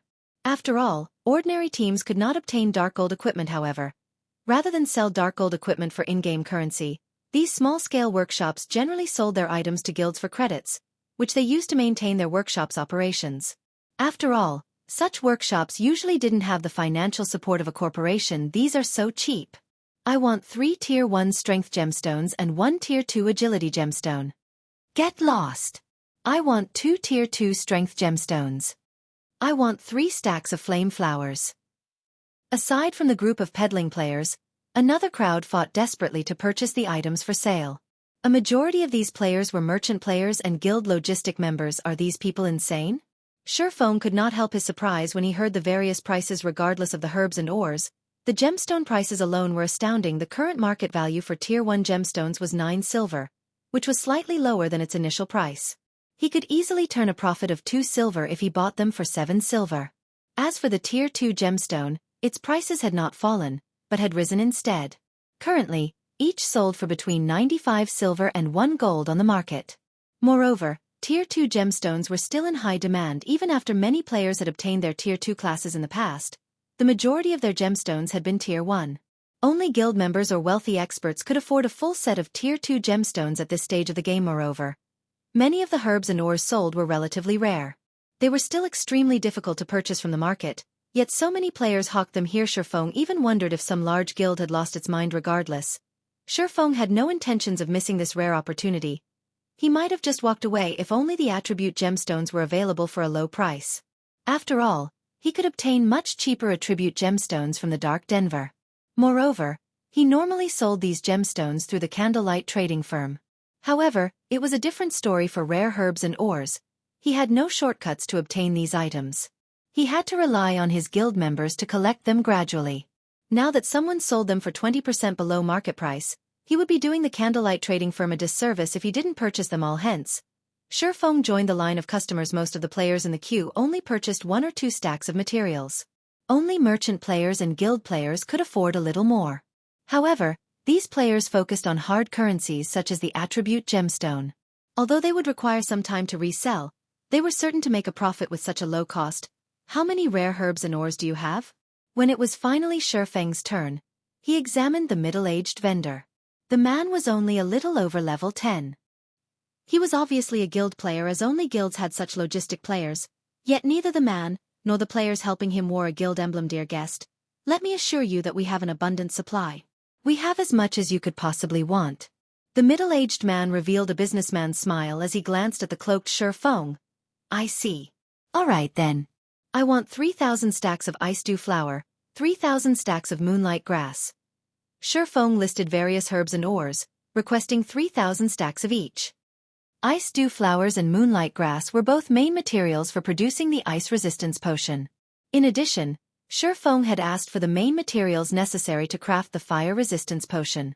As long as he had these materials, he could produce ice resistance and fire resistance potions in bulk. By the time White River City grew and the city's players could travel to the Eclipse Gate, these 2 potions would sell like hotcakes. Feng clearly remembered that, shortly after the flying ship feature launched, these potions' prices had skyrocketed. The raw materials also became incredibly popular. White River City's current development speed far outstripped that of the past. Based on Feng's estimation, it wouldn't be long before the flying ships were available in White River City. If he stockpiled ice resistance and fire resistance potions now, by the time players could travel to the Eclipse Gate, he would make a fortune. Dear customer, are you sure you want so many materials? Shock lit up the middle-aged man's face as he listened to Feng's request. The bag space of 1 or 2 people won't be enough to hold so many. If you really want them, we'll need some time to transfer the materials over from other cities. Even if he emptied his warehouse in White River City, he wouldn't come close to fulfilling Feng's order. Sure, I can wait, Feng said, looking nonchalant. In any case, he had something to do in the bank. If there was money to be made, he could be patient. Hearing Feng's confidence, the middle-aged man smiled brightly. Hurriedly, he said in a respectful tone, please wait here for an hour. I'll send my men to fetch the materials. However, we don't have enough stock of some of the materials you have requested. Do you still wish to purchase them? He could make as much money selling Feng these materials as he had made from all of his previous customers, so be it. In any case, bring as many of the materials I listed as you can. I'll buy everything. As a precaution, let's sign a contract. I'll return in an hour to find you. If you prepare the items early, you can meet me in the bank's main hall, Feng said. He then produced a contract and handed it to the middle-aged man. Please rest assured, I'll have my men bring the materials immediately. After the middle-aged man read through the contract, he signed it without hesitation. He then began to contact his subordinates. As for Feng, he entered the bank's main hall. Hello, sir. How may I be of service to you today? The female NPC behind the front counter smiled as she asked Feng politely, I want to enter my personal warehouse. Here is the key, Feng said. He then passed a bronze key to the female NPC. Please follow me, sir. After the NPC received the key, her attitude toward Feng shifted. Showing more respect, the key Feng had produced was paired to a large private warehouse. This made him one of the bank's VIP guests. No player could steal information about a private warehouse's contents. This was the reason that Feng had rented one for himself upon arrival. Feng carefully opened one of the warehouse's safes. The instant the safe opened, the air in the private warehouse grew heavy as a powerful aura surged from within the safe. The safe contained none other than the legendary ranked Holy Grail. Originally, Feng had intended to retrieve the damaged god crystal from his bag. However, as if this god crystal had been summoned, it flew from his bag without his involvement. As the god crystal hovered before Feng, it radiated a faint, golden glow. The god crystal, which should have lost its power, seemed resurrected. It radiated a powerful divine might that prevented Feng from moving. Chapter 968. Evolving the Emblem. Hellscythe_Fluffy Goblin. How is this divine might be so powerful? Feng could only look at the damaged god crystal. He could not even move a finger. The powerful divine might could even overpower Tier 5 NPCs. It was hard to imagine that this was merely a damaged god crystal. Even the complete god crystal he had previously snatched from a Tier 4 monster had not been as powerful as this. If he weren't in his private warehouse, the god crystal's divine might be enough to paralyze every player in the bank, causing a commotion in White River City. Although this damaged god crystal was quite powerful, in front of the Holy Grail, it was a sheep for the slaughter. It could only wait for its death. The Holy Grail then radiated a purple aura that spread throughout the warehouse. This purple aura ate away at the divine might rapidly, and Feng's private warehouse was soon void of divine magic. As for the damaged god crystal, it could barely stay afloat while it struggled desperately against the Holy Grail's aura. Suddenly, the sound of a system notification reached Feng's ear. System. Do you wish to allow the Holy Grail to absorb the Titan core? This is a Titan core? The sudden revelation surprised Feng. He used omniscient eyes once more to check the damaged god crystal. Titan core, the 10 great saints of Titan's greatest masterpiece. The Titan core is capable of supplying a near infinite amount of energy. It originally served as the Titan fortress's power core. However, it had been heavily damaged during the war between gods. When Feng finished reading the description, he was thunderstruck. He had heard of this item before. It could be used to construct a war fortress's power core, which was also the most important component in a war fortress. A war fortress was far more difficult to construct than a city, as it was a machine meant for slaughter. Even Tier 5 NPCs would flee from a war fortress as a single, random strike was enough to end their lives. However, moving a powerful war fortress required an astronomical amount of energy. Hence, one needed a very powerful power source. Among the available materials in God's domain, the Titan core was the best option. Speaking of war fortresses, Feng had seen one in the Phissis Canyon. He had also accepted the unique quest, Steel Fortress Borussia. He had nearly lost his life attempting to power the Steel Fortress Borussia with the Titan's heart. However, although the Titan's heart could also be used as a power core, it was far weaker than the Titan core. The Titan core possessed divine might, while the Titan's heart only possessed power. If the Titan's heart were powerful enough to threaten Tier 5 classes, the Titan core was powerful enough to invoke God's fear. Moreover, unlike the Titan core, the Titan's heart's energy was limited. Even 100 Titan's hearts were not as valuable as one Titan core. Do I absorb it? Feng hesitated. To a guild, the Titan core was leagues more important than a legendary item. Of the many components needed to construct a war fortress, the power core was the most difficult to obtain. In the past, this had caused many headaches for many of God's domain's major powers. Moreover, even if they obtained a power source, they would not mobilize their war fortress due to the immense energy consumption. However, there was no denying a war fortress's extreme power. If a Tier 5 player could defend a town with a player population over 1 million, a war fortress could defend nearly half of a kingdom's territory. Moreover, that was with a limited energy source. When it could not be moved, casually obtaining or producing another power source was immensely difficult. If he could equip a war fortress with the Titan core, the war fortress would have no problems defending an entire kingdom. Even the super guilds in the past had not had such a weapon of mass destruction. Moreover, powering a war fortress was only one of the Titan core's functions. The Titan core could also be used in a player-constructed city to emulate the holy city of Titan. According to legend, 18 Titan cores powered Titan City, granting it infinite energy. In the distant past, a large group of Tier 6 gods had attacked the holy city. In the end, however, these gods had failed. Titan City's dense mana and its floating lifestyle association were due to its endless amount of energy. One could just imagine how precious a Titan core was. If he allowed the Holy Grail to absorb the Titan core now, it would be nigh impossible to obtain another in the future. After all, Titan City's 10 saints were long gone. There was no one around who was capable of producing another Titan core. In the end, after giving it some thought, Feng decided to withhold the Titan core from the Holy Grail. Although the Titan core was damaged and could not be used, there was hope of repairing it. After all, he had the Holy City's emblem. He could enter Titan City anytime he wanted. As the Titan core's birthplace, he should be able to learn how to repair it in Titan City. To stop the Holy Grail from craving the Titan core, Feng stored the core in another safe. No one was allowed to open the safes in a private warehouse without the user's approval.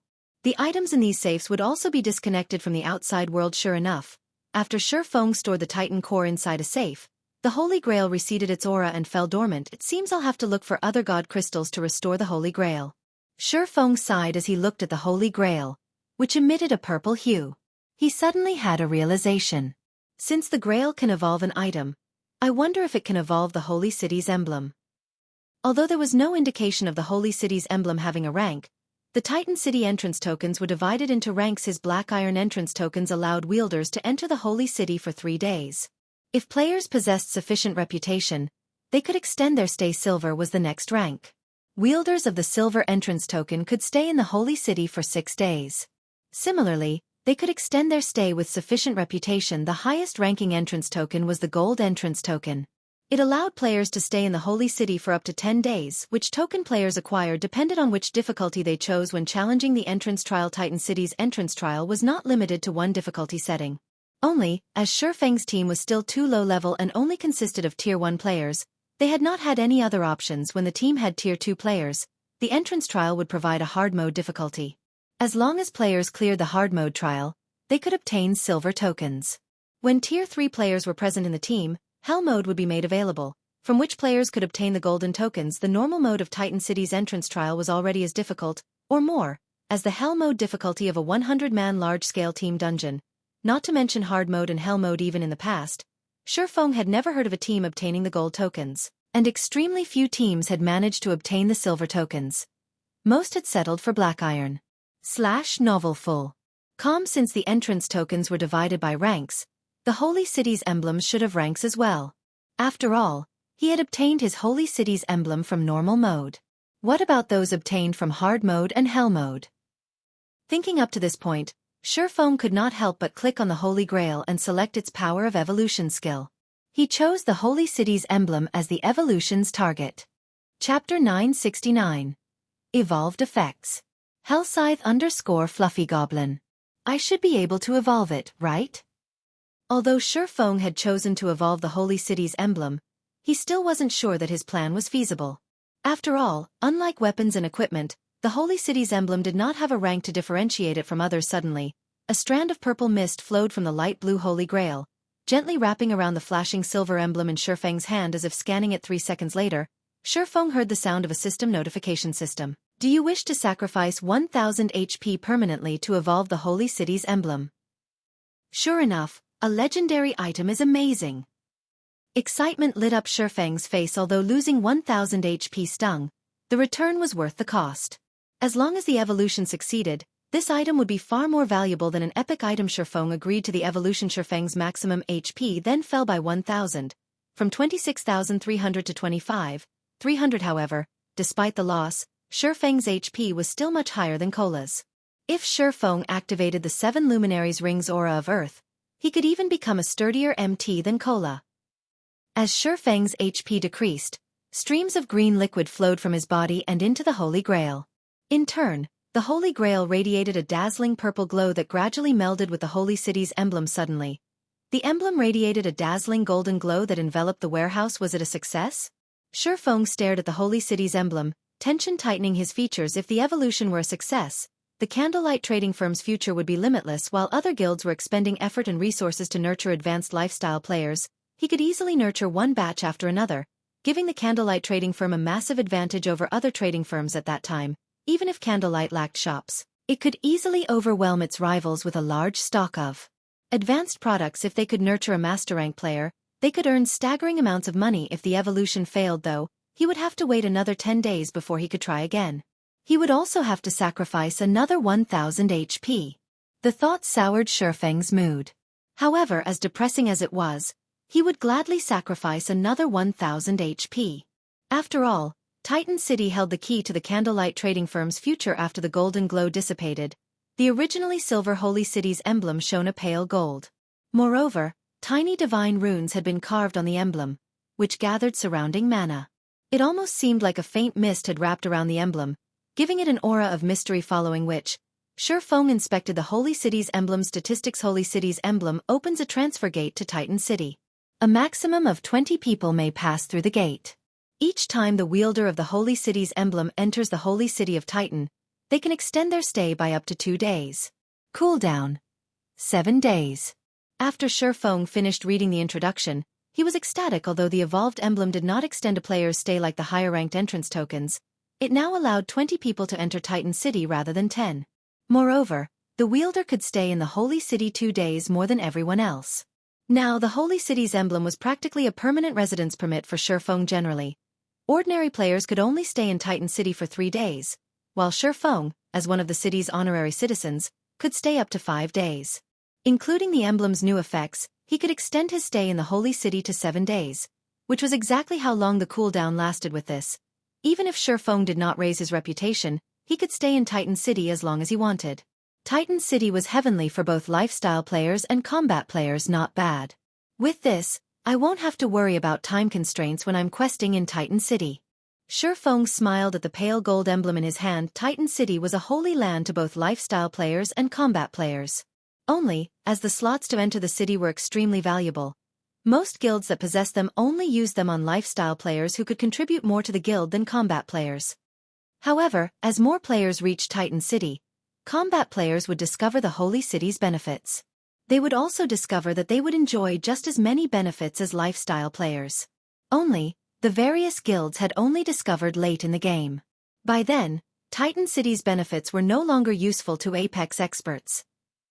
Starmoon City, Ouroboros's guild residence. Due to the Blackwater Corporation's visit, the entire guild was a mess. Many of the players lounged around the guild residence's main hall, not in the mood to level up. Instead, they chatted among themselves about the guild situation. At the same time, an argument raged in the residence's meeting room. Do your companies really intend to side with the Blackwater Corporation? Have you never considered the fact that Blackwater is simply trying to annex Ouroboros and turn it into one of its toys? At that time, your companies won't have anything to do with Ouroboros at all. Zhao Yueru bellowed, furious as she glared at the several guild elders beside her. Won't you reconsider this? The guild elders not affiliated with a company nodded, showing their support for Zhao Yueru's words. The Blackwater Corporation was ruthless and cruel. Before it had even obtained Ouroboros, it was asking its guild leader to step down and relinquish full management rights. One could only imagine what Blackwater would do once it truly secured the guild. Ouroboros's name would vanish from the virtual gaming world. After the Blackwater Corporation obtained 90% of Ouroboros's shares, it would only be a matter of time before it obtained the remaining 10% and devoured Ouroboros. Aside from the compensation fees, these companies would have nothing left currently. God's Domain's popularity was rising rapidly due to the Mind Space System's launch. Even a fool could tell what would become of God's Domain in the future. Otherwise, so many companies from around the world wouldn't be investing in the game as a first-rate guild. Ouroboros had a significant advantage. It had already amassed plenty of lands. However, if they allowed Blackwater to take everything, these companies would never be able to establish another guild as powerful as Ouroboros. No matter how much money they spent by giving in to the Blackwater Corporation, These companies were ignoring long-term profits for short-term gains. Regarding the problem of your funds, I have begun to sell the materials in the guild's warehouse to collect more. Including the funds I have and based on my estimations, we should be able to fund your company's resistance against Blackwater for some time. Ouroboros can use this time to capture a few towns. With the income from these towns, the guild will be able to sustain itself. It will no longer have to purchase coins from others or hire money farming teams. Meanwhile, you will retain your shares of Ouroboros. What do you think? /Novelful. Calm Gentle Snow proposed her plan calmly as she shifted her gaze towards the several elders representing various companies. Although her plan was effectively cutting off Ouroboros' means of retreat, this was the guild's best option. Chapter 970. Greatest Advantage. Hellscythe_Fluffy Goblin. The company representative elders fell silent after Gentle Snow's proposal. They had never imagined that Gentle Snow would take such decisive action, sacrificing the materials their guild had struggled to accumulate. This would damage Ouroboros immensely and be robbing Peter to pay Paul. In reality, she had not solved the fundamental problem. /Novelful. Calm. However, if they gathered enough capital to cover their company's sudden shortage of funds and endure this difficult period, their companies could make a comeback and slap the Blackwater Corporation in the face. Moreover, as Gentle Snow had said, if Ouroboros could obtain a few towns within a short time and maintain Ouroboros' profitable state, their companies would hold on to Ouroboros tightly, rather than surrender their shares to Blackwater in God's domain. Captured towns were different from NPC cities. Unlike in NPC cities, where players were under many restrictions, players could build as they wished in their own town. Moreover, constructing a house in a town was far cheaper. Most importantly, players wouldn't be limited in what items they could sell. In the shops in NPC cities, players were only allowed to sell items that were native to God's domain. In a player-owned town, however, players could sell foreign products such as cosmetic items. Unlike weapons and equipment, cosmetic items did not possess attributes. At the same time, cosmetic items could only be worn within player-owned territory. They could not be worn in the fields or NPC cities. Moreover, designing cosmetic items in the game was not an easy task.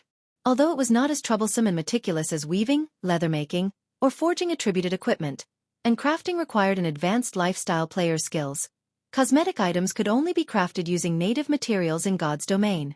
As a result, players were required to look for suitable materials to create pleasant-looking cosmetic items, which was not easy. Furthermore, more than one form of currency could be used. In player-owned towns, shops had the option of selling their items for either credits or coins, which was convenient for both players and shops. Take Stone Forest Town for example. As the first town to be captured in Star Moon Kingdom, it had grown considerably.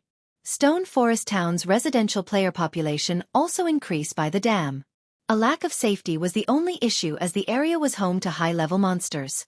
This prevented low-leveled players, who only sought entertainment, from visiting. Even so, many companies eagerly wanted to cooperate with Zero Wing. It was especially true for companies in the clothing industry. They all wanted to drown Zero Wing in credits. However, for some unknown reason, Zero Wing had turned these companies down. Instead, it constructed hotels, smithies, bars, and other establishments. The town was nearly out of space already. Seeing the large numbers of players swarming to Stone Forest Town, many companies had cursed Zero Wing as insane. The guild was ignoring a golden opportunity to earn a fortune. We'll contact our superiors immediately. However, we cannot guarantee that they will be willing to take this risk. The several elders representing companies nodded before logging out of God's domain. Hearing the several elders' answer, the other upper echelons relaxed slightly. Inside Star Moon Kingdom's Divine Colosseum, a large group of players ranging between level 10 and level 20 wandered in and out of Trial Tower. Although these players were not very high-leveled, and their equipment was subpar at best, others were shocked by how many floors they were clearing of these players. The weakest among them had even reached the Trial Tower's 6th floor. Brother Wave, the people that young Master Jing sent are incredible. Their improvement speeds are astounding. It won't even be long before they surpass me, a tall level 39 ranger, who sat beside Abandoned Wave, said, smiling bitterly. No matter what was said or done, he was a famous expert in the virtual gaming world. This time, he had been specially hired to train a group of newcomers who had recently joined the virtual gaming world. He had initially thought that this would be a simple job. However, the moment he met these newcomers, he sensed the dense killing intent and hostility. Their auras were nothing like an ordinary player's, and he could instantly tell that these experts had been well-tempered in live combat. Among these newcomers, A few even felt stifling. These newcomers had already surpassed him and reached the realm he had always dreamed of. This is all thanks to your guidance. Otherwise, they wouldn't have grasped God's domain's combat basics so quickly. When more newcomers arrive, I'll have to trouble you again. Abandoned Wave was quite satisfied as he watched the new group enter the trial tower. As long as he raised these people's levels, it would only be a matter of time before Blackwater took over Star Moon Kingdom. Before he had joined the game, he would never have imagined that combat in God's domain was as realistic as real-world combat. The only differences were players' skills and superhuman physiques. To the Blackwater Corporation, the game's realistic combat was its greatest advantage. After all, Blackwater was a giant in the fighting world. No one had more combat experts or method of nurturing experts than Blackwater. Unlike other companies, which struggle to nurture their own gaming experts in God's domain, it was a simple task for the Blackwater Corporation. Blackwater only needed to assist players in adapting to God's domain's combat style. Suddenly, a bald, robust man rushed up to Abandoned Wave and whispered, "Big Brother Wave, a message has arrived from Ouroboros. It seems that Gentle Snow is trying to use the guild's collected materials to compensate the companies for their missing funds. Moreover, someone in White River City has already agreed to purchase all of Ouroboros' rare herbs and ores. Should we do something to stop her?" Ha ha ha. Interesting. It seems that Gentle Snow is good for more than just her pretty face. She is a daring beauty. It makes me somewhat reluctant to let her go. Abandoned Wave could not help but roar with laughter. It's a pity that her efforts are pointless. She doesn't understand Blackwater's power. She doesn't know these companies' true intentions. Either Gentle Snow has a considerable amount of Ouroboros' shares. Even if those companies pressure her, they can't stop her from selling the materials. However, I can't let her have her way. Notify Gale and the others and have them warn the buyer. I don't want Ouroboros to have a raw material shortage when I take control. Understood. After Abandoned Wave finished issuing his instructions, the bald man left the Divine Colosseum. Chapter 971. White River City's Transformation. Under Star Moon City, Ouroboros' guild residence. Bursting into the meeting room, the tall, robust Berserker Fierce Snake hurried to Gentle Snow's side and quietly reported, "Guild leader, good news.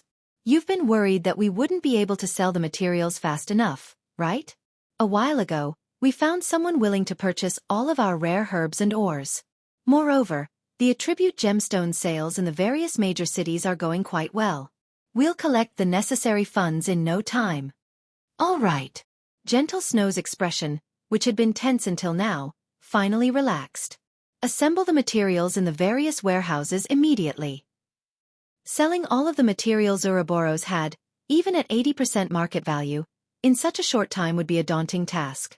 After all, there was a limit to how much the market could digest if they could not gather the required funds in time.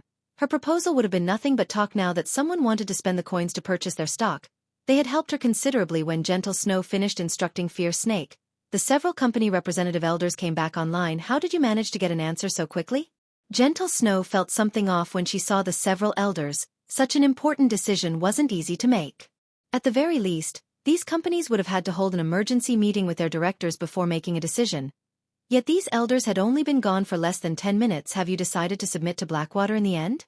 Gentle Snow's expression darkened. She had only recently chased away Chao Chenhua after much difficulty and snatched back control of the guild, which had originally belonged to her elder brother. She had never expected several of Ouroboros' investors to abandon them just as she was starting to push the guild onto the right track with just her family's company. She could not stand against these major companies when they worked together. Update by Novelful. Calm, Guild Leader Snow. Please understand that this is a world where the strong eat the weak. Our companies simply cannot stand against the Blackwater Corporation. Please prepare to hand over the position of Ouroboros' guild leader. We also hope that you will support the new guild leader. As for the White Clan Group shares, we will buy them back in 3 days.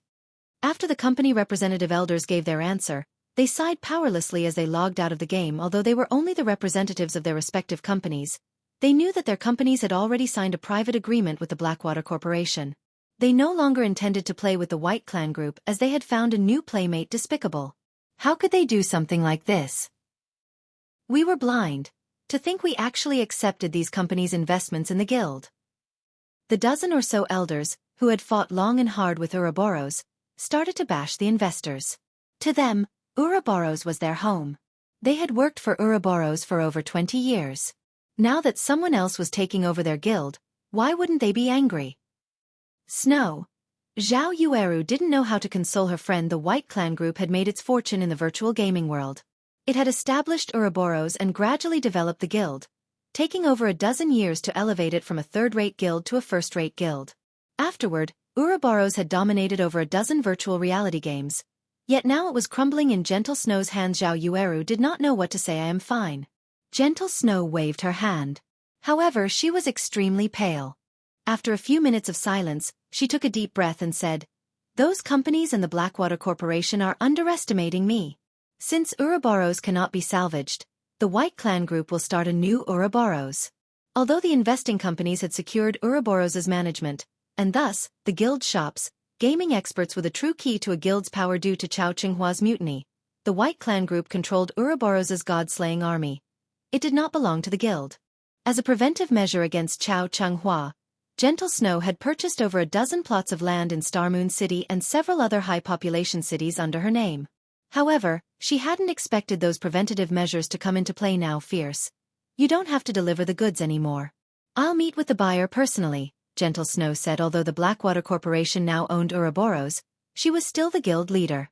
She also possessed a significant portion of the guild shares, so she still had the authority to transfer a considerable amount of resources. Since she was going to leave Ouroboros, she needed to take some things with her. She wouldn't allow Blackwater to get its hands on the resources under the White Clan group's management. Although she couldn't transfer the guild's resources in bulk, coins were much easier to move. Moreover, upstart guilds lacked money the most. With the money from selling the materials, she could easily build a sturdy foundation for her new guild. Following which, Gentle Snow left the meeting room. At the same time, Zhao Yueru began to mobilize the god-slaying army and other guild members. When the time came, she would take as many people with her as possible. Although they could not leave Ouroboros an empty husk, they could at least cause the Blackwater Corporation to pop a vein or two when it took over the guild's management in front of White River City's bank. Guild leader, the buyer is inside the bank. The middle-aged man, who sold items in front of the bank, rushed up to greet Gentle Snow when she arrived on her way to the bank. Gentle Snow was greatly surprised by White River City's atmosphere. Despite Starmoon City being the kingdom's capital, the vibe in White River City felt as if should be the capital instead. As she traveled through the city, she saw many teams from various first-rate guilds. There were more and higher-quality players in White River City than in Starmoon City. She had even seen a few players riding through the city atop mounts. One wouldn't see this in Starmoon City, yet it seemed that White River City's players were already used to these sights. One would even be hard-pressed to find such happenings in imperial capitals. When Gentle Snow entered the bank, the middle-aged man guided her to a corner of the main hall. Feng sat there alone, a black cloak covering his body. However, even though Gentle Snow could not see Feng's appearance, this man felt familiar. Gentle Snow? Why is she here? Is Ouroboros the guild selling the materials? Feng was somewhat surprised when he saw Gentle Snow walking towards him. Could something big have happened to the guild? With Ouroboros' financial strength, the guild shouldn't need to do something so damaging to gather funds. As Gentle Snow stopped before Feng and the middle-aged man was about to introduce her, 6 tall, burly men radiating hostility cut past Gentle Snow's group and surrounded Feng. "Oh, Guild Leader Snow, I'm sorry, but the Blackwater Corporation has some business with this gentleman. Would you give us a moment?" The leading level 39 berserker named Lethal Gale subtly demanded, smiling coldly. Chapter 972. Test of Strength. As Gentle Snow was pushed aside, the middle-aged man quickly stepped forward to speak up. However, before he could do so, Lethal Gale shot him a penetrating glare with the one look. The middle-aged man froze. Even though the middle-aged man knew that players wouldn't dare attack another in a place like this, Lethal Gale's sharp gaze had left him petrified. The dense killing intent within that gaze felt as if a blade had been pressed against the middle-aged man's throat, and if he moved, his head would leave his body. This is killing intent. Gentle Snow could also feel the frightening pressure that Lethal Gale exuded, and she could not help but stare at the berserker. To put it simply, killing intent was a kind of mental suppression. Although killing intent couldn't be seen or touched, the human mind could sense the threat of danger. As a person could not perceive the danger with their 5 senses, the mind employed a self-preservation mechanism, halting the body from making any sudden movements. It was the same mechanism that was responsible for small animals freezing when surprised. There was a saying in the real world that looks could kill. Although it sounded like a joke, a person's gaze could indeed transmit certain signals. Take wild animals for example. When two wild animals faced off against one another, if one of the wild animals received a ferocious glare from the other, the former would hesitate. Wild animals were born with much keener senses than humans, so they could pick up on these signals easier. Normally, it was very difficult for ordinary players. However, for experts who had experienced many life or death situations, their will and instincts had already been hardened and sharpened. Hence, they could transmit more powerful signals, which even ordinary people could pick up on. Lethal Gale was one such expert. Update by Novel Full. However, Gentle Snow had not focused on Lethal Gale due to his killing intent, but rather because his was somewhat different from other gaming experts. His killing intent was much colder and sharper. Unlike the killing intent other experts radiated, which only served as a warning signal, the killing intent Gentle Snow fell from Lethal Gale showed that the Berserker truly wanted to murder his target. More importantly, the Berserker wore a calm and natural expression while he radiated such killing intent. The fact that Lethal Gale could do this told her that his hands were stained with real-world blood. One should always act on a first-come, first-served basis. Do the Blackwater Corporation's people not respect this rule? Gentle Snow asked as she pulled her subordinate away and glanced at Lethal Gale. Sneering, she continued, "Or do you need me to teach you a lesson in manners?" Although Gentle Snow's tone was soft and not particularly loud, everyone who heard her trembled involuntarily. It seems the rumored snow goddess isn't just a pushover. Lethal Gale thought, surprised by Gentle Snow's aura. In his eyes, virtual gaming experts did not know what it truly meant to fight and kill. These people were nothing to them, people who had seen hell and walked the boundaries of life and death. However, the aura Gentle Snow radiated showed that she was not one bit weaker than him. He had not expected this revelation. "Sure.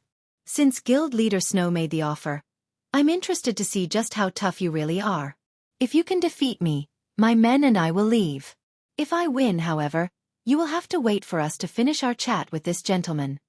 Although Gentle Snow's aura had surprised him, that was all. In an actual fight, one could only rely on their own skill.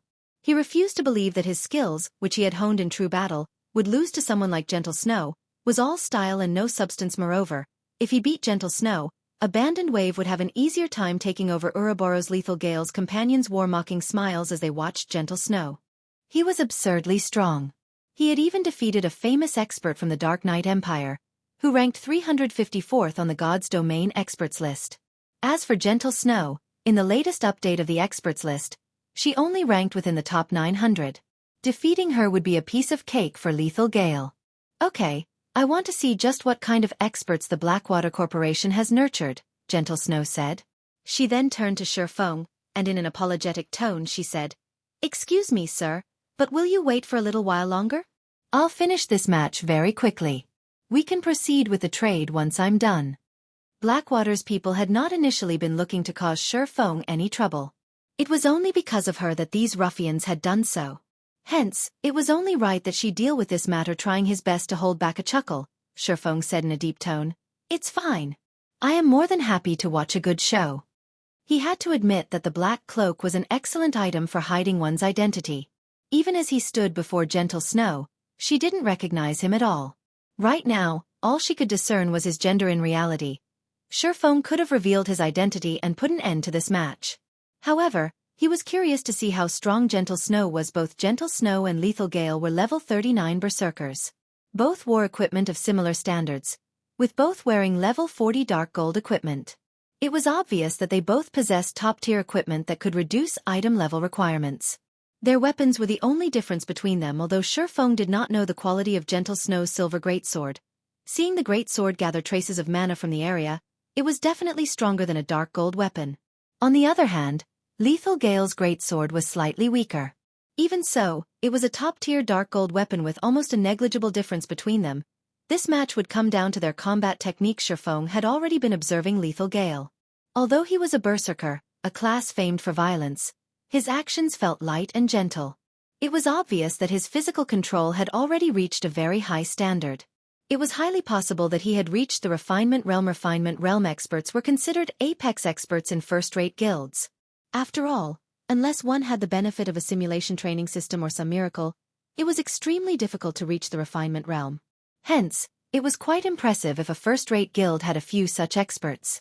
As for experts of higher combat standards, that depended on luck. It was similar to some unrated guilds' luck as they saw a refinement realm expert arise from among their members.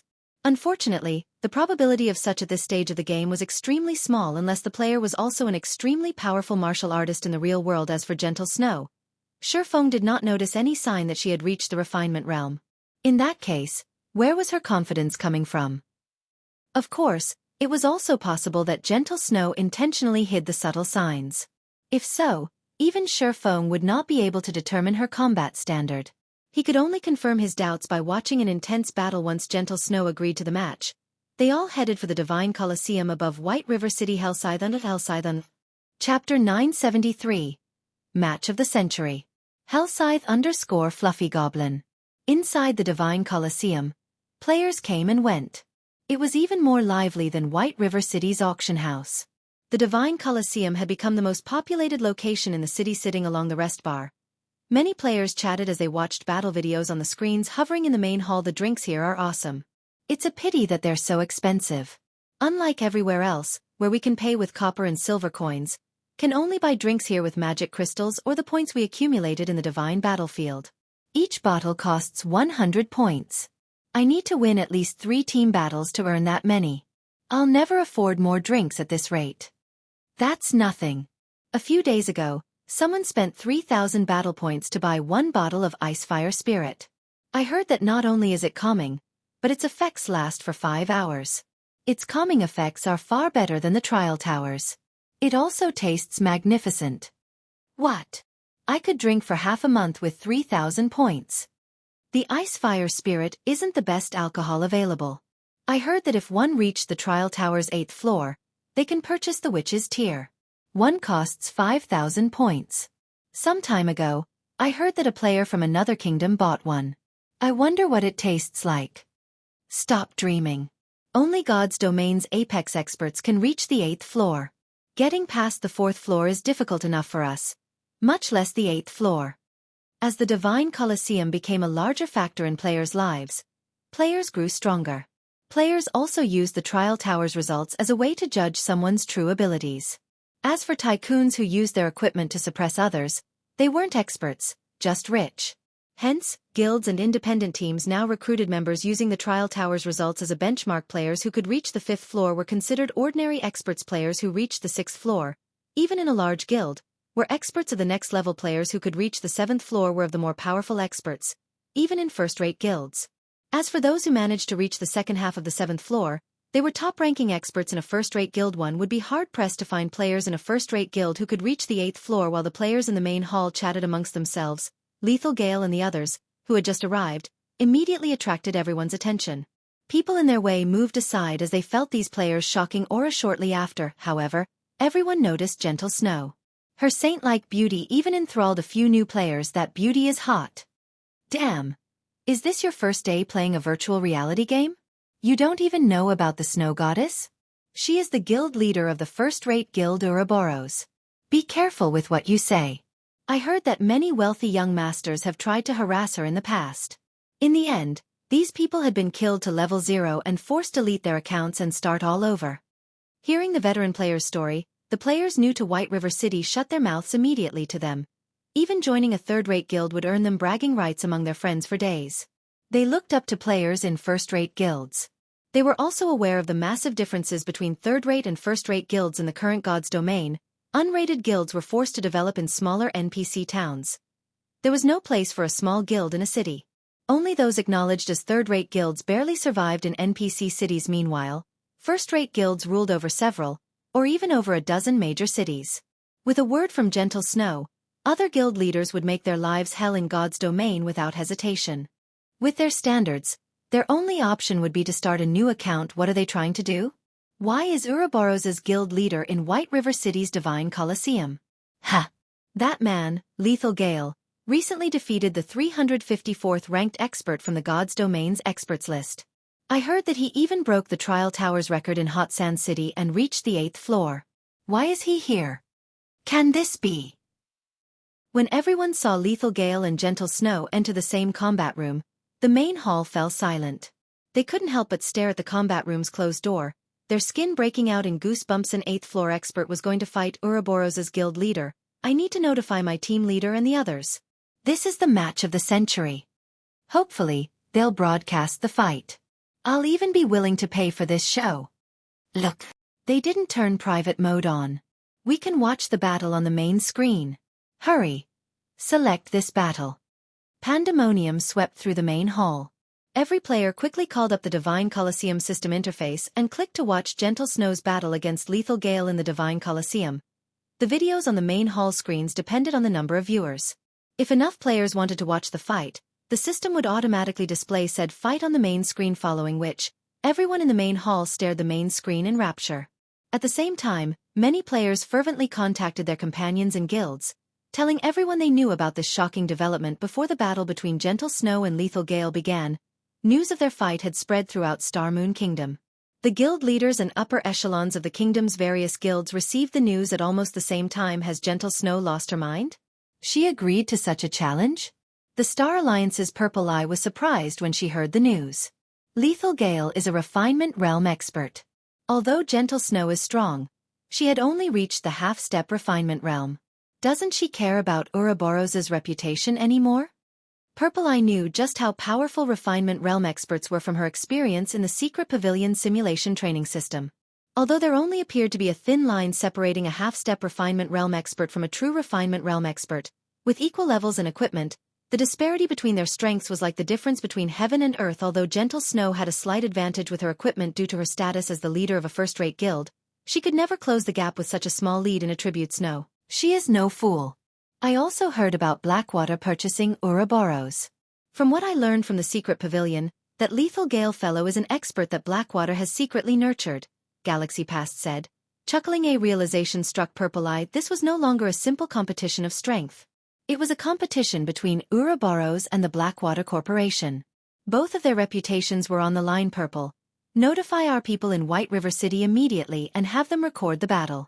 We must not miss this opportunity, Galaxy Past commanded. Other guilds also burst into action. Gentle Snow and Lethal Gale's battle had attracted the attention of Starmoon Kingdom's various large guilds. Chapter 974. War Goddess. Hellscythe_Vampire Cat. Chapter 974. War Goddess. A bald, robust man suddenly burst into an exquisitely decorated room, tension written all over his face. Boss Wave, something has happened with Gale, the bald man reported, hurriedly raising his brows. Abandoned Wave asked, what happened? I don't know what Gale was thinking, but he's about to duel Gentle Snow. News of the fight has already spread throughout the kingdom. The bald man said Gale is dueling Gentle Snow? The news surprised Abandoned Wave somewhat. A moment later, however, he started laughing before he said, good, very good. Gale's performance this time is excellent. Who would have imagined that, just as I was struggling to think of a way to take over Ouroboros, Gentle Snow delivered herself to my doorstep. Send someone immediately to live stream Gale's battle. I want to see the look of despair on Gentle Snow's face. Although he was not certain of Gentle Snow's true strength, he knew how powerful Lethal Gale was. It was common knowledge that, although Lethal Gale had beaten the 354th ranked expert on the God's Domain experts list, it had been a hard-fought battle. Hence, in the public's opinion, that must have been the limit to Lethal Gale's strength. Dated by novel full. In reality, however, Lethal Gale had held back after all. He was a member of the battle team that the Blackwater Corporation was nurturing. How could he afford to expose his true strength to the public? He needed to save that trump card to deal other battle teams a critical blow. Although Abandoned Wave had no idea how much strength Gentle Snow had hidden, she was 100 years too early if she thought she could defeat Lethal Gale. Inside White River City's Divine Colosseum, every player in the main hall watched the main screen as if hypnotized. It's finally starting. Sitting at a corner of the rest bar, Feng looked at the timer displayed on the screen, his heart thumping with anticipation. In the past, the strength Gentle Snow displayed during the early stages of the game had been extremely frightening. Many experts had considered her disappearance from God's Domain a shame, as they all believed that she had the potential to become a Tier 6 God-ranked player. Her abilities were clear for all to see just from how she had managed to nurture the cleric god Violet Cloud. The main screen currently displayed a dense forest, which was the perfect environment for assassins and rangers. However, it was an entirely different story for berserkers. Berserkers were the epitome of strength. The Berserker class was a class that solved all problems with overwhelming strength. Unlike a duel between other classes, the one between Gentle Snow and Lethal Gale would undoubtedly be a short battle. Either Gentle Snow would quickly defeat Lethal Gale or the other way around. There was no third possibility. Hence, everyone in the main hall paid close attention to the screen. Afraid of missing out on any details of the battle, let me properly experience the strength of Ouroboros' guild leader. Hopefully, you won't disappoint me too much. As soon as Lethal Gale let out a low shout, a bone-chilling glint flashed across his eyes as he unsheathed the gigantic greatsword slung over his back and entered a fighting stance. However, contrary to everyone's expectations, he did not use charge straight away and rush at Gentle Snow. Instead, he slowly closed in on the female berserker step by step. However, with each step Lethal Gale took, the surrounding air grew heavier. Even the players watching in the main hall could feel the frightening pressure the male berserker radiated. As for Gentle Snow, she unsheathed her silver greatsword and pointed it directly at the approaching Lethal Gale. Her actions were as if victory was already in her grasp. Her calm appearance made her look just like the war goddess of a battlefield.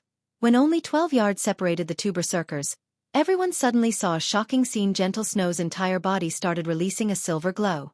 In the next moment, 3 pairs of silver metallic wings sprouted from her back. The equipment she wore also underwent a transformation. Her original silver armor turned into a set of pure white robes. In the blink of an eye, Gentle Snow had changed from a plate armor class to a cloth armor class. This sudden development made it seem as if an angel had suddenly descended onto the battlefield. In the next moment, golden divine runes manifested on her robes and even on her unblemished cheeks, adding a few hints of holiness to the war goddess. Meanwhile, the silver greatsword in her hands had also transformed into 2 thin, sharp blades. Golden arcs of electricity were faintly visible, wrapping around the blades of the one-handed swords. Before anyone even reacted, Gentle Snow dashed straight towards Lethal Gale. What just happened? Is she really a berserker? Gentle Snow's sudden transfiguration riveted everyone in the main hall. None of them had expected her to undergo such a change. She's so fast. At this moment, even Feng was surprised. He had never imagined that Gentle Snow had hidden her strength so deeply. Gentle Snow's current speed was already above his. Watching through the large screen, everyone only saw Gentle Snow leaving behind an afterimage in her original position before appearing right before Lethal Gale. Come. Lethal Gale laughed as he activated his berserk skill, Beastification, his skin suddenly turning a deep red. Both his strength and speed also soared. Immediately, he sent a cross slash at Gentle Snow. In response, Gentle Snow swung the sword in her right hand, the blade transforming into an arc of light as it struck at Lethal Gale's greatsword. What a fool! Gale has already activated Beastification. Although the skill's duration is very short, it increases his strength attribute by 120%. In addition, Cross Slash is a Tier 1 sure kill skill. Even great lords won't be able to block this attack. Yet Gentle Snow actually dares to receive it directly? Could she have abandoned herself to despair because of losing Ouroboros? Abandoned Wave's lips curled into a smile as he watched Gentle Snow's actions. He could already see the scene of Lethal Gale heavily injuring the female berserker. Has Gentle Snow really lost her mind? She actually made such a rash counter. Purple Eye looked at Gentle Snow with eyes filled with worry. Gentle Snow was a rival of hers. She did not wish to see her losing to anyone but herself at this moment. Purple Eye was wondering whether Gentle Snow truly understood just how powerful a refinement realm expert, who had activated a berserk skill, was. As for Feng, he simply chuckled at this scene. Among everyone present in the Divine Colosseum, most likely nobody, aside from himself, knew what kind of state Gentle Snow was in at present. If one were to say that Lethal Gale was in a berserk mode right now, then the current Gentle Snow was in a twofold berserk mode. The reason for Gentle Snow's transfiguration was her obtaining the Holy Warrior class, one of the 5 great legacies of Star Moon Kingdom. The 5 great legacies of Star Moon Kingdom. Not to mention completing them, just being able to accept the quest for these legacies showed that one was a favored child of the main god system in the past. Only Gentle Snow in the entire Star Moon Kingdom had managed to complete this quest. Feng had never imagined that she would actually succeed in class changing into a holy warrior ahead of time. The 5 great legacies were all peak legacies. The legacy skills that Gentle Snow learned were naturally extraordinary at this moment. The skill that Gentle Snow had used was one unique to the holy warrior class, the legacy berserk skill Starlight Saint. Not only did the skill increase her attributes significantly, but it also altered the external appearances of her weapons and equipment at the same time. Currently, although it might seem as though Gentle Snow was equipped in cloth armor, in reality, it was holy armor. The soft, white robes she was wearing were tougher than even adamantite. The defensive capabilities of those robes far surpassed those of plate armor. Chapter 975. Taboo Skill Life Return. Hellscythe _Vampire Cat Chapter 975. Taboo skill life return. Although twofold Berserk could give players the strength to combat existences of a higher tier, it also had a glaring weakness. Legacy Berserk skills all shared the same problem, and that was the side effects. Unlike ordinary Berserk skills, all Legacy Berserk skills would place its user into a weakened state once their durations ended. Moreover, the duration of twofold Berserk was very short. Even Feng, who possessed one of the 10 great saint legacies, could maintain it for only 20 seconds. Once twofold Berserk ended, he would fall into a weakened state for several hours. However, it was also precisely because of such a drawback that the system allowed the use of twofold Berserk. Based on Feng's estimates, Gentle Snow's Starlight Saint should have a shorter duration than his Blade Liberation. If she could not finish off Lethal Gale within this period, once her Berserk skill ended, she would lose without a doubt. One could say that Gentle Snow was taking a gamble. Boom.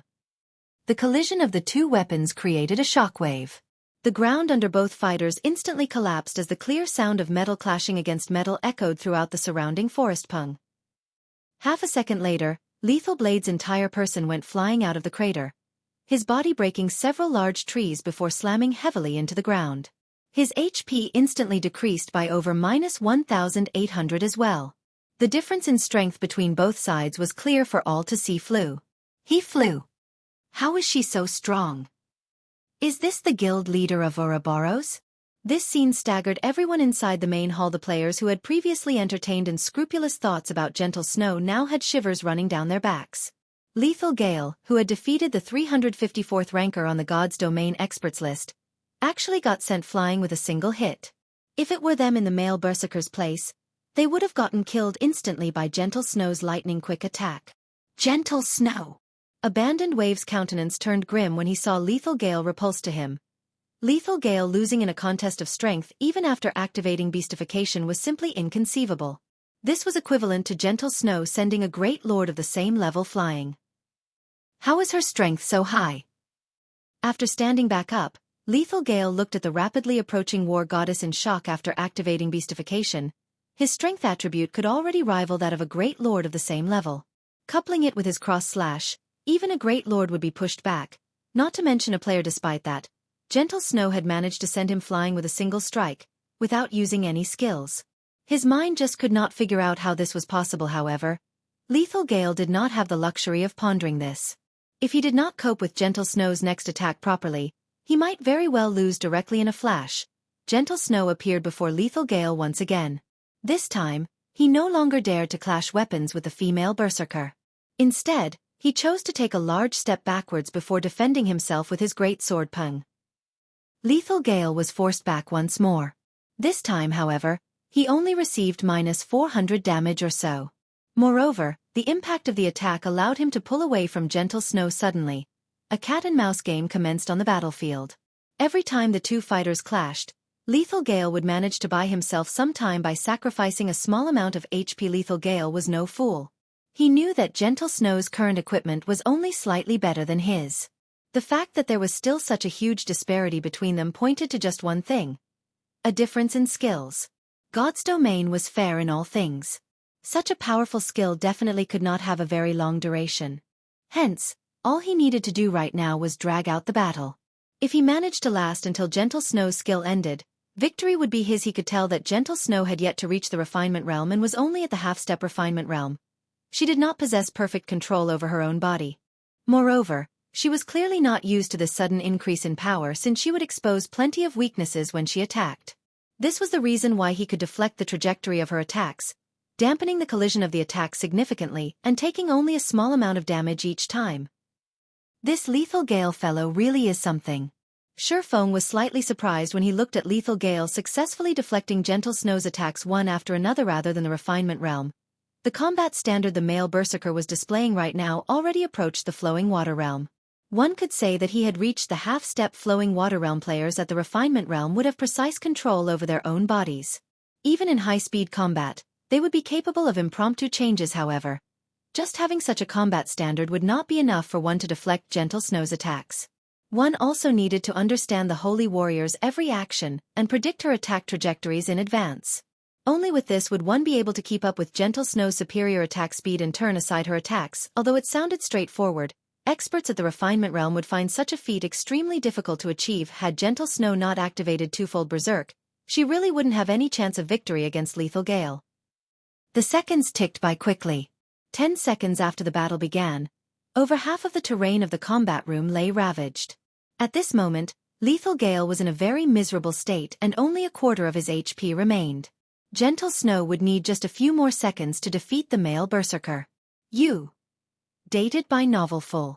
Calm, I have to admit, you are by far the strongest opponent I have faced in battle since I entered God's domain. However, I believe your skill's duration should be almost up. Originally, I did not intend to use this move. However, I acknowledge that your strength indeed deserves my going all out. Lethal Gale said excitedly. Lethal Gale's HP began recovering rapidly. At the same time, the aura he exuded also strengthened apace. Not good. That's the Tier 1 Taboo skill Life Return. Feng immediately recognized the skill Lethal Gale used when he noticed a green mist circling the male berserker's body along with his growing aura. As a Tier 1 Taboo skill, Life Return was very powerful.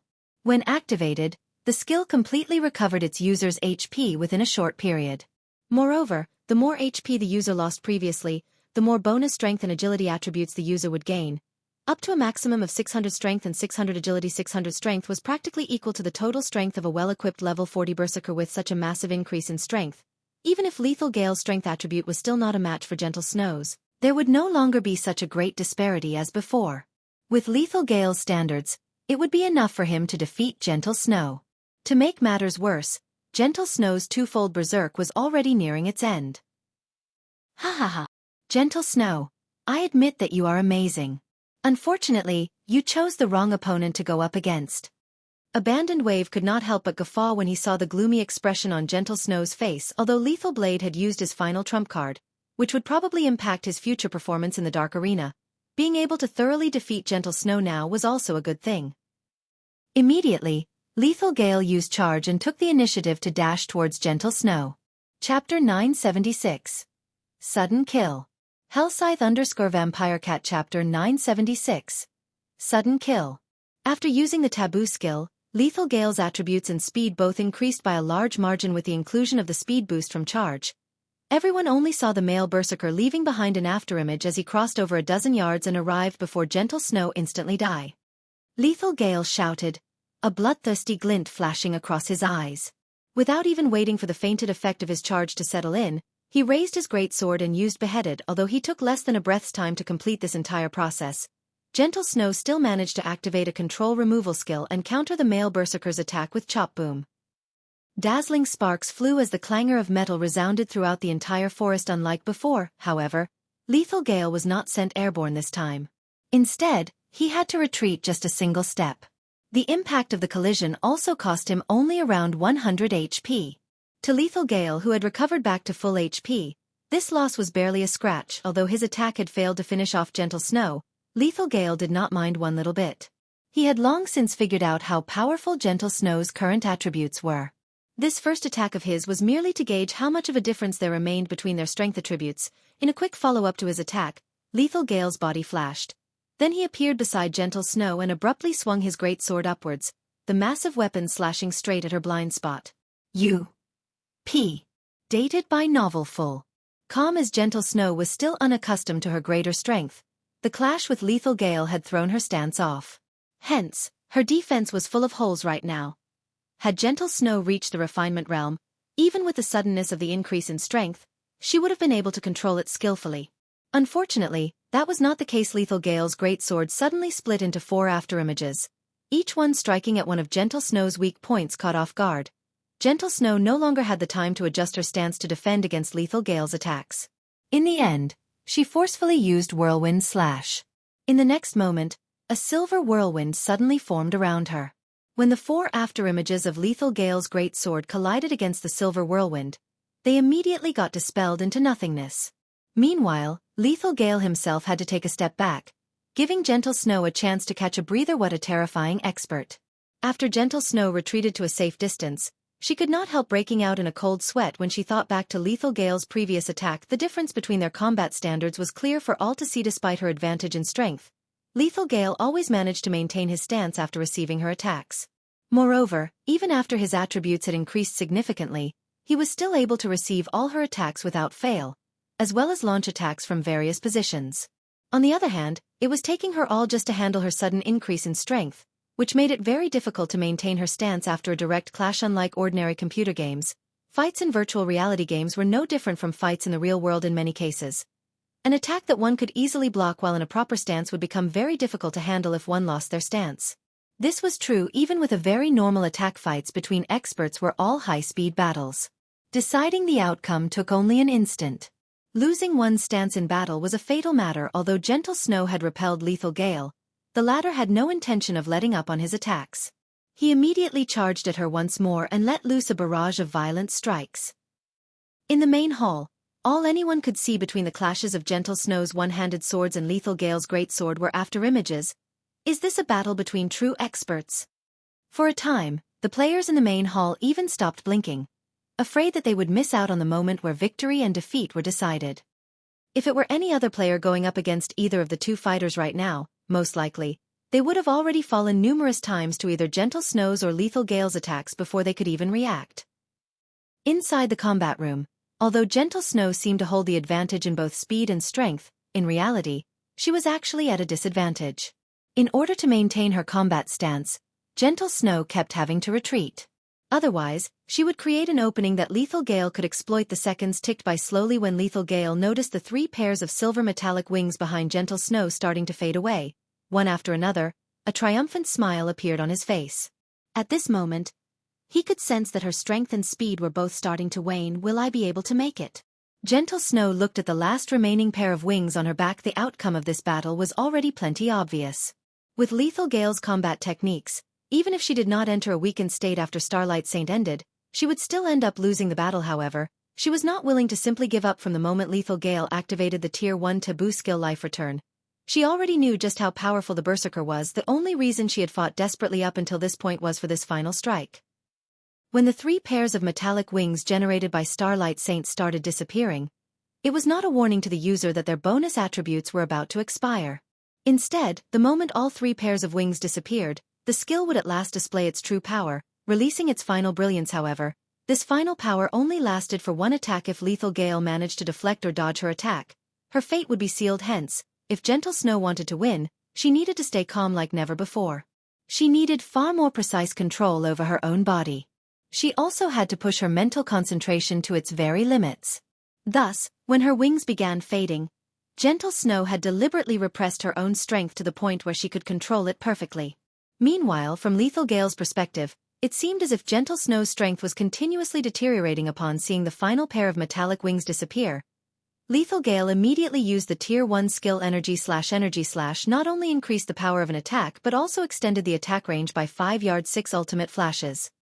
Gentle Snow, on the other hand, had forsaken all her excess power and concentrated the remainder into one final attack. The collision of swords and great sword generated a blinding glare, followed by a thundering boom ping. Pang! Pang!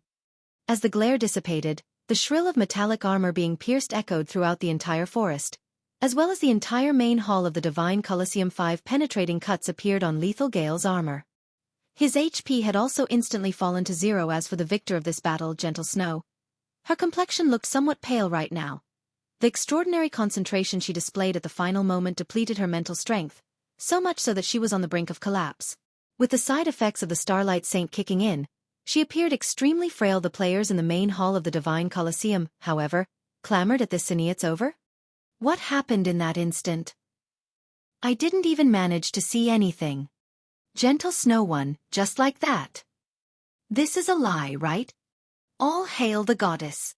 Everyone simply could not figure out what had happened in that final moment. Lethal Gale clearly had the upper hand just then and was about to finish her off, yet such a shocking reversal had actually taken place. The tables had turned so suddenly that even Lethal Gale himself did not know how she had defeated him. With the end of the duel, Gentle Snow and Lethal Gale both walked out of the combat room. Due to their previous agreement, even if Lethal Gale was reluctant, he no longer had the face to look for trouble with Feng at the moment. He could only watch as Gentle Snow slowly walked over to Feng. Defeated. Gale was actually defeated. He even lost while every guild in Star Moon Kingdom was watching. When Abandoned Wave saw the outcome of the match, he threw the bottle of Witch's Tear, which was worth 5,000 battle points, to the floor. Immediately notify Gale and the others. Since they've embarrassed the Blackwater Corporation, they need to make up for their actions. Have them think of a way to get rid of Gentle Snow within White River City. Currently, Gentle Snow's complexion was pale, and she looked extremely weak.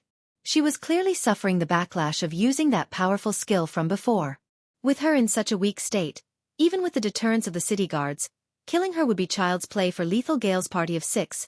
As long as the Blackwater Corporation killed Gentle Snow inside White River City, they would be able to regain the reputation they lost before in one fell swoop. As for Lethal Gale's party members getting jailed by the NPC guards, that was irrelevant to Abandoned Wave. Understood. Lethal Gale accepted to the instructions he received without hesitation. A cold glint flashed across his eyes as he shifted his gaze towards Feng and Gentle Snow, who were chatting with each other.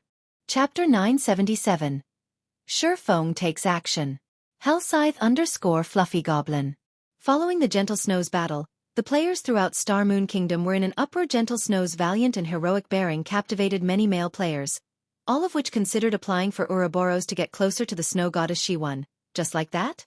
Purple Eye was stunned as she watched Gentle Snow's victory on the screen with only a small difference in attributes. Gentle Snow had actually defeated a refinement realm expert. Seems the Blackwater Corporation has greatly embarrassed itself this time. If the news of Blackwater chasing Gentle Snow away in order to annex Ouroboros spreads, it will be very hard for Blackwater to mingle in Star Moon Kingdom. Although Gentle Snow is an enemy, I have to thank her. The strength Gentle Snow had displayed had also surprised Galaxy Past. Things will be more interesting in the kingdom for a time. Ouroboros and the Star Alliance were old rivals.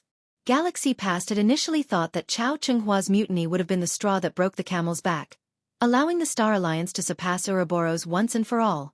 Yet, due to Ouroboros' alliance with Zero Wing, not only did the Star Alliance fail to surpass Ouroboros, but it had also been left in the dust with the Blackwater Corporation purchasing Ouroboros. He had not expected Gentle Snow to make such a daring play. It might be possible that they would see a new Ouroboros emerge sometime soon. Star Moon Kingdom was more lively than ever.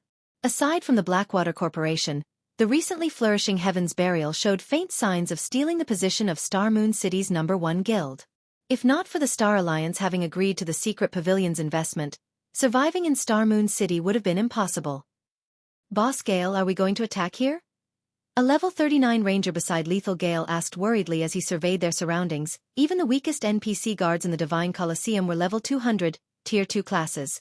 Not to mention the roaming Tier 3 NPCs. If they made a move among so many NPC guards, these NPCs would kill them instantly. Although someone had successfully killed one of King's Return's upper echelons in the Divine Coliseum, not just anyone could replicate that. Even now, that person was a legend among players and had the nickname Frost Eye. Quite a few super guilds had attempted to contact this Frost Eye to hire him to assassinate other major powers' upper echelons. God's Domain super guilds had no lack of experts. Theoretically, they should be capable of dispatching their own men for such assassinations, yet in the end, they wanted to hire Frost Eye. Why? It was precisely because these super guilds weren't capable of doing so, which was why they were willing to pay such a high price. Although they, Blackwater's people, were experts, they could not contend with God's Domain's apex experts. If they attempted to kill another player in the Divine Coliseum, there was over an 80% chance that the guards would kill them before they could finish off Gentle Snow. We can't make a move here. Fortunately, it won't be too late for us to take care of her after they leave the Divine Coliseum. Lethal Gale immediately dismissed the notion of attacking now after noticing the party of guards stationed a short distance away from Gentle Snow. When we strike later, Stone and Tooth, you two coordinate with me to take Gentle Snow down. The rest will hold the NPCs off as long as possible. With Gentle Snow's current state, the three of us should be able to finish her off in 1 or 2 moves. Lethal Gale's party members nodded. They then began to simulate the assassination in their mind. Stone and Shattered Tooth were both level 39 assassins. The assassin class specialized in ambush. If an assassin successfully ambushed a berserker, there was over a 60% chance that said berserker would lose over half of their HP instantly. If 2 assassins worked together, a berserker of the same level would die instantly. With this lineup and a berserker like Lethal Gale acting as a distraction, Gentle Snow's fate was sealed. Furthermore, both Stone and Shattered Tooth were relatively powerful assassins, even in the Blackwater Corporation. Both had already reached the refinement realm. Only, they had slightly fewer achievements than Lethal Gale. They could even defeat Gentle Snow in a one-on-one fight if they had the same weakened attributes that she did right now. Killing Gentle Snow would be child's play if these three worked together. Guild Leader Snow is as amazing as expected. I had not expected you to reveal such a trump card in the end. Lethal Gale has defeated the 354th ranking expert on God's Domain's experts list. With this, your rank will rise significantly. Feng praised the woman as he watched the snow goddess approach. Now, he more or less understood why so many experts had suffered defeat against Gentle Snow in the past. Others might not have seen what had happened in that last moment, but he had in the final moment. Gentle Snow displayed the physical control of a refinement realm expert. Hence, she had managed to control the 6 vicious sword strikes perfectly, finishing Lethal Gale off. Otherwise, with Lethal Gale's skills, he would have been dodged at least half of the strikes. Had that happened, the battle's victor would have been rewritten. Gentle Snow had only joined God's Domain a short time ago. Moreover, she even had to manage the massive guild that was Ouroboros. Yet, without any guidance, Gentle Snow had reached the refinement realm. She was devilishly talented. Feng had only reached his current realm after experiencing 10 years of fights in God's Domain and the many miraculous encounters he had chanced upon. Even Violet Cloud, whom he had taught carefully, had only recently reached the refinement realm. Meanwhile, Aqua Rose still had not done. Soy was just lucky. Gentle Snow shook her head. There was not a hint of joy on her face. Rather, more worry than before gripped her heart. The Blackwater Corporation had yet to join God's Domain officially, yet it had already dispatched an expert like Lethal Gale to take her out. Now that she had confirmed that the corporation would start its conquest in Starmoon Kingdom, it would not be as easy for her and her companions to start a new guild as she had expected. I assume that Guild Leader Snow hasn't sought me out just to trade the small stock of herbs and ores, right? Feng asked, chuckling. Indeed, as you say, I would like to discuss some other with you. However, this is not a place for such a conversation. Why don't we continue our chat in the high-class restaurant below? Gentle Snow nodded. She did not try to hide the reason for her visit. She had many more resources on hand that she could sell. Unfortunately, it was impossible to find someone who could afford so many resources in a short time. In her opinion, if Feng could afford her stock of herbs and ores, he should be able to purchase her other resources as well. Let's go then. Feng agreed with Gentle Snow's sentiment. With so many eyes on them right now, this was an inappropriate place for their chat, following which, as Feng and Gentle Snow left the Divine Colosseum, Lethal Gale's party followed closely behind. Although guards patrolled White River City's streets, the patrols were sparse. Moreover, the city guards were much lower leveled than the Divine Colosseum's guards. Once they found an opportune moment, Lethal Gale's party approached Gentle Snow silently. As for Stone and Shattered Tooth, they had long since gone into stealth. When there were only 30 yards separating Lethal Gale and Gentle Snow, the former used Charge Guild Leader Snow. I am sorry for this, but you must die today. Lethal Gale sneered. He then executed cross-slash against the weakened female berserker simultaneously. 2 black figures appeared on either side of Gentle Snow, for snow-white daggers thrusting towards the female berserker's blind spots. Gentle Snow's expression darkened. She had not imagined that Lethal Gale would go to such insane lengths. The punishment for attacking another player in the city was no laughing matter, unfortunately. Even though Gentle Snow could see Lethal Gale rapidly approach, she could do nothing about it. In her weakened state, all her attributes had dropped by 80%. Moreover, the debuff lasted 5 hours. With only 20% of her attributes, she could not survive against Lethal Gale. Not to mention, she had just sensed 2 assassin experts. As the great sword and the 4 daggers were about to plunge into Gentle Snow's body, a low voice suddenly entered everyone's ears. The almighty Blackwater Corporation is really a sore loser. Are you in such a hurry to restore your wounded reputation? As his voice faded, 5 streaks of blue light surrounded Gentle Snowping. Pang, pang. The clang of metal colliding echoed down the street 5 times. Lethal Gale and the 2 assassins were then thrown over 5 yards back. Who are you? You dare to stick your nose in Blackwater's business? Lethal Gale glared at the cloaked swordsman. However, his eyes contained a hint of fear. When experts fought, one clash was enough to gauge the opponent's strength. Lethal Gale could tell that the swordsman was stronger than him. The fact that the swordsman had repelled all 3 of their attacks told him that this man was more than an ordinary expert. Who am I? This is White River City. You dare to make a move in my territory and still ask who I am? Feng sneered as he glanced at Lethal Gale and the 2 assassins. Chuckling, he took off his black cloak. Feng. Gentle Snow was shocked when she saw who had hidden beneath the black cloak. Although the man had felt familiar, that did not help her to identify him. After all, He could be any random person she had met before. Now that she knew her mysterious buyer's identity, her previous questions had been answered. Who could possibly be richer than Zero Wing in Starmoon Kingdom? Oh, your Zero Wings, Yifeng. This is between the Blackwater Corporation and Ouroboros. I advise you to stay out of it. If you don't, you will regret it. Lethal Gale's face twisted into an ugly expression when he heard this man's name to the Dark Arena's participants. Yifeng was a familiar name, even with Stone and Shattered Tooth's help.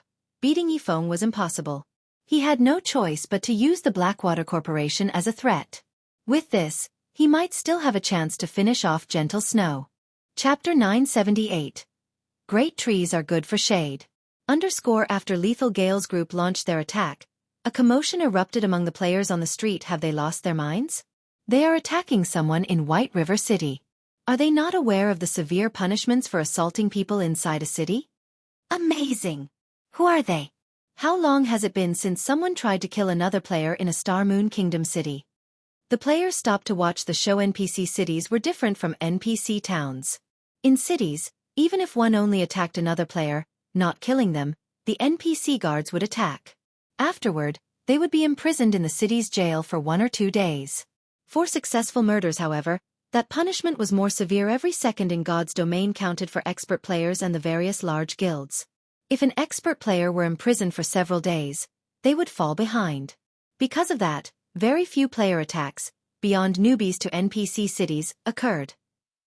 After issuing his threat, the Berserker's 3 other party members joined the ambush on Gentle Snow. Their task was one of no return. Moreover, the nearby NPC guards had discovered their transgression and were heading their way. If they could not kill Gentle Snow before these NPC guards arrived, it would be much harder to kill her later. I've already stated that this is Zero Wing's territory. Guild Leader Snow is an ally. Do you really believe that I'll just sit by while you kill my ally? Feng rolled his eyes at Lethal Gale. Or do you think you can use the Blackwater Corporation's name to frighten Zero Wing? Do you really intend to make Blackwater an enemy? Feng's response caught Lethal Gale off guard. Feng acted as if he had never heard of the Blackwater Corporation. However, time waited for no one. With no other choice, Lethal Gale ground his teeth as he growled in the party chat. I'll deal with Yifeng. Stone and Tooth. Assist me. Everyone else, kill Gentle Snow as quickly as possible. Leave it to us, boss. We had just been a little careless. Stone and Shattered Tooth promptly used their vanish skills and circled to Feng's sides. The most powerful aspect about assassins was their ability to appear and disappear like ghosts to deal lethal blows to their enemy. Previously, they had focused on attacking Gentle Snow. Even after they had exposed themselves, they paid no attention to Feng, and this, in turn, gave the swordsman an opportunity to exploit. If they were in stealth, however, they were confident that even Apex experts wouldn't detect their presence. I'll create an opening for you. Don't worry about hitting me in the process. After Lethal Gale calmed himself, he lifted his greatsword and charged towards Feng. He was very familiar with Stone and Shattered Tooth's strengths. He had also watched Feng's fight in the Dark Arena. In terms of combat techniques, he was weaker than Feng. However, live combat was different from a competition. Many factors could affect a battle's outcome.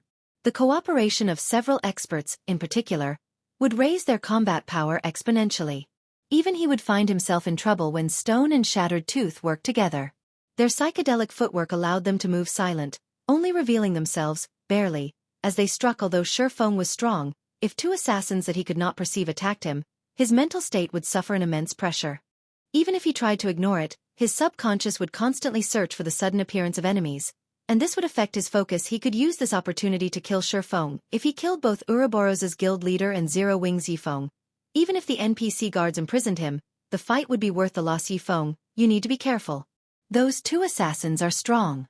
Gentle Snow warned the swordsman as Stone and Shattered Tooth disappeared. Although she was in a weakened state, her perception had not dulled. On the contrary, her duel with Lethal Gale had heightened her senses. Even so, she had only detected the 2 assassins after they had exposed themselves. As Gentle Snow finished speaking, Lethal Gale's 3 other party members moved into range and began to launch their ranged attacks. Over a dozen arrows and fireballs rushed at Gentle Snow, sealing her paths of retreat. If the Snow Goddess were at her peak, dodging and blocking these attacks wouldn't be difficult. She could even afford to be hit. However, with her attributes reduced by 80%, one of these players' normal attacks was unbearable at the same time. Lethal Gale slashed at Feng with precise timing. You dare to look down on the Blackwater Corporation? Do you really believe that you can protect gentle snow? If Feng blocked his attack, the swordsman would not be able to protect gentle snow. On the other hand, if Feng defended gentle snow, the swordsman would receive his merciless blow.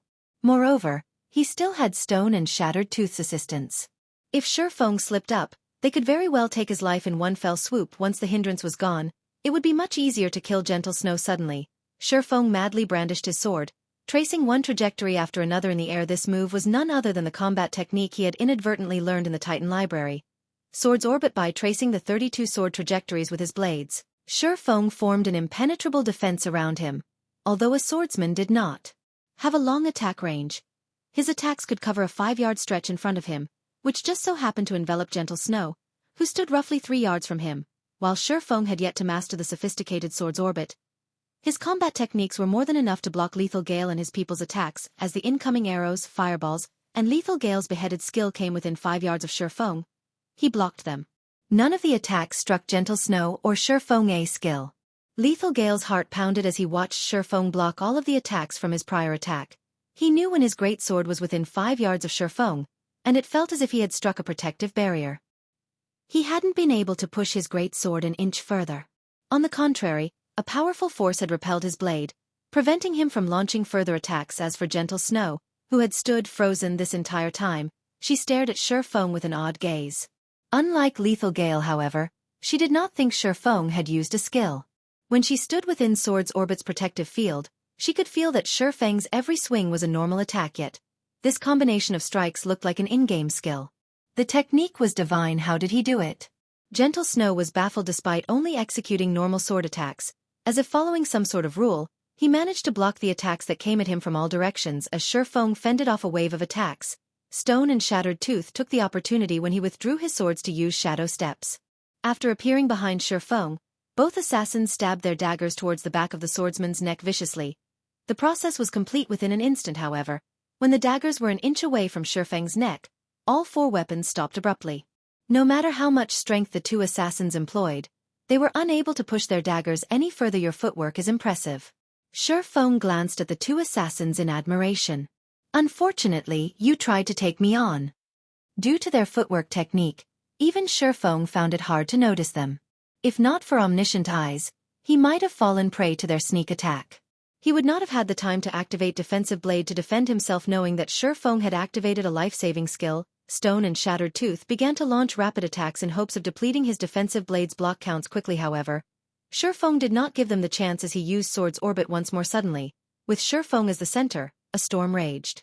Due to Defensive Blade increasing his attack range, not only did his attacks envelop both Stone and Shattered Tooth, but also Lethal Gale. After learning Sword's orbit, Feng discovered that this combat technique was both an effective defense as well as a powerful offense. By the time he finished the 32 sword trajectories, Stone and Shattered Tooth's bodies fell to the ground lifelessly.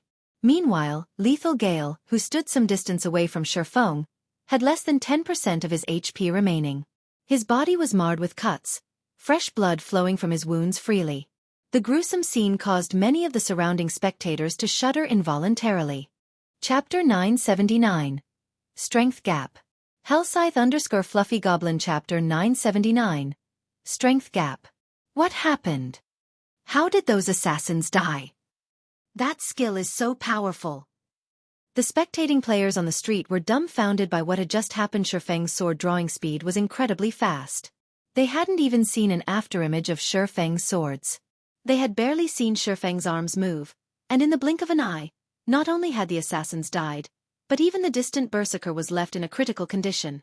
Is this the strength of Zero Wings Yi Feng? So awesome!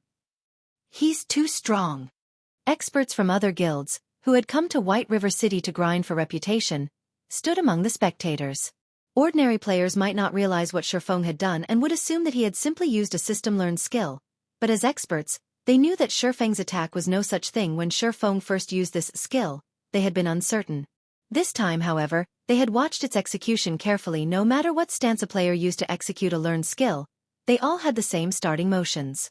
Moreover, the closer a player's movements were to the required actions the system had determined, the higher their skill completion rate would be. However, Feng's initial motions the second time he executed the skill were different from the first. Furthermore, how could such a powerful skill be used twice within 1 second?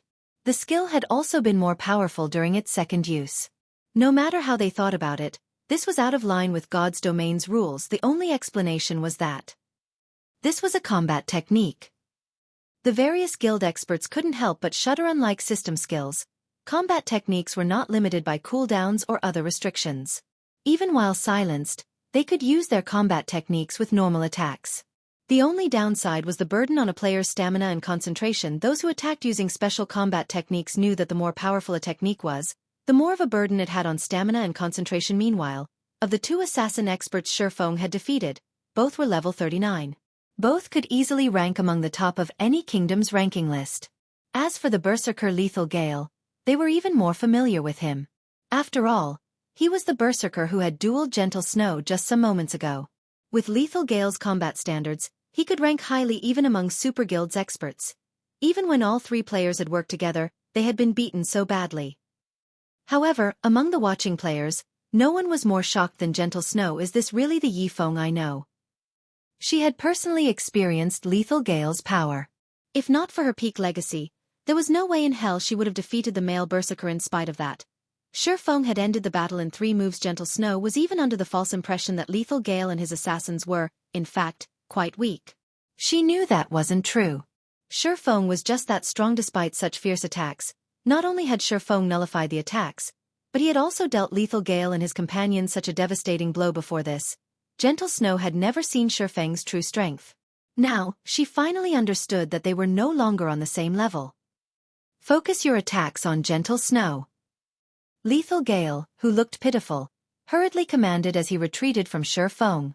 He then took an ancient, black magic scroll from his bag. To think I would be forced to waste this. Although it seemed as though both sides had been fighting for a long time, their exchange had only lasted a moment. The NPC guards were still quite a distance away from them. He still had time to use his precious Tier 3 magic scroll. Life Seizure was a single target attack spell that could even severely wound a Tier 3 class. It would be a small matter to instant kill a Tier 1 player. As Lethal Gale unfurled the magic scroll and began to activate it, a violent vortex of mana appeared above them. Even a fool could tell that this magic scroll was extraordinary. Lethal Gale's 3 remaining companions launched their attacks once more. This time, their attacks were more vicious.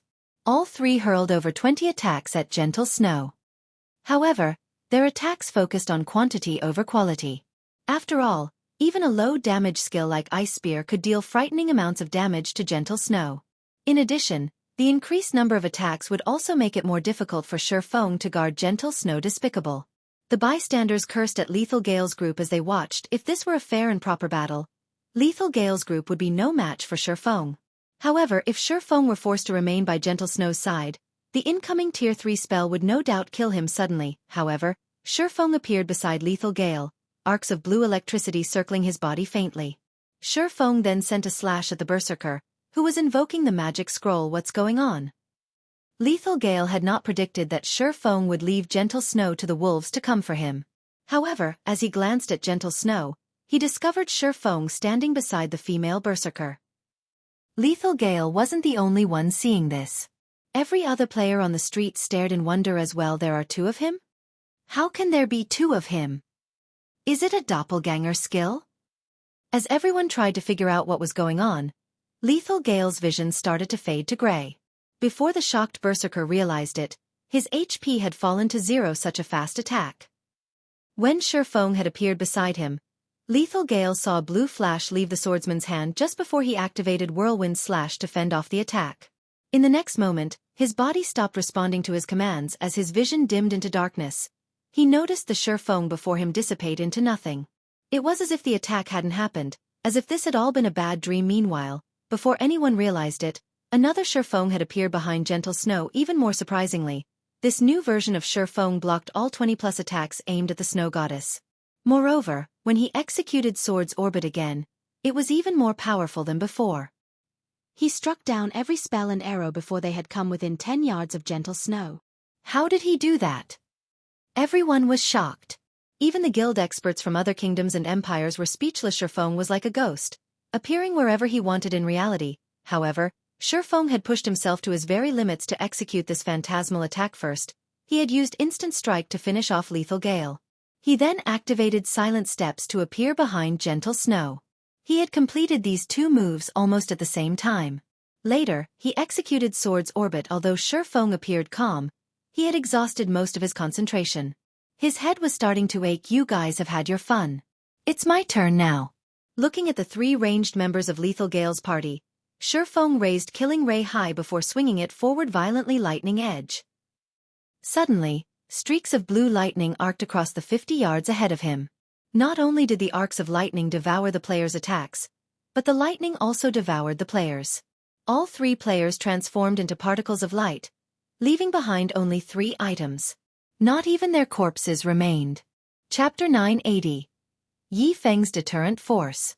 Chapter 980. Yi Feng's Deterrent Force. Every spectator was shocked as they watched Feng instantly kill 3 level 39 expert players. What a powerful AoE attack skill. Is this Zero Wing's strength? After seeing this, the guild experts from other kingdoms and empires began to fear Zero Wing. If Feng decided to ambush their guild's elite teams in the field with such a powerful skill, the consequences would be unimaginable. He was practically a human cannon. Although he didn't wield as many AoE skills as elementalists, his versatility and mobility surpassed the latter by leaps and bounds. Currently, due to the emergence of the new class, many guilds had dispatched their top teams to grind for merits as the top combatants of large guilds. They had their own pride. Due to that, they didn't pay any attention to White River City's ruler, Zero Wing. After all, they were not grinding around White River City. They were simply using the teleportation array within the city. Once they reached the Twin Towers Kingdom, Zero Wing would lose its the home ground advantage. If Zero Wing wanted any level of authority in the Twin Towers Kingdom, it would have to rely on its team's strength. However, the strength Feng displayed a moment ago was beyond terrifying. He was fully capable of threatening their progress in the Twin Towers Kingdom. From now on, if they accidentally provoked Zero Wing, they would have to take into account the possibility of Zero Wing's teams annihilating them immediately. The various large guilds' top teams reigned in their arrogance and re-evaluated their opinion of Zero Wing. They had notified their teams in the Twin Towers Kingdom, warning them to avoid conflict with Zero Wing's teams as much as possible. Although they had their own experts, fighting Zero Wing would gain them nothing. Moreover, Zero Wing had another major advantage over the other large guilds. The teleportation house was located in White River City. Their foreign guilds did not have a residence here. They had to foot the additional fee of teleporting from their respective cities to White River City. Of course, it was a different story for wealthy tyrants like super guilds and super first-rate guilds. Super guilds and super first-rate guilds had far more powerful backgrounds than first-rate guilds. It was especially true for their connections. These guilds could set up a residence in any city in God's domain, after which, they could dispatch their guild members en masse. Unlike first-rate guilds, these superpowers didn't need to struggle to obtain land. This was why the various large guilds feared super guilds and super first-rate guilds. Not only could these major powers dispatch apex experts to assassinate their guild's upper echelons, but they could also send swarms of elite players to obliterate the guild members. After Lethal Gale's party had been annihilated, the NPC guards, who had been rushing to the scene, stopped and resumed their patrols. It was as if the surprise attack had never happened. As for Lethal Gale's party, who had initiated an attack within the city limits, they would not escape the system's punishment just because Feng had killed them. Once they revived in half an hour, the NPCs would arrest them in the Resurrection Temple. After taking care of Lethal Gale's party, Feng collected his spoils of war. Although the weapons and equipment Lethal Gale's party had dropped were useless to him, they could still enrich Zero Wing's guild warehouse. After Feng finished with the loot, he caught an advanced horse carriage with Gentle Snow and proceeded towards a high-class restaurant in the Nobles District. From beginning to end, not a single player had dared to step forward to snatch Feng's loot. Only after Feng was truly out of sight did these players launch into heated discussions. What? Zero Wing's Yi Feng wiped out Gale's party. How is that possible? Abandoned Wave was dumbfounded as he listened to his subordinate's report. He could not believe his ears. He then asked, "What about Gentle Snow? Did she die?" Lethal Gale's people were one of the top-ranking parties among those under his control. Usually, he tasked the party with assassinations and dealing with experts that made themselves a hindrance. Until now, they had never failed a job. They had always triumphed, even against a Void Realm expert. Field battles were different from PvP competitions. There were many factors that could affect a player's combat power. not to mention the combat power of a group. Thus, it had been easier to send lethal gale to warn away Gentle Snow's mysterious buyer. If words could not sway the buyer, Lethal Gale's party would convince the buyer to submit by force. However, after giving it some thought, this task had been quite dangerous. If he had help from the NPC guards, it wouldn't be impossible for Yi Feng to annihilate Lethal Gale, and his companions Gentle Snow did not die. Gale's party couldn't even lay a finger on her before Yi Feng slaughtered them. The bald, middle-aged man said as he nervously played a recording for Abandoned Wave. The video clip showed the entire process of Feng wiping out Lethal Gale's party. Many curious spectators had recorded the entire battle. This video was already a popular topic on Star Moon Kingdom's official forums. Not only had this incident boosted the fame of Zero Wings Yi Feng, but it also made a mockery of the Blackwater Corporation. Abandoned Wave's expression darkened as he watched the video. The dense killing intent he radiated could be felt over 30 yards away. Sensing this killing intent, several strong and talented youths rushed over, asking, "Big Brother Wave, what happened? What has you so riled up?" Although these youths' levels were not high, they were greatly admired by the Divine Colosseum's regulars. It's nothing. Abandoned Wave closed the video, enraged. A cold glint flashed in his eyes as he said, "I've had to make some minor adjustments to my plans. Although young Master Jing has told me that there is no need to bother with Zero Wing, if I don't teach the guild a lesson, be it Black Flame or Yi Feng, neither will acknowledge the Blackwater Corporation's power. I've heard that the Heavenly Dragon Pavilion's Pavilion Master, Nine Dragons Emperor, has quite a grudge against Zero Wing and has been eager to teach Zero Wing a lesson. You, travel to the Black Dragon Empire and tell Qin Muyun this. If Nine Dragons Emperor wants to deal with Zero Wing, I will lend him a hand. Also, dispatch 3 parties to trail Gentle Snow. If there is an opportunity, kill her." Understood.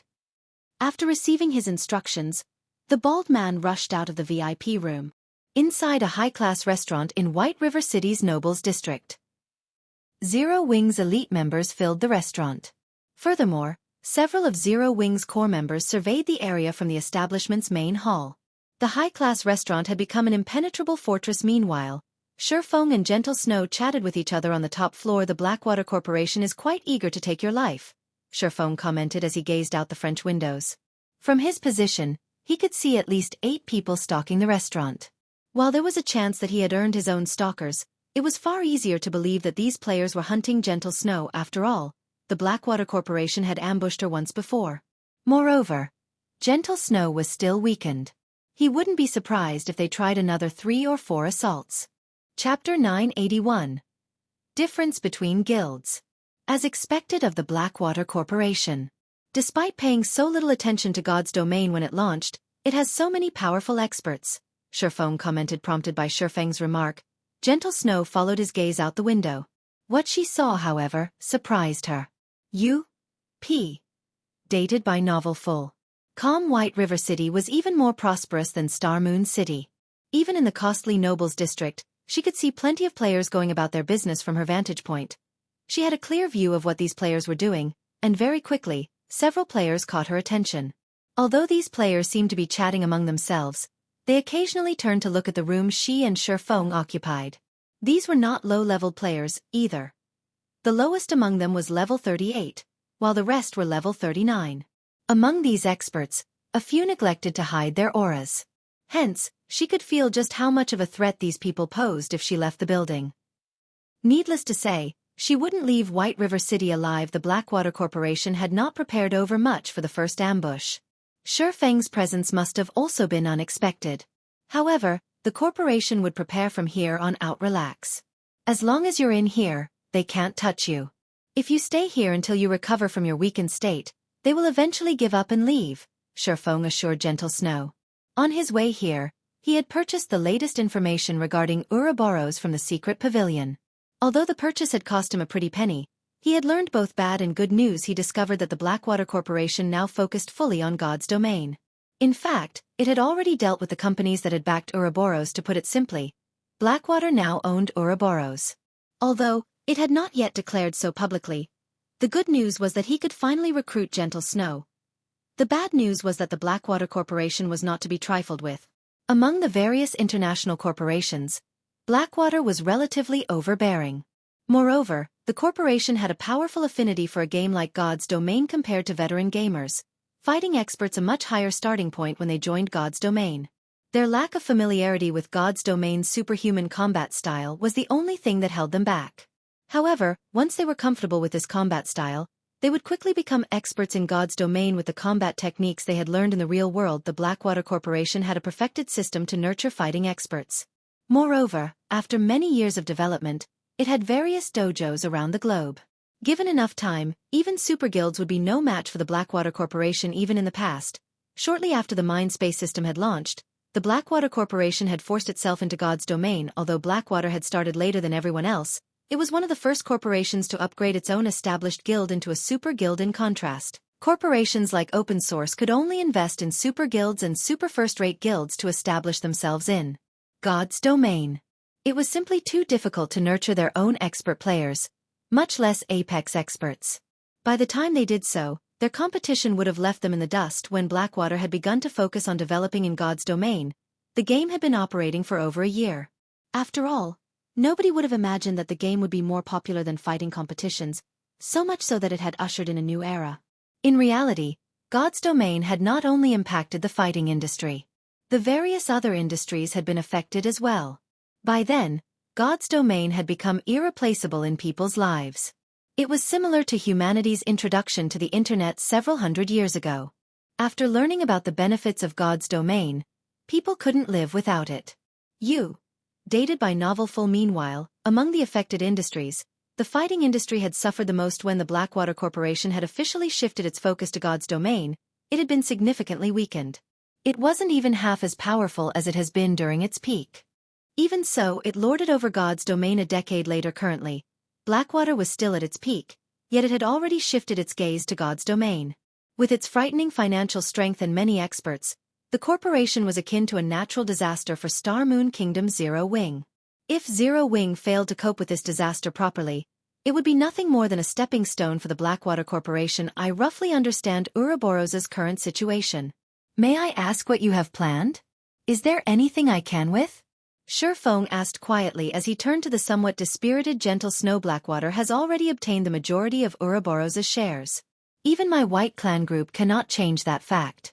The only thing I can do now is take as many people with me as I leave Ouroboros and start all over again elsewhere.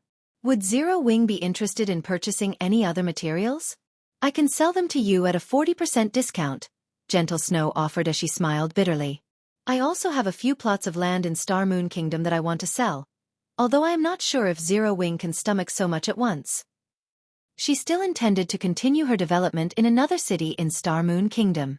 After all, she understood Star Moon Kingdom's situation. However, after witnessing the Blackwater Corporation's strength, once it secured Ouroboros, she would seal her fate if she remained in this kingdom. Her only choice was to restart somewhere far from here. As for the shops and land she owned in Star Moon Kingdom, there was no point in keeping them. The Blackwater Corporation would see to it that these lands became worthless.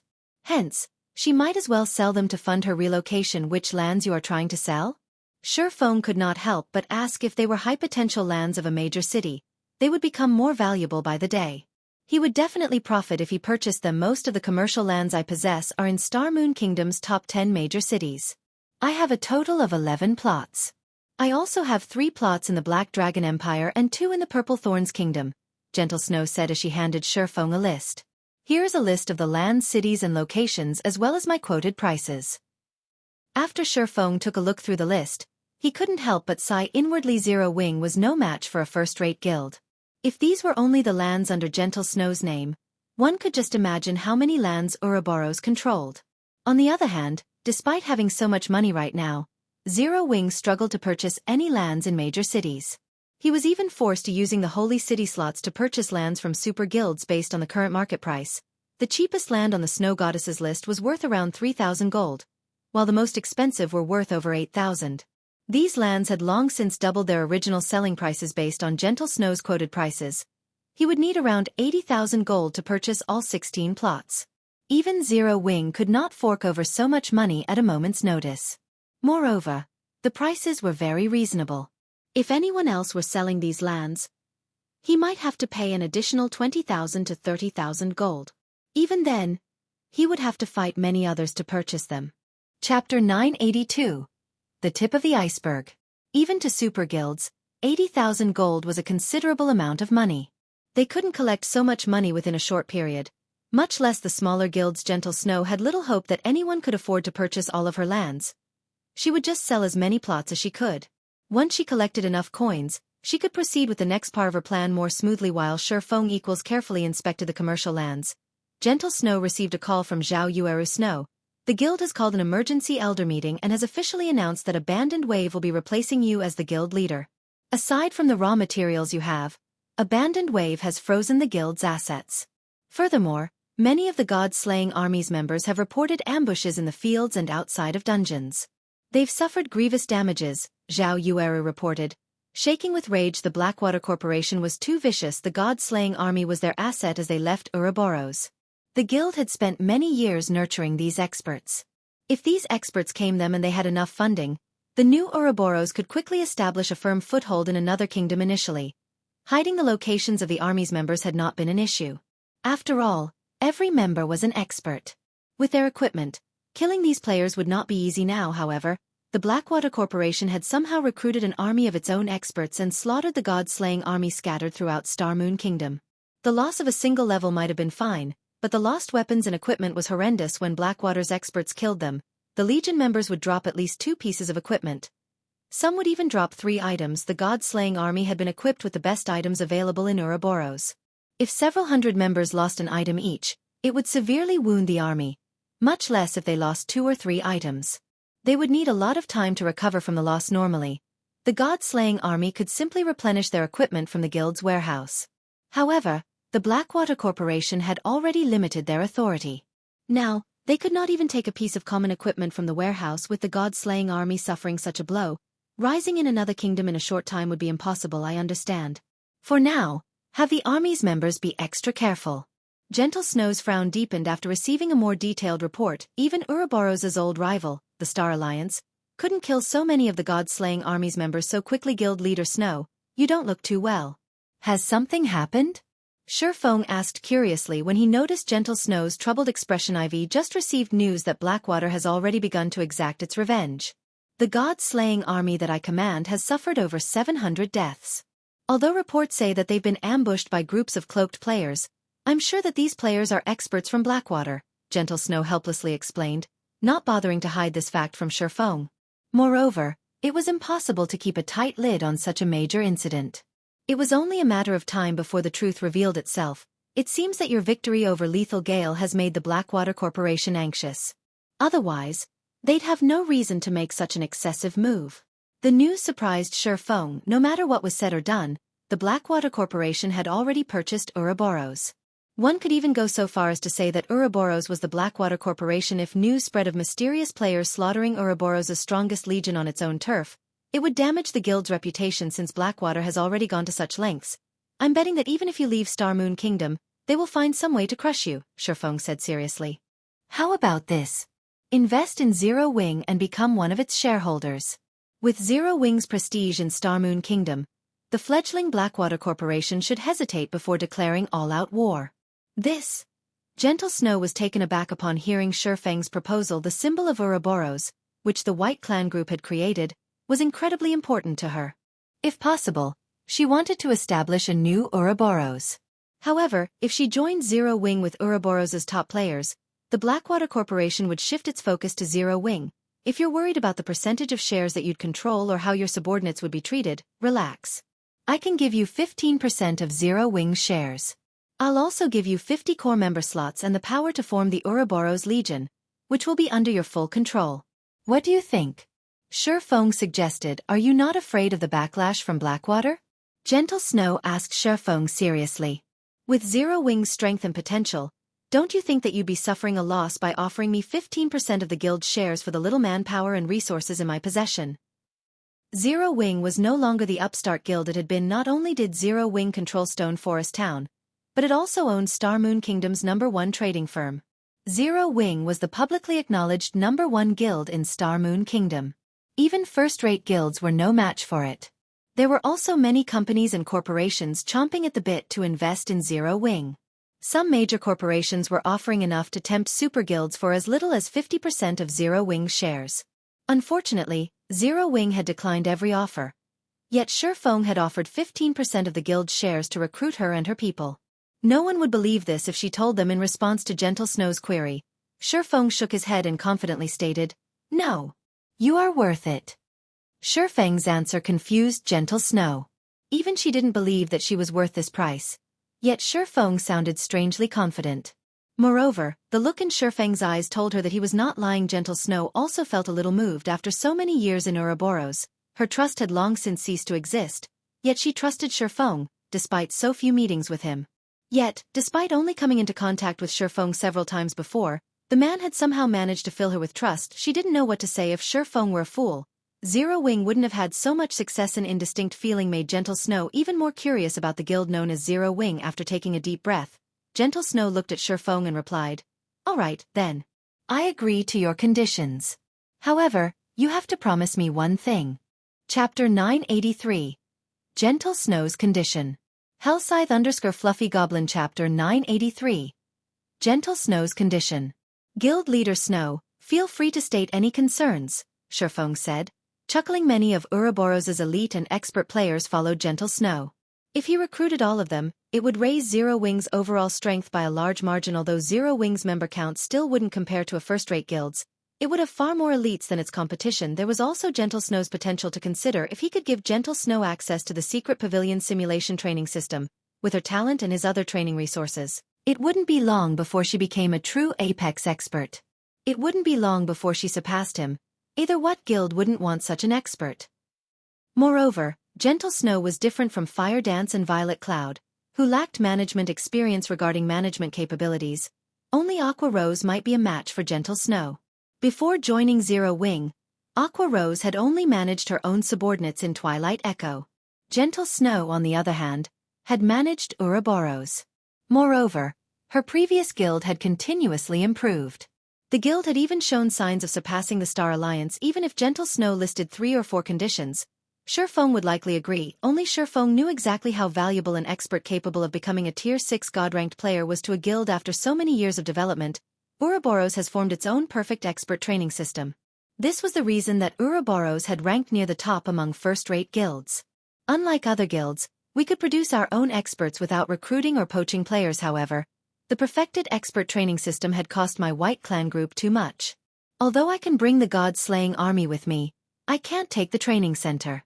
The White Clan group only owns 40% of the training center shares, while the other companies own the remaining 60%. I want Zero Wing to purchase the training center. Gentle Snow's conditions stunned Feng for a moment. For any guild in God's domain, constructing their own training center was of the utmost importance.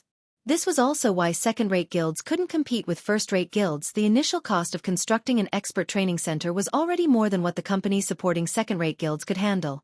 Moreover, even if a second-rate guild had a training center and established a perfect training system, the upkeep would be astronomically expensive unless a guild could earn enough to maintain this training system. No guild or company would be crazy enough to invest in something that would hemorrhage money. Feng had been contemplating his own training center as well. The Big Dipper training center was simply not enough to meet his requirements. The training center did not even have a simple simulation training system. However, as constructing a training center was immensely expensive, he had to tackle this problem gradually. He had never imagined that Gentle Snow would ask him to purchase Ouroboros' training center. He would have been lying if he had said he wasn't pleased with Ouroboros' training center. Zero Wing could save several years of effort. Unfortunately, there was one big problem: he didn't have enough money. Feng had served as the guild leader of a second-rate guild in the past. He had been personally involved in establishing and constructing Shadow's training center. It had happened shortly after Shadow had officially become a second-rate guild. Hence, he knew just how much money a training center's construction required. If not for several major companies in Jianghu City working together, Shadow's training center would never have come into fruition. The cost of the site and machinery was one thing. However, the various simulation facilities and the required energy to maintain them were a different story. Take the fruit of the secret pavilion's research, their simulation training system, for example. Only energy of the highest grade could power this kind of system. Even an inferior simulation system's daily maintenance cost was enough to quickly bankrupt multiple large companies. With Zero Wing's current financial strength, affording its maintenance was impossible, not to mention purchasing it. Guild Leader Snow, you must be joking. Zero Wing can't even afford to operate a training center. Not to mention purchasing a perfected one. Even if we could afford it, I doubt that the other companies would willingly sell it. After all, that is Ouroboros's foundation. As long as the training center exists, the guild can produce more experts, Feng said. Smiling bitterly. Zero Wing had started with nothing. It didn't have the support of any companies. The Zero Wing workshop in the real world relied on the guild's daily income. Moreover, Feng also did not dare to convert in-game resources into credits casually. More major companies were joining God's domain by the day, and the competition was becoming more intense. The resources in God's domain were also becoming more valuable. Converting coins into credits would be a devastatingly foolish move. Understand that I am being somewhat unreasonable, but now is the best opportunity to buy it. Gentle Snow was also aware of how expensive it was to purchase a training center. Although Blackwater has purchased Ouroboros's training center is nothing to the corporation. Meanwhile, the training center's daily operation is a huge burden to those companies. They will try to get rid of it as quickly as possible. If we don't buy it now, another corporation that wants to nurture its own experts will. If Zero Wing is willing to buy it, I can try to lower the price as much as possible. I understand. Please wait a moment.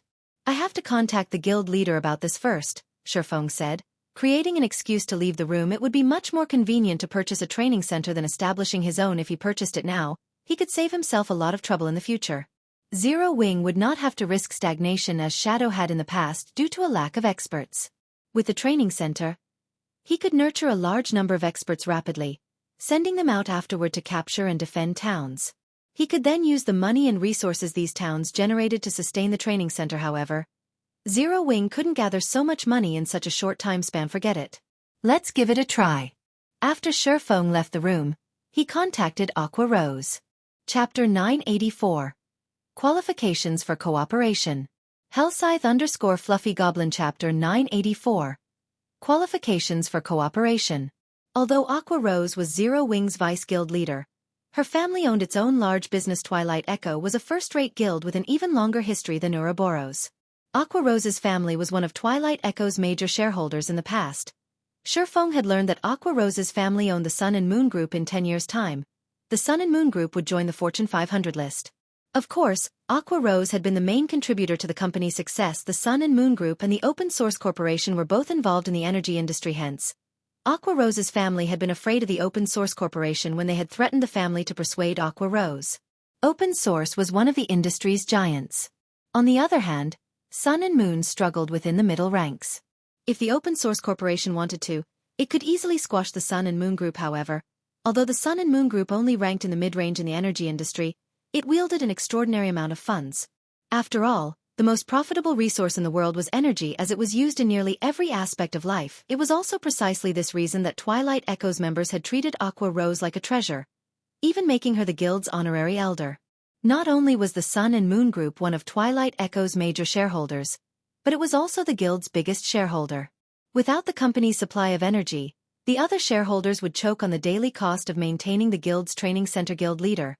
Has something happened? Aqua Rose asked. Aqua Rose was still dealing with the list of members they intended to send to other countries as well as various other tasks. She was so busy that her brain was about to short-circuit. Her helpers also rushed about the office, contacting guild members and dealing with the letters of intent from guild members who were willing to move to the branch guild now that Zero Wing planned to expand to other countries. Many players wanted to apply to the branch guilds, although the branch guilds were as safe as the headquarters in White River City, where they didn't have to worry about other guilds provoking Zero Wing. They would have more opportunities for promotion in the branch guilds in White River City. There were only so many slots available for the guild's main force. Becoming a reserve member was nearly impossible, not to mention becoming an official member of the main force. However, once the branch guilds were established, the guild would establish new main forces, and the main force members enjoyed far more benefits than elite members. Aside from having priority over equipment, just the amount of magic crystals each main force member received was enough to make a player drool. Main force members also had the opportunity to obtain the rumored 100-berry wine. According to rumors, the 100-berry wine was even more effective than the Divine Colosseum's Icefire Spirit. It could help players improve their skill completion rates. Currently, not one bottle was available on the market. No one knew how to obtain their own. Only official members of Zero Wing's main force qualified to compete for the 100-berry wine. Since members of the branch guild's main forces would receive similar benefits, why wouldn't Zero Wing's elite members be tempted? When Aqua Rose had announced the news, many elite members frantically applied to join the branch guilds. Although Aqua Rose looked battered, inwardly, she was elated. She dreamed of helping Zero Wing grow stronger. Because of Zero Wing's extraordinary performance, her family now saw her in a different light. In fact, they even cancelled her engagement to brilliant Wargad as Zero Wing's performance reached new heights. Her status in her household rose. Many large companies had secretly sent upper echelons to ask her family members to contact her, desperately wanting to invest in Zero Wing and offering many impressive perks. As a result, every time she visited home, her parents instantly pushed for her to meet with the company's representatives. She was even busier than the Star and Moon Group's CEO. It's nothing major. Didn't you say that your family has wanted to invest in Zero Wing? And that other companies frequently pester you to negotiation our cooperation? Feng asked MHM. More representatives have been showing up lately as well. My family is also constantly on my case. I swear they are even more diligent now than when I had been forced into the engagement with brilliant Wargod. They almost annoy me to death these days. Do you have a plan to deal with them, guild leader? Aqua Rose asked. Just discussing this topic made her head ache. She knew where Feng stood on the matter. Thus, she always rejected the offers. To avoid these people, she had no choice but to hide in her virtual gaming cabin. Only in God's domain would her family leave her alone. I have a method. It also isn't a solution to always have uncle and auntie pressing you for an answer. I can offer them an opportunity to work together, Feng said, chuckling. As for whether or not they want to cooperate with us, that will be up to them. Really? Aqua Rose froze, surprised by Feng's declaration. She couldn't believe this was true. Zero Wing was very famous in God's domain. This was because it had rejected countless investment offers.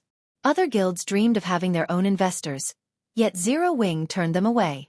Zero Wing was already known as one of the most difficult guilds to work with. I intend to rent some plots of land, so I would like you to find a few partners. However, each company must first invest 1 billion credits. I will choose a total of 10 partners. Gentle Snow had already given Feng a rough estimate of the cost. If he wanted to take over Ouroboros's training center, he needed at least 7 or 8 billion credits. Moreover, this was only the initial estimate.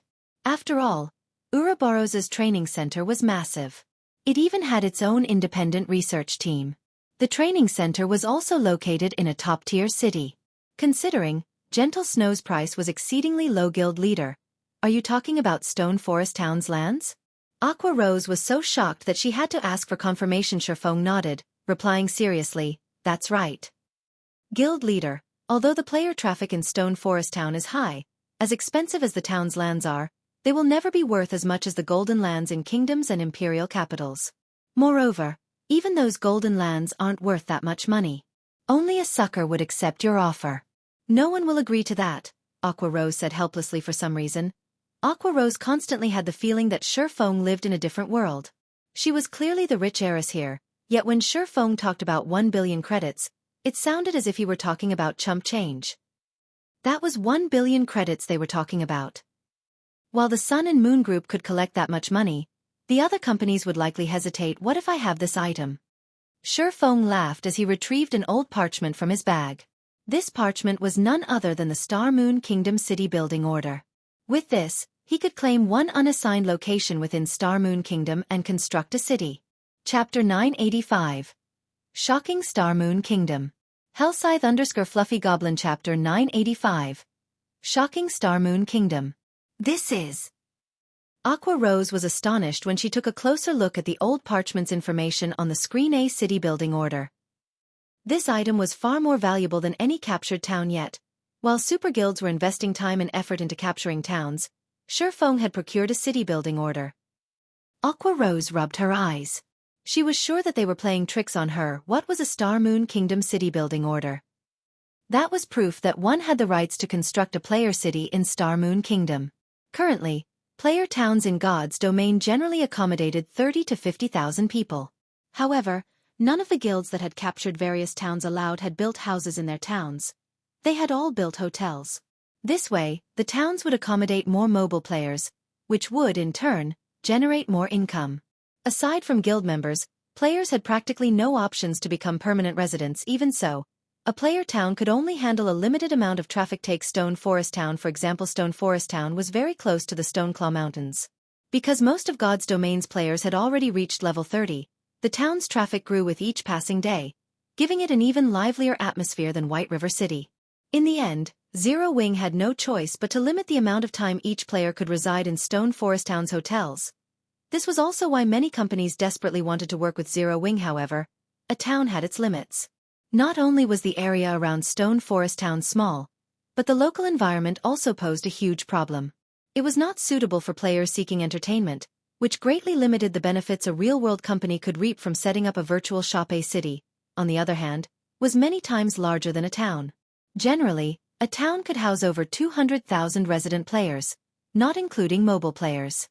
If they chose an appropriate location, they could easily attract many entertainment seekers, who disliked adventuring and fighting, to live in the city. You've seen the city building order for yourself. Companies that cooperate with Zero Wing will be given priority when purchasing a large plot of land in the city. As for the 1 billion credits, that is only a deposit.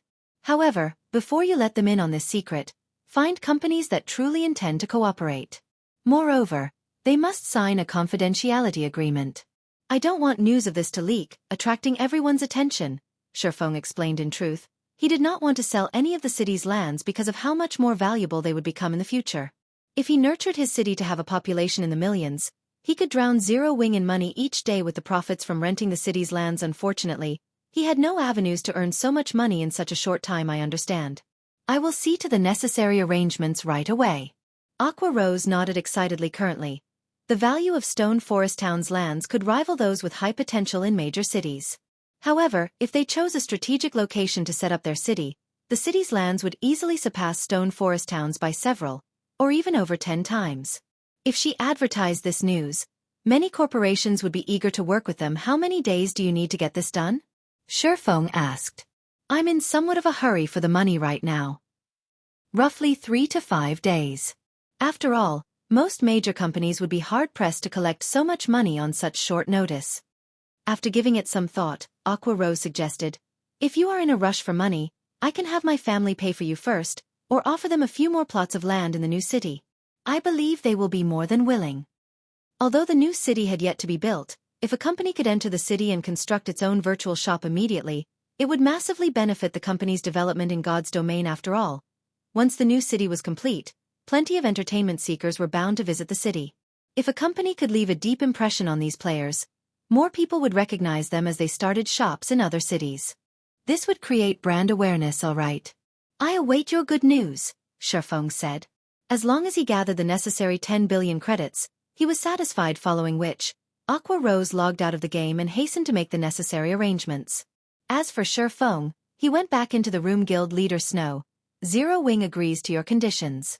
However, we'll need some time to collect the required credits. It is unlikely that we can do so in 1 or 2 days, Feng explained. That won't be a problem. In any case, the training center won't sell quickly. That will also give me more time to drive down the price, Gentle Snow said, smiling. Initially, she had expected Zero Wing to reject her condition. Either that, or the guild would need a very long time to gather the required funds. She hadn't expected the guild to raise the money so quickly. As she experienced more, she realized how little she truly knew about the guild, following which, Feng and Gentle Snow discussed the details of their contract. First, Gentle Snow would join Zero Wing with the elites and experts under her command. At the same time, Gentle Snow would transfer all lands in her control to Zero Wing. In return, Gentle Snow would receive 15% of Zero Wing's shares and become one of Zero Wing's vice guild leaders. Simultaneously, she would serve as the captain of the Ouroboros Legion and manage all of the Legion's affairs. After both parties signed the contract, Gentle Snow logged out of the game and to initiate her plan to purchase Ouroboros. Feng, on the other hand, headed to White River City's City Hall and took ownership of the 16 plots of land Gentle Snow had owned. Afterward, he simply needed to construct the Candlelight trading firm on these 16 commercial lands. With the additional coverage, the Candlelight trading firm's income would increase significantly. Gentle Snow's insight is impressive. Of the 3 lands in the Black Dragon Empire, one is in Emerald City. I won't have to hunt for an emerald source. After Feng visited the 11 plots of land in Starmoon Kingdom, he could not stifle his grin as he looked at the deeds for the 3 lands in the Black Dragon Empire. Emerald City was one of the Empire's top 10 major cities. It was in no way less prosperous than White River City. Players could find many ores around Emerald City, and emeralds were the most common, hence the name Emerald City. Emeralds were generally used as raw materials to produce ornaments as the ore possessed relatively good mana-storing capabilities. It was rarely ever used to produce other items, however. Aside from requiring mana stones, Titan City's magic light set equipment needed plenty of emeralds. With a shop in Emerald City, he could purchase emeralds long-term. His guild members wouldn't need to travel back and forth from the city constantly, following which, Feng traveled to the Black Dragon Empire via Star Moon City's teleportation hall shortly after Feng left, a shock tour through Star Moon Kingdom's various guilds. What did you say? Zero Wing now owns Gentle Snow's lands. How can this be? Abandoned Wave was flabbergasted when he received the news. Chapter 986. War of First-Rate Guilds. _Boss Wave. There's no mistaking it. If you don't believe me, take a look at these pictures. Our shops in these locations are now owned by the Candlelight trading firm, the bald, middle-aged man reported as he displayed the pictures his subordinates had taken. Abandoned Wave's expression darkened as he looked through the images. Gentle Snow. Abandoned Wave slammed his palm on the wooden table. The impact shook the wine glass and bottle of Witch's Tear, nearly sending them to the ground. He had never imagined that, as soon as he forced Gentle Snow out of her position and killed her subordinates, the woman would counter with such a move. He hadn't even had a moment to enjoy his victory in reality. Abandoned Wave wasn't the only person that Gentle Snow's actions had infuriated. The upper echelons from Star Moon Kingdom's various large guilds wore twisted expressions when they heard the news. Exactly, is Gentle Snow trying to do? Has she lost her mind? She actually sold so many high-potential lands to Zero Wing. The various guilds loathed Gentle Snow's latest decision. They would rather pay double the price to purchase Gentle Snow's lands and let them rot in their hands than let them fall into the Candlelight trading firm's hands. These lands had originally housed Ouroboros's New Moon trading firm. Now, however, they housed the Candlelight trading firm.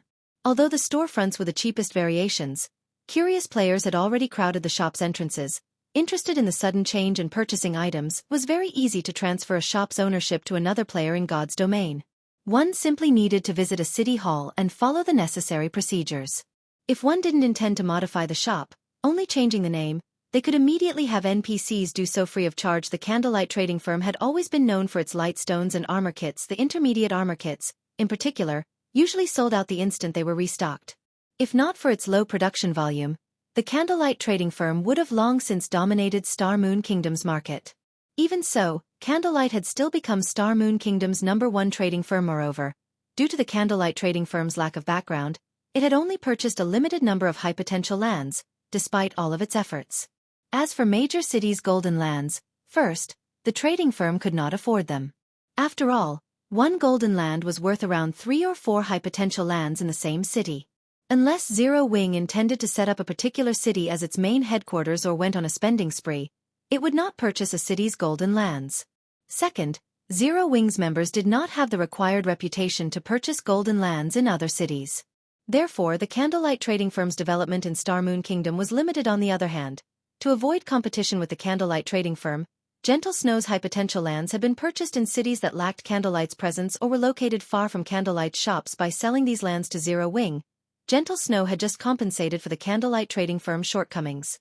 Moreover, the Candlelight trading firm had recently recruited a large number of lifestyle players. Once the trading firm nurtured these lifestyle players, it would be a disaster for their guilds, who were already limited to a small corner of the market. However, they could not do anything to oppress the Candlelight trading firm in Star Moon Kingdom.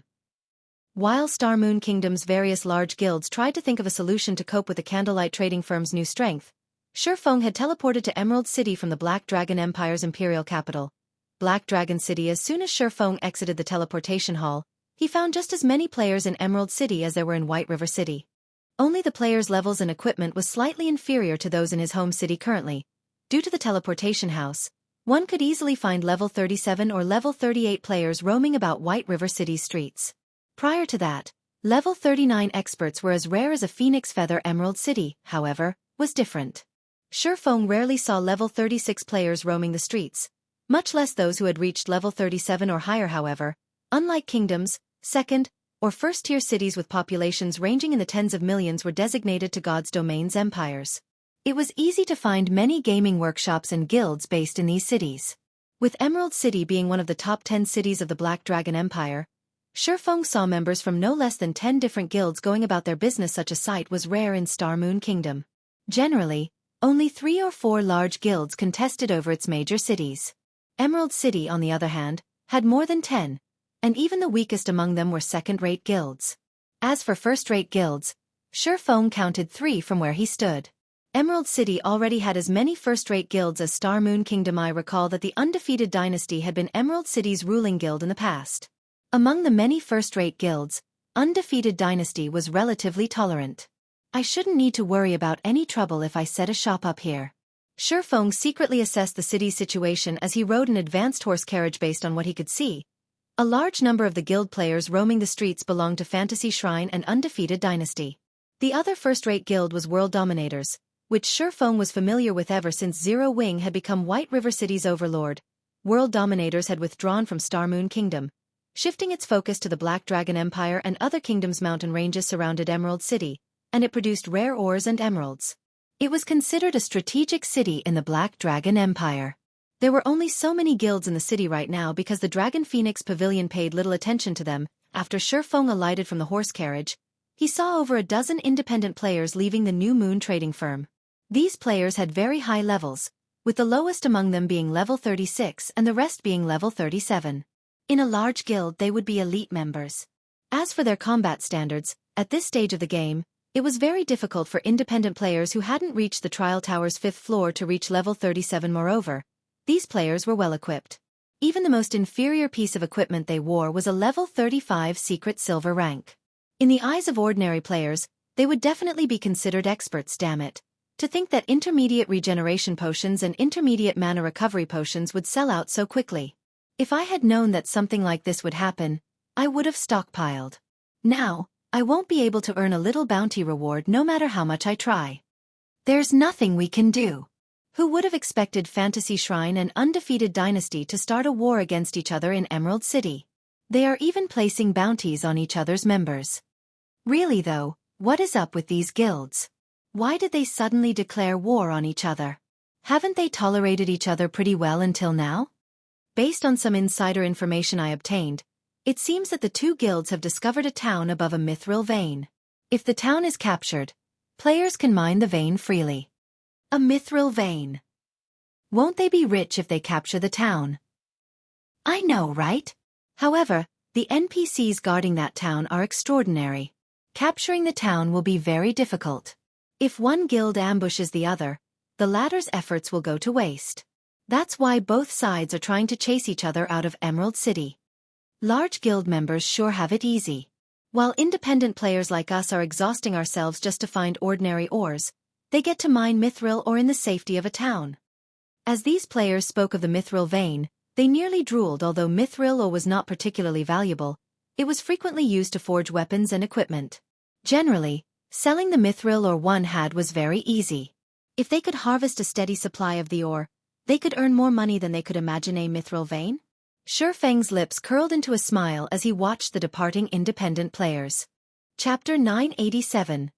Branch Residence. Hellscythe_Fluffy Goblin. Chapter 987. Branch Residence. After the dozen or so independent players left the New Moon trading firm, Feng entered the shop. Mithril veins were one of the more common mineral veins in God's domain. Large guilds also fought over them fiercely. As the producer of ores and emeralds in the Black Dragon Empire, there was more than one mineral vein in Emerald City's vicinity.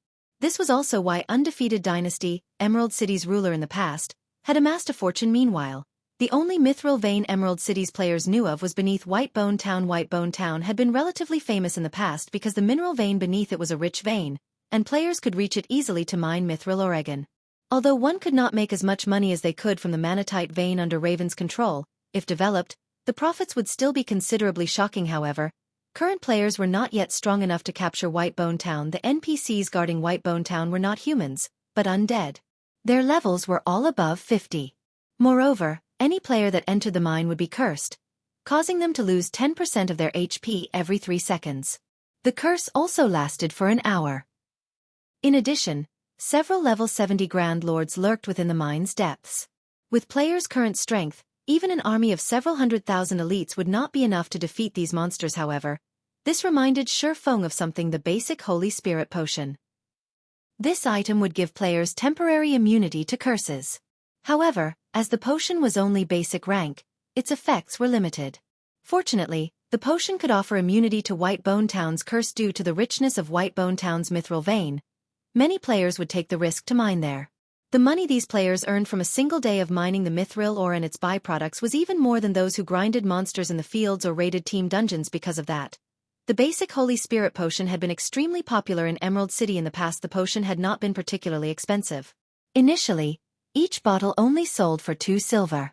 Even ordinary players could afford that. The potion's effects only lasted for half an hour. In that time, one could easily earn more than 2 silver while mining underneath the town. Although Whitebone Town's monsters were very high-leveled, the mine's entrance was located in the town's outskirts.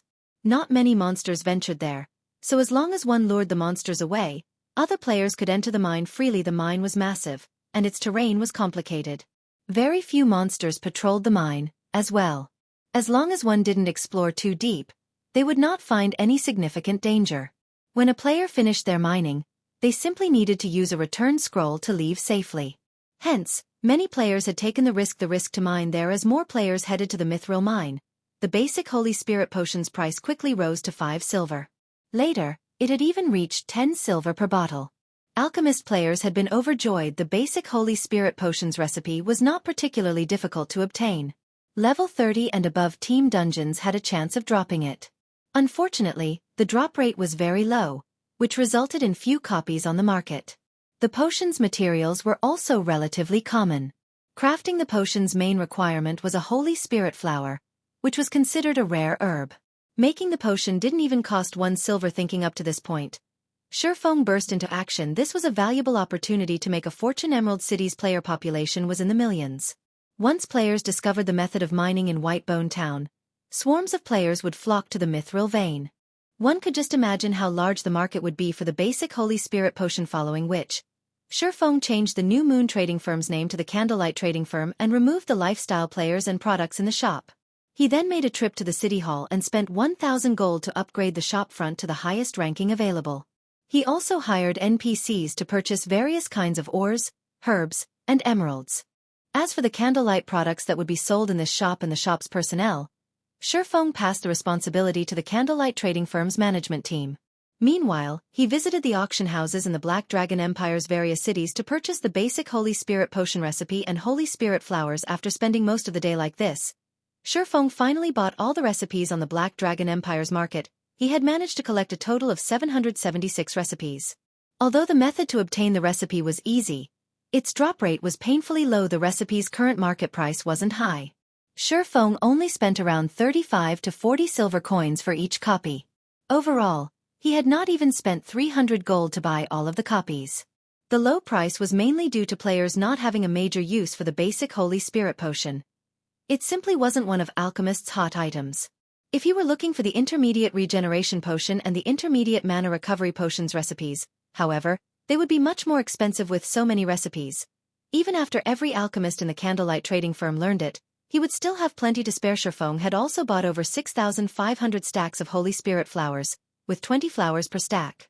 Currently, each stack sold for around 12 to 13 silver. In total, Feng had spent over 800 gold on the Holy Spirit flowers for a while. I'll have Candlelight purchase Holy Spirit flowers. Feng was mostly satisfied with how many Holy Spirit flowers he had procured at the end of the day. The Holy Spirit flower was a rare herb. Rather than sell it, most guilds usually opted to store the flowers in their guild warehouses. Only independent players sold the herb, thus the limited supply on the market. If he turned these 6,500 plus stacks of Holy Spirit flower into basic Holy Spirit potions, he would have enough to last Emerald City's players for quite some time. As long as the Candlelight trading firm's acquisition of Holy Spirit flowers could keep up with the potion's demand, Emerald City would become a stable source of income for the trading firm for a relatively long time. Feng had also spent 3,000 gold to construct an advanced guild hall in Lakeheart City. Although the land he bought from Phoenix Rain could not compare to Zero Wing's main guild residence, the towering advanced guild hall was still impressive enough to shock Lakeheart City's players. Wow! This guild has style. I wonder which guild this is. To think that anyone would want to develop in this backwater city. It shouldn't be a large guild, right? Maybe it's some third-rate guild. I guess you're right. There is no way a large guild would fancy our Lakeheart City. There were not many players residing in Lake Heart City due to its location on an island.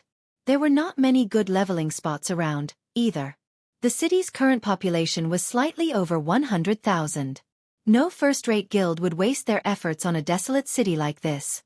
As a result, only a second-rate guild ruled over Lake Heart City. Moreover, its main headquarters wasn't located in the city. Rather, it was based in a major city with a player population of over 500,000 furthermore. The guild residences in Lake Heart City. They were a far cry from Zero Wing's magnificent advanced guild hall, huh? Wait a minute. Look at the emblem on that guild flag. Doesn't that look like Zero Wing's six-winged emblem? Chapter 988. The Seven Treasures' First Appearance. Hellscythe _ Fluffy Goblin Chapter 988.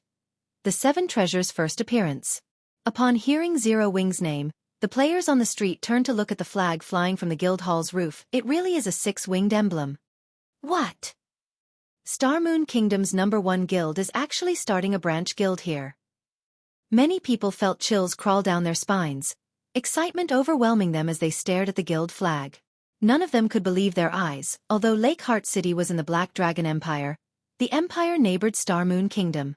They were up to date about the nearby kingdoms.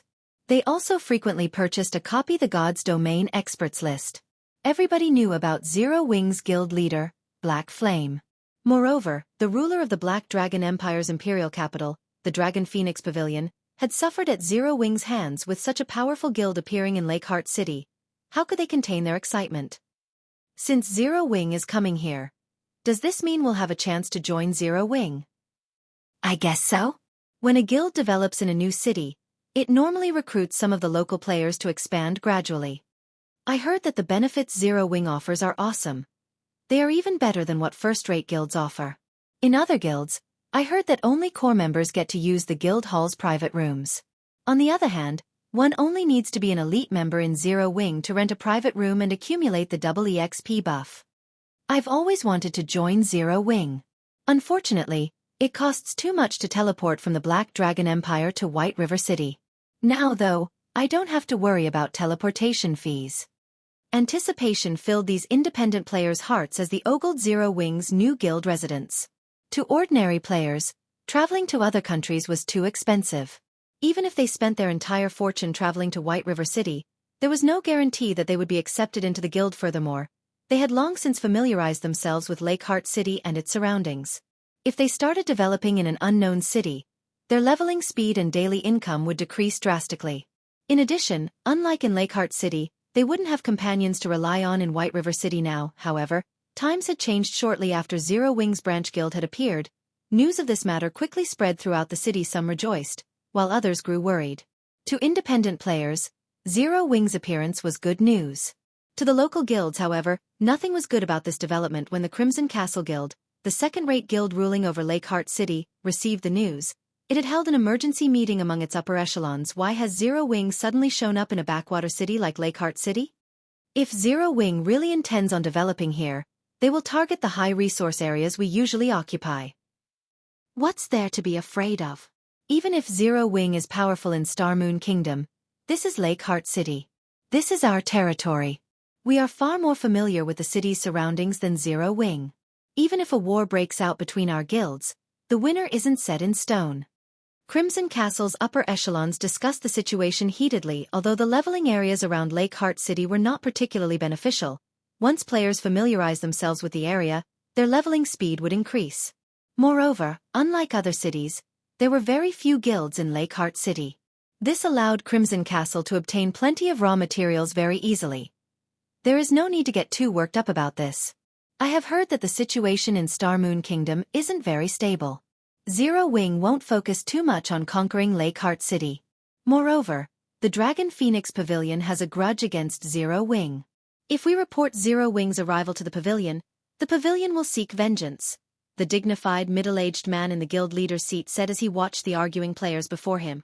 In a deep tone he said, "During this period, keep an eye on Zero Wing's members. Report everything to the pavilion." Hearing their guild leader's order, the Crimson Castle's upper echelons fell silent and nodded in agreement. As their guild leader had said, Zero Wing had used the Dragon Phoenix Pavilion as a stepping stone to become famous, leaving the pavilion's prestige in tatters. After that incident, the Heavenly Dragon Pavilion's 9 Dragons Emperor declared that he would not let the matter rest. Although dealing with Zero Wing in Star Moon Kingdom was difficult for the Dragon Phoenix Pavilion, it was a different story in the Black Dragon Empire. The Black Dragon Empire was the pavilion's territory. It would be child's play to take care of a measly branch guild. While Crimson Castle hashed out a plan to deal with Zero Wing, Feng spent 300 gold to bind the guild transfer scroll's coordinates. Afterward, Zero Wing's members in White River City could simply purchase Lake Heart City's guild transfer scrolls to travel to the city directly. The guild transfer scroll was one of a guild's greatest benefits.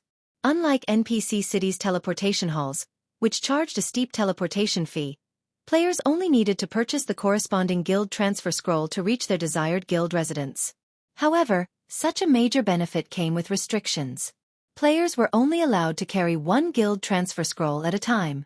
Moreover, the scroll had a very long cooldown. The transfer scroll's prices also varied depending on the distance between the destination and where it was purchased. Regardless, it was still cheaper than using the teleportation halls. If a guild had enough guild residences, it could easily replace teleportation halls. When Feng finished binding the coordinates, he looked at the time. Glancing up at the already dark sky, he called up his system interface, intending to log off for the day and rest. Now that he had established Lake Heart City's branch guild, he needed Aqua Rose to transfer the batches of selected members. As for Raven's monster repelling issue, Feng had already instructed Flying Shadow to handle it. Originally, he had intended Fire Dance to carry out the task. However, Fire Dance was currently busy leading Zero Wing's members in raiding the Undead Gorge and did not have time to spare. So, he used his next best option. Flying Shadow. Flying Shadow was Zero Wing's second best assassin. Not only was his movement speed quite high, but he could also move about rather secretively. He wasn't easy to detect. When it was time to repel the monster invasion, Flying Shadow could use the monster repellent scroll without anyone noticing, which would reduce the chances of Raven discovering the scroll. Although the monster repellent scroll was very rare and few people knew about it, seeing as Quiet Melody, the Sacred Temple's Vice Temple Master, had purchased so many in Blackwing City, Feng deemed it wise to use the scrolls discreetly, hiding the scroll's function. In any case, Zero Wing only needed to repel the invasions. It was not obligated to reveal its means of doing so. After clicking the logout button, while Feng waited on the logout timer, he habitually used the Golden Stigmata's detect skill. The quest to find the 7 treasures was truly sinister. With God's domain being so massive, how was he supposed to locate them? Fortunately, he had been given a very long time limit to complete the quest.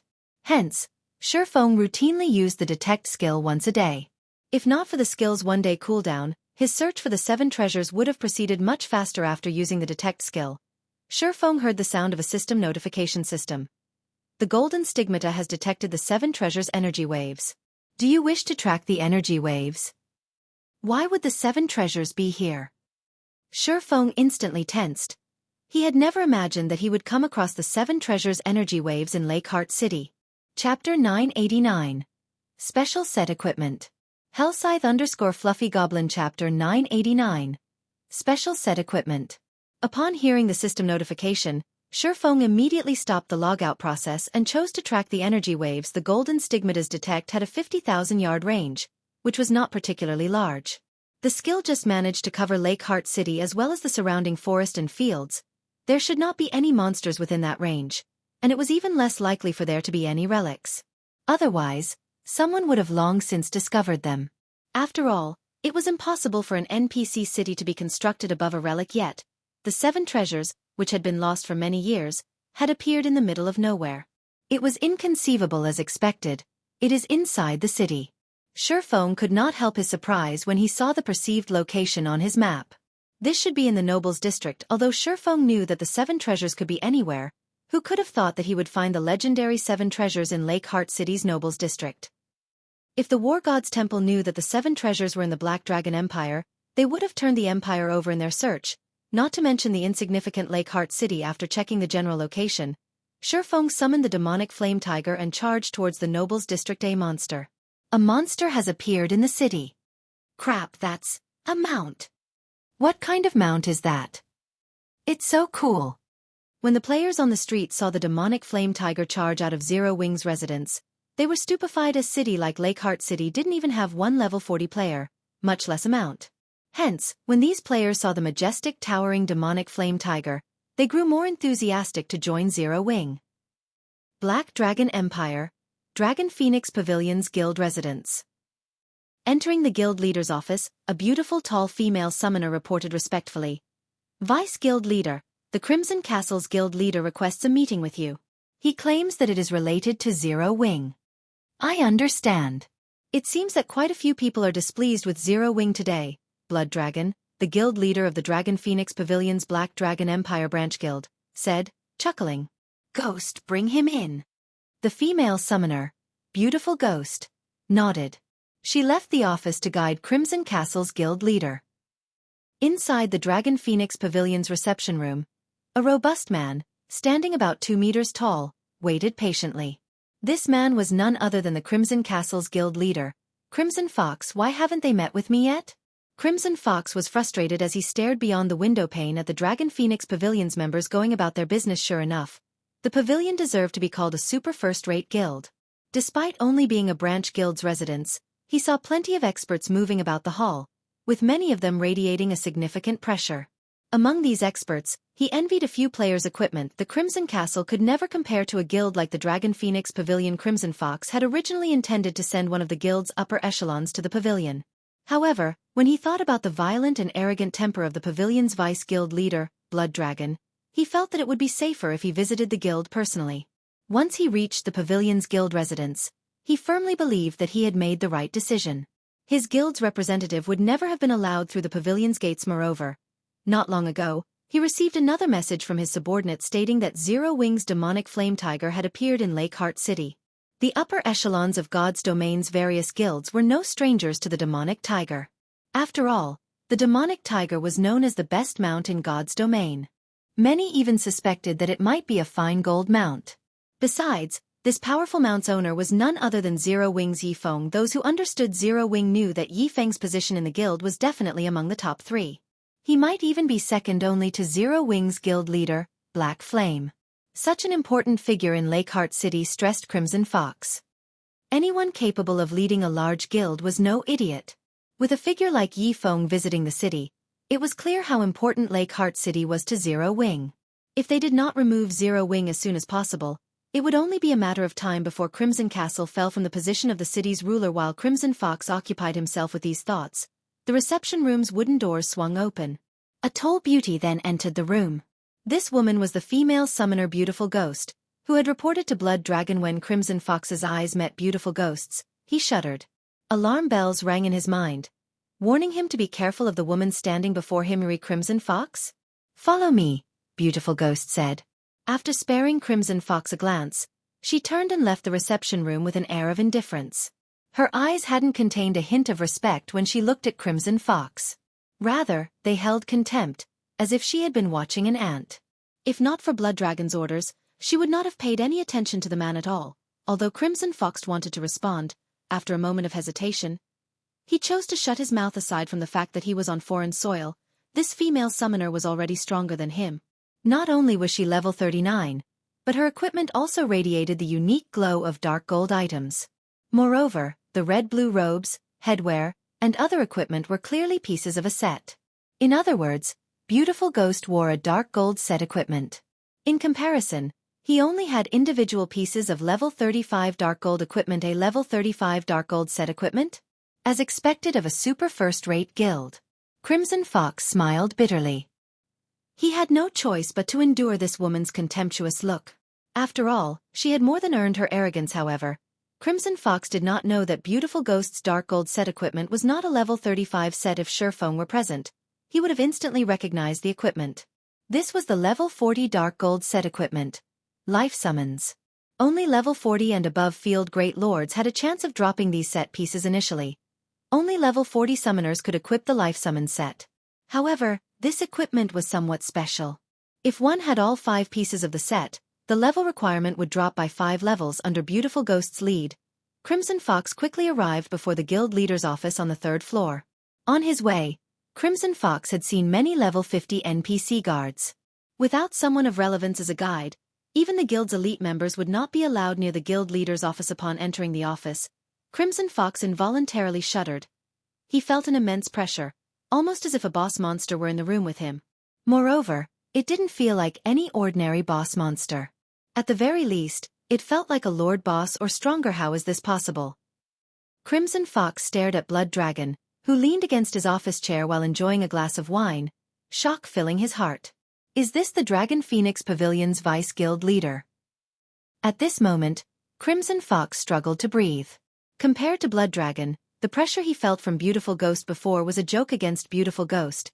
He could, more or less, move unaffected. However, when faced with Blood Dragon, his movements were somewhat sluggish. In battle, this pressure would greatly impact his combat power. However, the scene inside the office was even more shocking. Seated opposite of Blood Dragon was a gorgeous woman who, despite the powerful mental oppression in the room, seemed utterly unaffected. Chapter 990. Empire's Overlord. Hellscythe Fluffy Goblin Chapter 990. Empire's Overlord. Who is she? Crimson Fox's attention unconsciously drifted to the leisurely woman currently. Blood Dragon was level 40, and only a handful of players throughout the Black Dragon Empire had reached this level. Level 40 players were much stronger than level 39 players in terms of attributes, as they could equip level 40 equipment.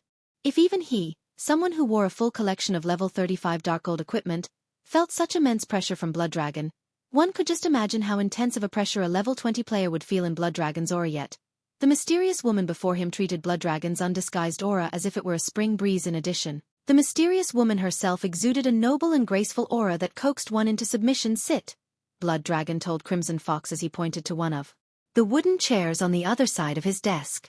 Let me introduce you. This beauty is the Blackwater Corporation's representative, Qin Muyun. Like you, she is here for Zero Wing. The Blackwater Corporation?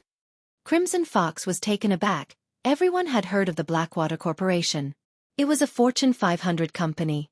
Meanwhile, the young woman before him had been chosen to represent such a major corporation. Guild leader Crimson. If you have any information regarding Zero Wing that you wish to share, please tell us.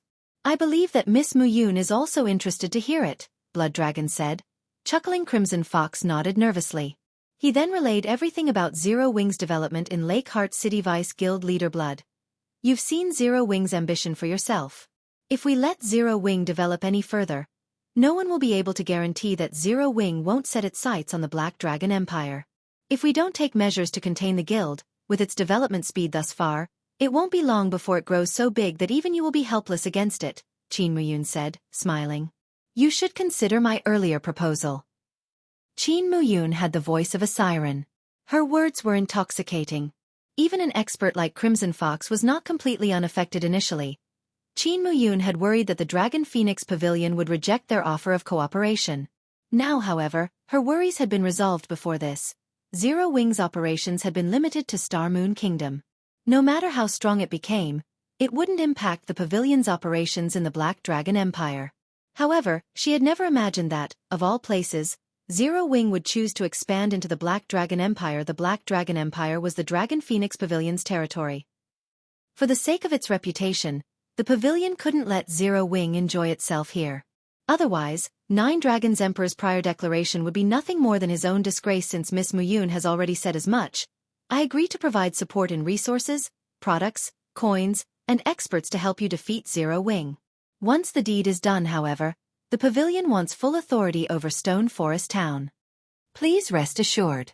As long as the pavilion helps us from the sidelines, the Blackwater Corporation will deal with the rest. Qin Muyun smiled. If there isn't anything else to discuss, I must leave to report the good news to my superiors. Blood Dragon nodded before sending Qin Muyun off with his gaze. Vice Guild leader Blood. What about Lakeheart City? Crimson Fox asked anxiously. Lakeheart City was an important source of income for the Crimson Castle. Without it, the guild's development would deteriorate significantly. Relax. Since Zero Wing dares to enter the Black Dragon Empire, the pavilion won't let the guild off the hook. I will send the Blood Legion to assist the Crimson Castle. We'll make sure that Zero Wing regrets ever setting foot in the Black Dragon Empire. Blood Dragon could not help but chuckle. Turning to Crimson Fox, he spoke in a domineering tone. I'll appoint my aide, Beautiful Ghost, to command the operation. I believe that you do not have any arguments, right? Of course, of course. Crimson Fox said excitedly. The Blood Legion was a legion of expert assassins that everyone in the Black Dragon Empire knew about. Not only did these experts possess excellent equipment, but every one of them was also adept with ambushes in the fields, Although the Blood Legion was not the Dragon Phoenix Pavilion's strongest force, it was the one that the various large guilds feared the most. Even first-rate guilds were afraid of the Blood Legion out in the fields. Even a single expert assassin was a force not to be reckoned with. Knowing that a team of 1,000 expert assassins waited for them, who would possibly be bold enough to venture out to grind monsters? Even if a guild dispatched a small army of players to hunt down the Blood Legion, its efforts would be futile. It was precisely this reason that the various large guilds paled at the mention of the Dragon Phoenix Pavilion's Blood Legion. Only a super first-rate guild with a powerful foundation was capable of compiling such a force. For a first-rate guild, even forming a team of 100 expert assassins was impossible now that the pavilion intended to dispatch the Blood Legion. Zero Wings members should not even consider leaving Lakeheart City. If they did, they should not dream of returning alive. If this persisted, Zero Wing would not survive in Lakeheart City. Eventually, it would be forced to withdraw. "I'll leave the rest to you," Blood Dragon told Beautiful Ghost Vice Guild leader. "Do not worry. I will gather the men right away. It will only take a few days to eradicate Zero Wing from the Black Dragon Empire," Beautiful Ghost said very confidently. In Beautiful Ghost's opinion, their opponent was merely Zero Wing's branch guild. Dispatching the Blood Legion was simply making a big fuss over nothing. Lakeheart City's Nobles District. Not many players wandered down the street of Western European buildings. Only NPC nobles. When Feng arrived before a luxurious mansion atop the demonic flame tiger, he noticed a team of 20 players gathered at its gates. He also spotted a few familiar figures among the team members. These people were none other than Thoughtful Rain, Blue Bamboo, Gunfire, Death Wind, and Autumn Goose. Big brother Yi Feng. "Why are you here?" Blue Bamboo noticed Feng and the towering demonic flame tiger immediately, surprise flashing in her eyes. Hearing Blue Bamboo's exclamation, Thoughtful Rain and the others turned towards the demonic tiger. By the entrance, Feng was even more shocked by the sudden development than Thoughtful Rain and her companions. He had only arrived before this mansion due to the 7 treasures. At this point, the golden stigmata's tracker pointed to the 7 treasures' exact location. He had never expected to find Thoughtful Rain and the others here as well. However, after Blue Bamboo had noticed him, the rest of the team turned and glared as if he were their greatest enemy, killing intent filling their eyes. Suddenly, the shield warrior Death Wind scattered the heavy atmosphere as he approached Feng and asked pleasantly, "Brother Yi Feng, what a coincidence. Are you here for a quest as well?" Chapter 991. Cost of Contempt. Hellscythe_Fluffy Goblin. Chapter 991. Cost of Contempt. An acquaintance.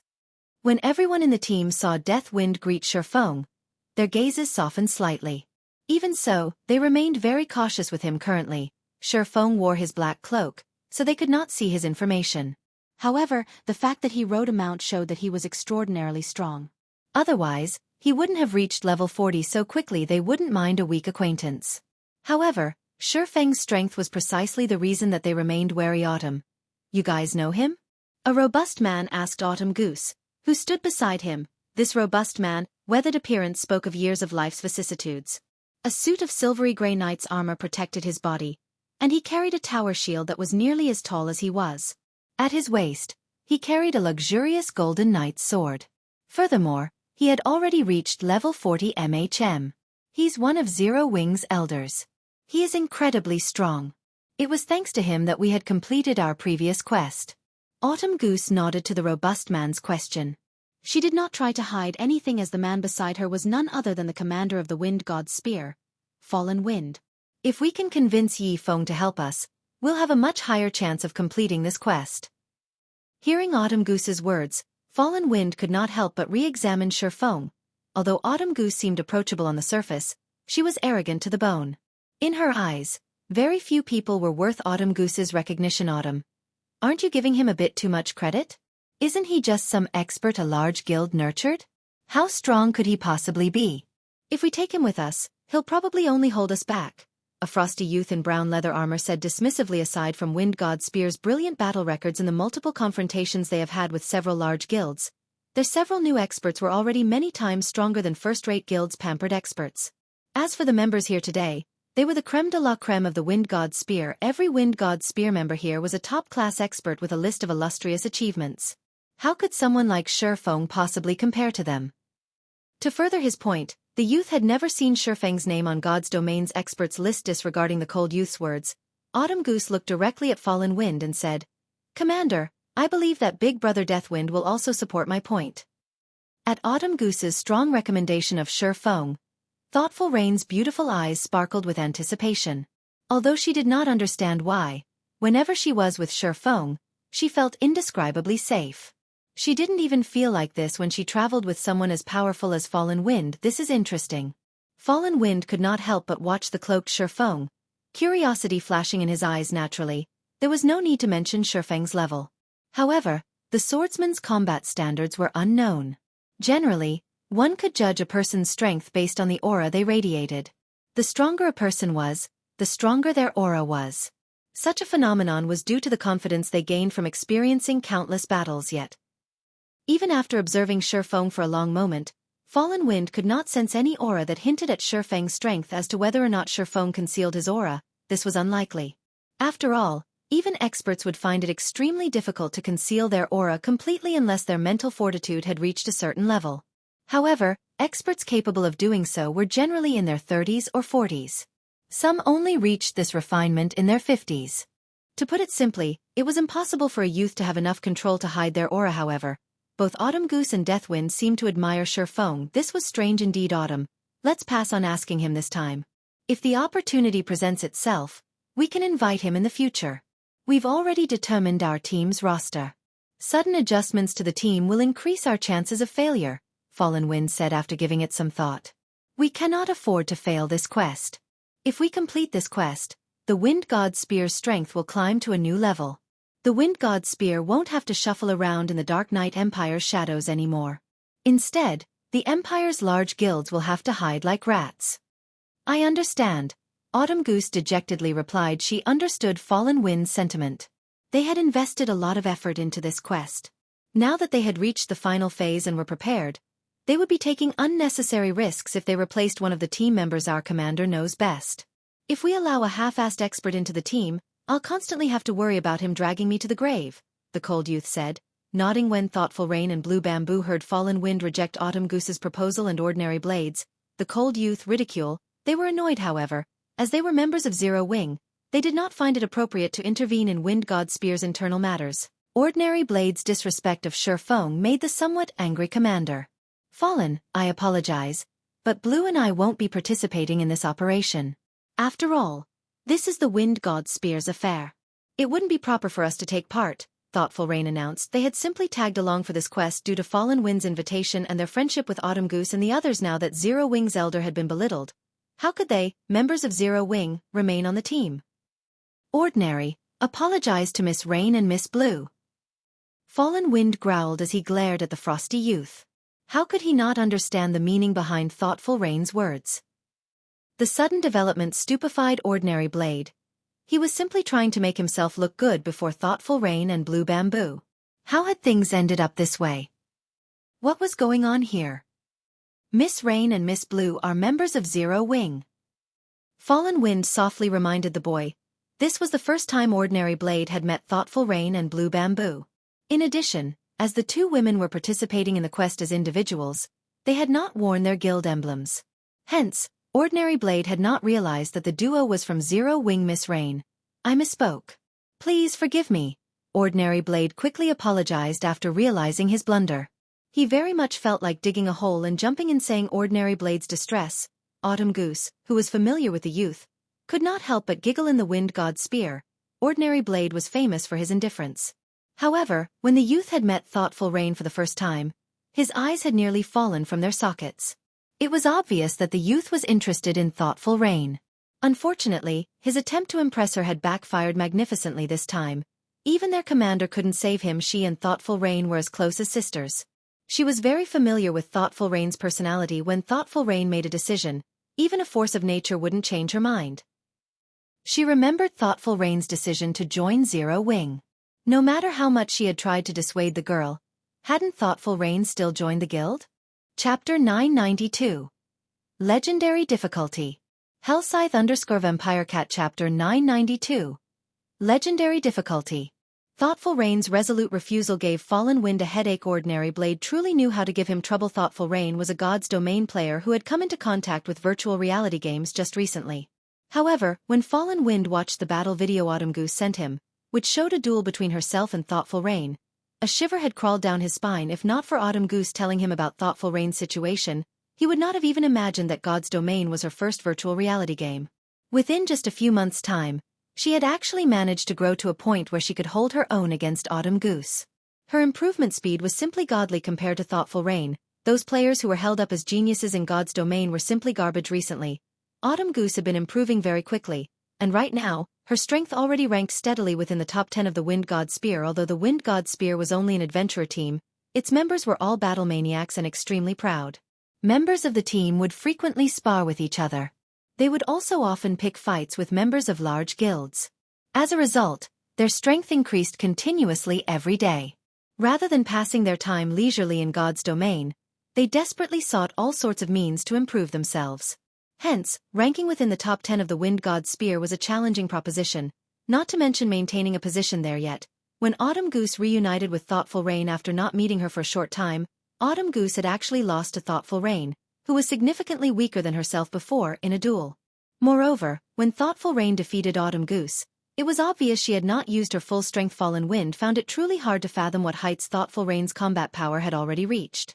However, he estimated that she should be able to rank within the top 5 of the Wind God Spear. In contrast, although Ordinary Stranger was very talented and his improvement speed was very fast, he only ranked within the top 20. Even now, losing a combatant like Thoughtful Rain would greatly hamper their quest. Just as Fallen Wind was about to say something, a crisp voice suddenly came from within the mansion, echoing throughout the entire courtyard and making everyone's souls tremble. What a lively day it is today. I never thought that even an important person from the War God's Temple would be willing to pay me a visit. However, since you've already arrived, I'll have to ask you to remain and head to another world to enjoy. After the sound of this voice dissipated, a magic barrier enveloped the entire mansion. What's going on? This sudden development threw everyone for a loop. Fallen Wind in particular, their quest had tasked them to visit Countess Katie Green of the Black Dragon Empire. The Countess would then bring them to a secret location. However, based on the words she had just spoken, it was clear that she was trying to make them suffer while everyone was panicking. Feng remained relatively calm. It was very obvious to him that the Countess's words were intended for him. Otherwise, she would not have mentioned War God's Temple. While Feng and everyone else were thinking of how to deal with their current predicament, their vision immediately filled with darkness. Every one of them transformed into a streak of light and disappeared from the luxurious mansion. It was as if none of them had ever appeared there. The NPC guards patrolling the streets did not even sense the existence of the barrier magic array. What is this place? Why have my movements turned sluggish? Commander, I can't use my return scroll. Me too. As soon as everyone could see again, they discovered that the scenery before them had changed. Their bodies also felt leaden. Many in the team could not help but grow anxious at the situation. Meanwhile, this sealed space had only a set of open pitch-black stone doors, a few hundred meters in height, standing right before them. Beyond these doors was a wide and spacious passage, the walls of which boasted countless carvings of gods and demons, the images depicting the ancient war between gods and demons. This passage led directly to a towering temple in the distance. Upon seeing the massive stone doors, a name immediately appeared in Feng's mind: the Trial of God. To players, the Trial of God was an opportunity. It was extremely difficult to encounter one. Previously, Blackie and the others had only managed to enter one due to luck. However, great rewards also came with great risks. Maybe it was also due to their luck, but Blackie and the others had encountered only a 4-colored trial. It was also precisely because it was only a 4-colored trial that they had managed to deal with the challenges and safely clear the Trial of God. However, the Trial of God before him right now was no 4-colored trial. Generally, players could determine the rank of the trial they were taking through the transfer gate in the outside world.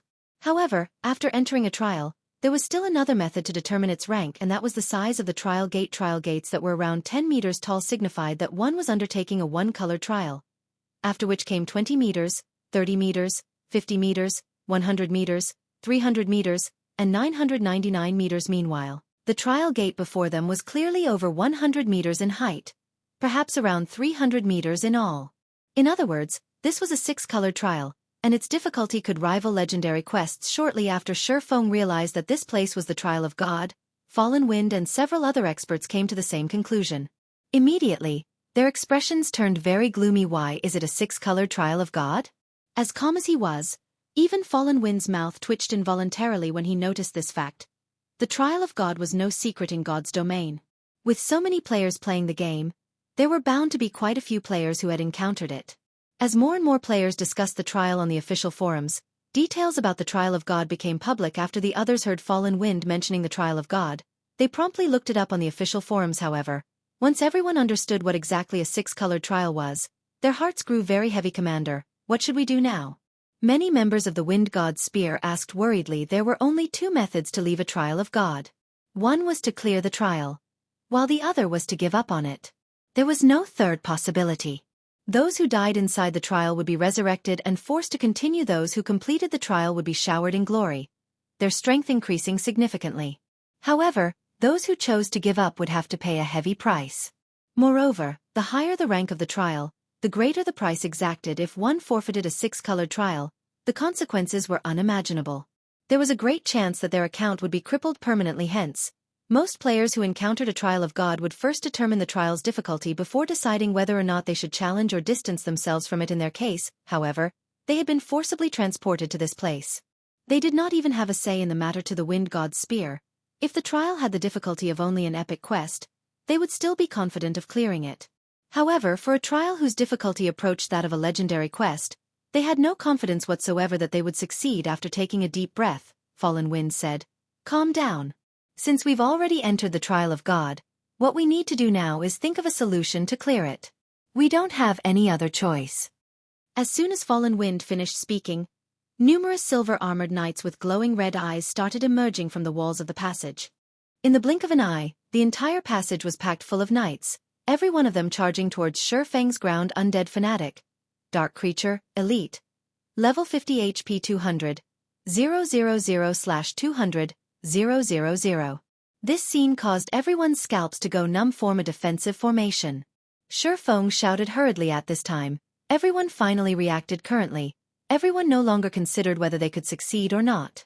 Instead, they wondered how long they could survive. When the tide of undead fanatics reached the team, the MTs at the front felt greatly pressured. Despite these undead fanatics being elite rank only, they possessed great strength.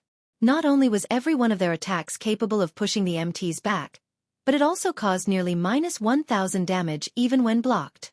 With multiple undead fanatics attacking at the same time, the MTs lost HP by the thousands. The healers standing at the rear simply couldn't keep up. Although everyone from the Wind God's Spear was doing their best to retaliate, their attacks inflicting several thousand damage to the undead fanatics, there were simply too many monsters. No matter how much they attacked, their efforts did not seem to be making a difference. When the team was close to succumbing, a streak of light suddenly cut across the monsters. A large number of undead fanatics in a cone-shaped area died instantly. Everyone was stupefied by this scene at this time. Everyone could not help but shift their gaze towards the cloaked Feng, the origin of this phenomenon. Chapter 993. Soaring Life Force. Hellscythe _Vampire Cat. Chapter 993. Soaring Life Force. Is this the person that caught Autumn Goose's eye? Fallen Wind was astounded at the sight. He was a level 40 Guardian Knight as well as the lead MT of the team. He had been fighting at the front line all this time, so he knew very clearly just how powerful these undead fanatics were. If there was just one of these elites, anyone on their team could easily solo it. Although the undead fanatics possessed great strength, far surpassing even that of their team's level 40 Berserker, Autumn Goose, their attack speed and reaction speed were not particularly fast.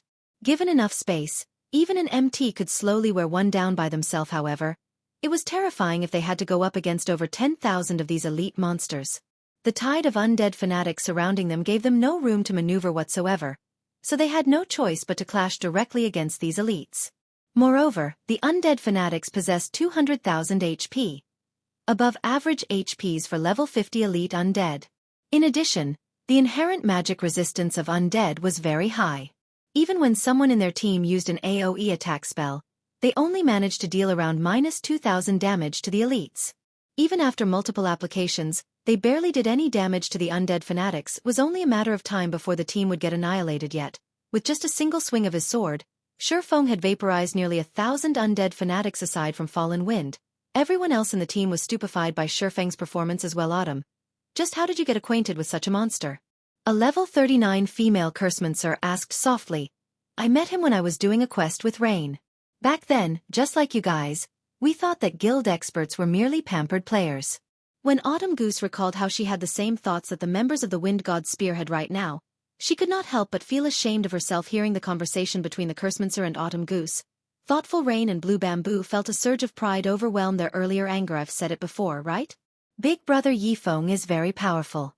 Some time ago, Big Brother Yi Feng managed to kill a level 50 field Great Lord with just me and Rain in the party. It is naturally not a problem for him to deal with these level 50 elite monsters right now, Blue Bamboo said proudly, puffing out her chest. Although they had relied mainly on Feng's 2 personal guards to defeat the level 50 Great Lord, Blue Bamboo considered the personal guards part of Feng's strength. After all, she had never seen anyone else with the ability to recruit such powerful personal guards. He managed to solo a level 50 field Great Lord with just you 2 magical classes. That's impossible, right? Previously, even after our Wind God Spear had gathered a team of 100 players, we managed to defeat a level 40 field Great Lord only after utilizing many rare tools. Everyone from the Wind God Spear was shocked by Blue Bamboo's revelation. The feat of killing a level 50 Great Lord was much more amazing than directly wiping out hundreds of undead fanatics after entering God's domain. They had fought against plenty of monsters. Hence, they knew full well just how frightening a level 50 field Great Lord could be. Current players simply had no chance of contending against such a boss. Level 50 was a major milestone. Players could begin challenging their Tier 2 class change at this level and greatly improve their attributes. Their skills could reach Tier 2 as well. Overall, upon reaching level 50, players could receive a tremendous boost to their combat power. Hence, the system had made it so that level 50 monsters were stronger than level 49 monsters by a large margin. This gap was also the reason why even a berserker expert like Autumn Goose was no match for the level 50 undead fanatics in terms of strength. Immediately, everyone looked at Feng with astonishment. Meanwhile, when Ordinary Blade, who previously still felt contempt towards Feng, noticed Thoughtful Rain constantly looking at Feng, jealousy sprouted in his heart. Just you wait. I will definitely surpass you one day, Ordinary Blade swore to himself. He had only been in contact with God's domain for a short time. His strength was still rising rapidly. Besides, he had recently managed to apprentice himself to a martial arts master in the real world. Said master had even acknowledged him as a martial arts genius. With the virtual environment of God's domain practically the same as the real world, he refused to believe he would fail to surpass Feng in the future. We can't always stay on the defense. I'll open a path for us. Melee classes, protect the magical classes from the sides and follow me, Feng said hurriedly when he noticed that undead fanatics were still pouring out from the walls of the distant passage. Magical classes, don't bother attacking. Try to use movement speed reduction and imprisonment skills as much as possible. After Feng was done speaking, he cast Firestorm ahead of Hema. Towering Inferno promptly devoured everything. Although the undead fanatics possessed high magic resistance, Feng's killing ray doubled his damage towards dark creatures. As a result, by the time Firestorm's duration ended, none of the undead fanatics caught within the range of the flames remained alive. Unfortunately, as this place was the trial of God, regardless of how many monsters players killed here, they would not receive any EXP. Similarly, the monsters here also did not drop any loot. The only thing players could gain from fighting against the monsters here was skill proficiency. Generally, players would receive rewards only after they cleared a stage. Feng, however, got an additional benefit from killing these undead fanatics previously. When he used Lightning Blade to kill the undead fanatics, he discovered that Icarus's heart had absorbed plenty of life force after he had used the Holy Grail to evolve Icarus's heart. The necklace no longer required him to kill bosses to upgrade it. Instead, he only needed to kill players and absorb their life force. The only downside was the amount of life force required. Currently, he needed 5,000 units of life force to upgrade the necklace to epic rank. Although Feng had killed plenty of players after evolving Icarus's heart, he had also used the necklace's skill numerous times, particularly when he was opening treasure chests and killing bosses. Each use cost him 100 units of life force. He had practically used up all of what he had collected. Hence, he had never been able to upgrade Icarus's heart to epic rank during this time. However, for every 2 or 3 undead fanatics he killed, Icarus's heart's accumulated life force actually increased by 1 after just 2 attacks. Feng had gained over 800 units of life force. The rate at which he was gathering life force right now was much faster than when he was killing players, following which, Feng activated both Defensive Blade and Thunder God's Descent. He then started brandishing his swords, executing Sword's Orbit as he slaughtered his way forward. The undead fanatics might have had an advantage in strength over Feng's team members, but the same could not be said for Feng himself when comparing strength attributes. Feng, who possessed a fragmented legendary item and multiple epic weapons and equipment, only needed a single attack to send the undead fanatics flying. In terms of speed, He was many times faster than the elite monsters. Before the monsters could even touch him, his swords would have already struck their weak points. Repelling them, Feng was like a meat grinder when he went up against the endless undead fanatics. His swords madly devoured the elite monsters charging at him. With no exception, all undead fanatics within 15 yards of Feng would have their HPs reduced at a speed visible to the naked eye in the blink of an eye. Numerous undead fanatics had their 200,000 HPs depleted completely, following which, Icarus's heart's accumulated life force rapidly increased. In just a few moments, the counter had crossed the 1,000 unit threshold. Autumn. Is he really a player? The members of the Wind God's Spear following behind Feng gulped involuntarily. They could not bring themselves to believe what they were seeing. Chapter 994. Rising to Epic. Hellscythe_Vampire Cat Chapter 994. Rising to Epic. Everyone had already seen for themselves just how strong Feng's basic attributes were. Even the level 50 undead fanatics were no match for him in terms of strength. He could easily send the elites flying with a casual attack. However, being able to make it so that not a single monster could get within 10 yards of himself was impossible just by relying on attributes. Combat techniques and experience played important roles as well. While players could improve their basic attributes through equipment upgrades, combat techniques and experience could not be easily improved. This was also the Wind God Spear's greatest point of pride. The various large guilds were all busy raiding dungeons to upgrade their weapons and equipment. They did not place much attention on improving their techniques and accumulating combat experience. Hence, the Wind God's Spear would manage to safely break away the encirclement of the Dark Knight Empire's various large guilds time after time and continue existing with relative ease until now. Previously, when the members of the Wind God's Spear witnessed Feng killing hundreds of undead fanatics with one attack before, the most they felt was shock. After all, that was something he achieved through relying on powerful items and skills. However, now that Feng was using an inconceivable combat technique to slaughter the elite monsters, the feeling everyone felt when they looked at Feng was no longer that of shock but admiration and worship. Instead, many members on the team had already become deeply mesmerized by the sword's orbit. If not for the undead fanatics constantly charging at them, they would definitely place all their attention on observing Feng's technique with such a sword technique. I'm afraid that even one sword of the 8 sword heroes can't compare to him. When Fallen Wind looked at Feng, his eyes blazed with the urge to fight in the entire Dark Knight Empire. The number of experts that received his acknowledgement could be counted with his fingers. Among them, one sword, whom the secret pavilion had dubbed one of the 8 sword heroes, was someone Fallen Wind admired greatly. Now, the number of people he admired had increased by one more if not for the undead fanatics. He really would have wished to fight Feng to his heart's content. If he keeps on using such a powerful combat technique, will his stamina and concentration be able to handle it? Autumn Goose asked somewhat worriedly as she looked at Feng. She was not an ordinary player. Previously, when she had gone up against the encirclement of the Dark Knight Empire's various large guilds, she had also encountered players wielding special combat techniques. While these special combat techniques were indeed powerful, they also had a fatal flaw: they were extremely taxing to use. Utilizing a special combat technique was akin to sprinting all out. The burden it placed on a person's stamina and concentration was many times greater than jogging in God's domain. Even if players only had 1 HP remaining, they could still move freely so long as they did not receive heavy injuries. However, when players' stamina and concentration fell below a certain level, they would no longer be able to enter combat. If Feng exhausted his stamina and concentration right now, the consequences would be unimaginable in reality. However, Autumn Goose's concerns about Feng were unnecessary. While Sword's orbit did indeed place a huge burden on Feng's stamina, the technique's consumption of concentration was minimal. Moreover, before using Sword's orbit to defend against these undead fanatics, Feng had already activated the basic Tyrant title, increasing his fortitude by 30, maximum stamina by 20%, and all basic attributes by 5%. The additional 30 fortitude reduced his stamina and concentration consumption significantly.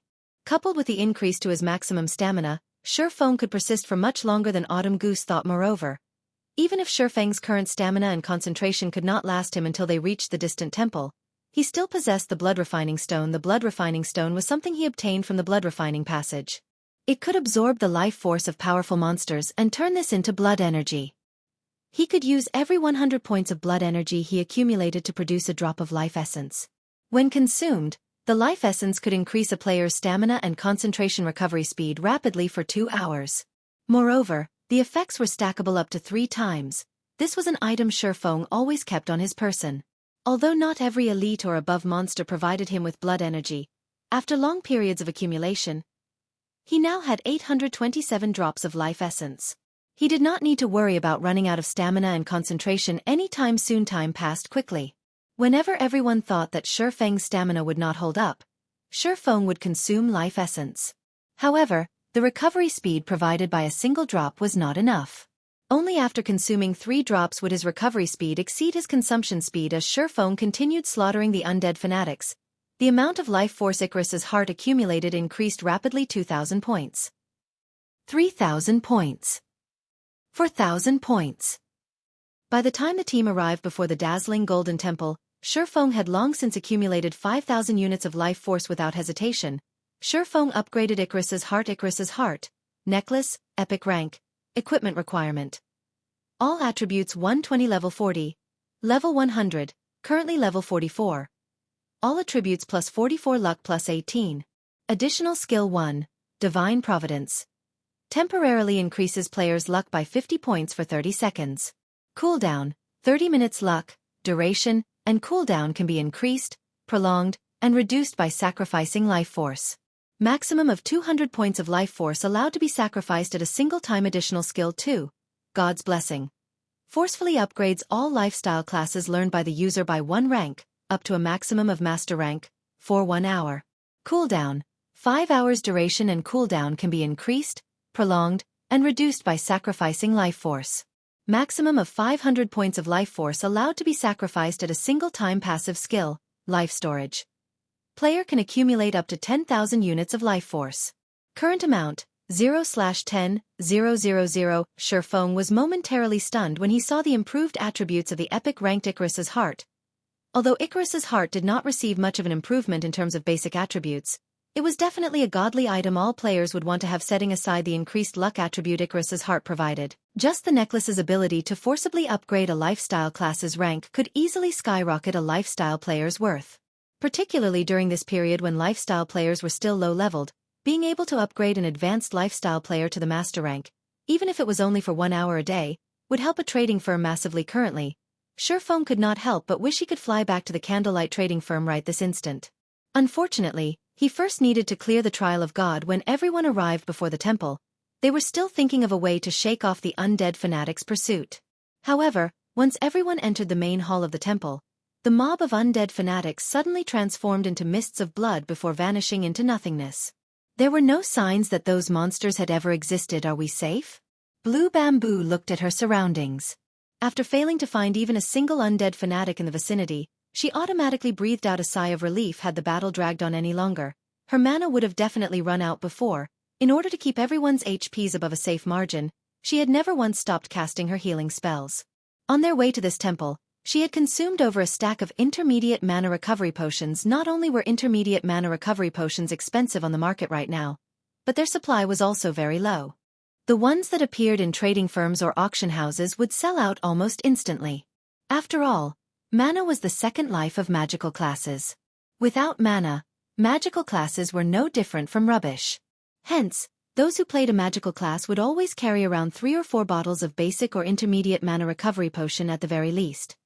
She had obtained these intermediate mana recovery potions using the guild contribution points she had earned with great difficulty. Now, however, she had used up half of her stockpile in just this short time. Truly a disheartening situation. Just when everyone thought that they were finally safe and could obtain the 7-colored treasure chest sitting atop the towering altar located at the very back of the main hall, the steps of the staircase leading up to the altar suddenly released red beams of light, which then formed into 3-meter-tall, fully armored undead guardians. Undead guardian, dark creature. Chieftain, level 50. HP 2, 400, 000/2, 400, 000. Although there were only several hundred undead guardians standing on the staircase, a far cry from the endless flood of undead fanatics from before, everyone could clearly sense that these undead guardians were many times more powerful than those elite monsters. Currently, 3 undead guardians stood on each step of the staircase, and if the team attempted to lure any one of the chieftains, no doubt the other 2 undead guardians would follow. In other words, the team had to go up against 3 undead guardians simultaneously at the very least. Their team's average level was 10 levels lower than the undead guardians. In addition, each level 50 undead guardian could most likely rival a level 40 high lord in strength. Only their HPs were lower. With so few players on the team, Going up against 3 level 40 High Lords at the same time would be extremely difficult. It seems we won't be able to clear this stage without defeating those guardians, Feng said. He could not help but wet his lips as he looked at the 7-colored treasure chest sitting atop the staircase. This was not his first time challenging a trial of God. However, having a lucrative reward like the 7-colored treasure chest appearing in the first stage of the trial was definitely a first for him. Chapter 995. Guardian. Hellscythe _ Fluffy Goblin Chapter 995. Guardian. Commander, these undead guardians are too close to each other. Even if we lure them over, we'll have to fight a minimum of 3 at a time, Deathwind said, frowning. While he might be able to hold his ground against a level 40 High Lord for a short time, he couldn't handle 3. He would be lucky if he did not die instantly. Meanwhile, their team only had 2 MTs.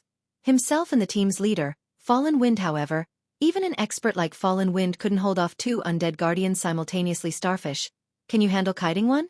Fallen Wind asked as he turned to a lean, muscular ranger. The ranger class possessed high movement speed. In addition, the class had quite a few control skills. Rangers were perfect for kiting monsters. Starfish happened to be one of the top-ranking rangers in Wind God's Spear. If Starfish could lure one guardian away from the team, the MTs could handle the rest. If control skills work on these monsters, it should be doable, Starfish said after observing the hall. He had plenty of space to run, so kiting the undead guardian shouldn't be a problem for him. I don't think control skills are effective against them. None of our control skills worked on the undead fanatics. Only the elementalists' ice walls slowed them down. The stronger undead guardians should have the same settings as the undead fanatics, Autumn Goose said. The other team members agreed with Autumn Goose's deduction generally. Unless a control skill were very high-tiered, it would have no effect on boss-level monsters. We don't have another choice. Use a Tier 2 summoning scroll, then, Fallen Wind said. Gritting his teeth, he had thoroughly prepared to tackle this quest. The Tier 2 summoning scroll was one of his trump cards. Unfortunately, Tier 2 summoning scrolls were rare, and he had only brought 4 with them. Suddenly, Feng offered a suggestion. No need. I can handle one of them. However, we will need to prioritize killing mine. Are you sure? That's a level 50 chieftain we're talking about, Fallen Wind questioned. As high as Feng's basic attributes were, they should not be higher than a level 50 chieftains. Moreover, a swordsman was not an MT. The class's impact resistance and damage reduction were far weaker than the tank classes. I can handle it, Feng said, shrugging. Commander, leave it to Brother Yi Feng. While he might be a swordsman, he is even more capable as a tank than I am, the shield warrior Deathwind piped in. During one of their last meetings, he had watched Feng tank a level 44 Lord-ranked ice cheetah. A lot of time had passed since that day. Feng's equipment had definitely improved during this period. He should have no problems tanking a level 50 chieftain. Alright, I'll have to trouble you with it then, Fallen Wind said. After hearing Deathwind's confidence and witnessing Feng's shocking performance earlier, Fallen Wind could not help but believe in Feng. Once everyone knew their responsibilities, the team began to move. To start things off, the ranger Starfish stretched his bow into a full moon and fired 3 arrows at the undead guardians patrolling the staircase's first layer. Not only did his arrows hit all 3 undead guardians, but the arrows also struck the 3 chieftains when they were furthest from the second level. As a result, the attacks had not attracted the second level's guardians. The instant the arrows struck the 3 undead guardians, a damage of around -500 points appeared above each of their heads. Their defense was frighteningly high. Aside from the high defense, these chieftains were also very fast. When they moved, they were as swift as cheetahs. If not for Fallen Wind using Justice Roar in time, pulling the 3 undead guardians aggro, Starfish would not have been able to escape. As the 3 undead guardians turned towards Fallen Wind, Deathwind used charge from another side. The shield warrior then slammed his sword into the nearest undead guardian. Pang! Under! The sharp sound of clashing metal echoed throughout the hall. The undead guardian had blocked Deathwind's slash with its great sword, not receiving a single point of damage. On the other hand, the impact forced Deathwind to retreat by 2 steps, and a damage of over -5,000 points appeared above his head. The shield warrior instantly lost a quarter of his HP. Everyone watching was appalled. Among the MTs in Wind God's Spear, Deathwind's equipment was only second to Fallen Wind's. He was also a level 40 MT, yet not only had the undead guardian discovered his sneak attack, but it also had more strength than any of them had expected. Its strength rivals a level 40 strength-based High Lord. And its reaction speed is incredibly high. Melee players, approach it with care. Don't try to fight it head-on. Fallen Wind hurriedly shouted. Understood. The melee players promptly answered, Tensing a level 40 strength-based High Lord could kill any class except for plate armor classes instantly. Not to mention a strength-based High Lord with such quick reactions in their opinion, Deathwind had timed his attack perfectly, yet the Guardian had still blocked his blade. If they crossed weapons with the chieftain, they would lose far more than 5,000 HP just before the other two undead guardians reached Fallen Wind. A streak of red light struck one of the chieftain's sides, 43. 246. The terrifying critical damage rendered everyone speechless. Starfish's attacks had only dealt around -500 damage, yet this attack had inflicted over -40,000. Moreover, the impact had sent the undead guardian flying, its body slamming into the ground instinctively. Everyone turned towards Feng, the source of the attack, mixed feelings filling their hearts as they looked at the swordsman under. Its magic resistance sure is high. Feng frowned at the undead guardian that he had hit. Others might not realize it, but the skill he had used was Flame God's Fury, a sure kill skill. In addition, his sacred sword doubled his damage against dark creatures, yet his attack, even after achieving a critical hit, had only inflicted over -40,000 damage. One could just imagine how high the undead guardian's defense and magic resistance were. Feng's terrifying damage instantly drew the undead guardian's aggro. Raising its great sword, the chieftain leaped into the air and landed before Feng. Suddenly, crimson flames burst from the undead guardian's originally silver greatsword as it swung the weapon at Feng in a horizontal arc. Tier 1 skill, Flaming Cross Slash. Crap! This monster actually knows a sure kill skill. Seeing the towering pillar of fire, the other players realized that this was many times stronger than the Berserker's Flame Slash. They could see how much range the attack had from the height of the flames. This attack was impossible to dodge. Coupling this skill with the undead guardian's horrific strength, even an MT like Fallen Wind would be hard-pressed to survive the attack. You want to compare brute force? Feng chuckled. He then activated Flame Burst suddenly. The sacred sword in Feng's hand released a blinding light. As if he wielded a miniature sun, he swung Killing Ray at the incoming pillar of fire violently.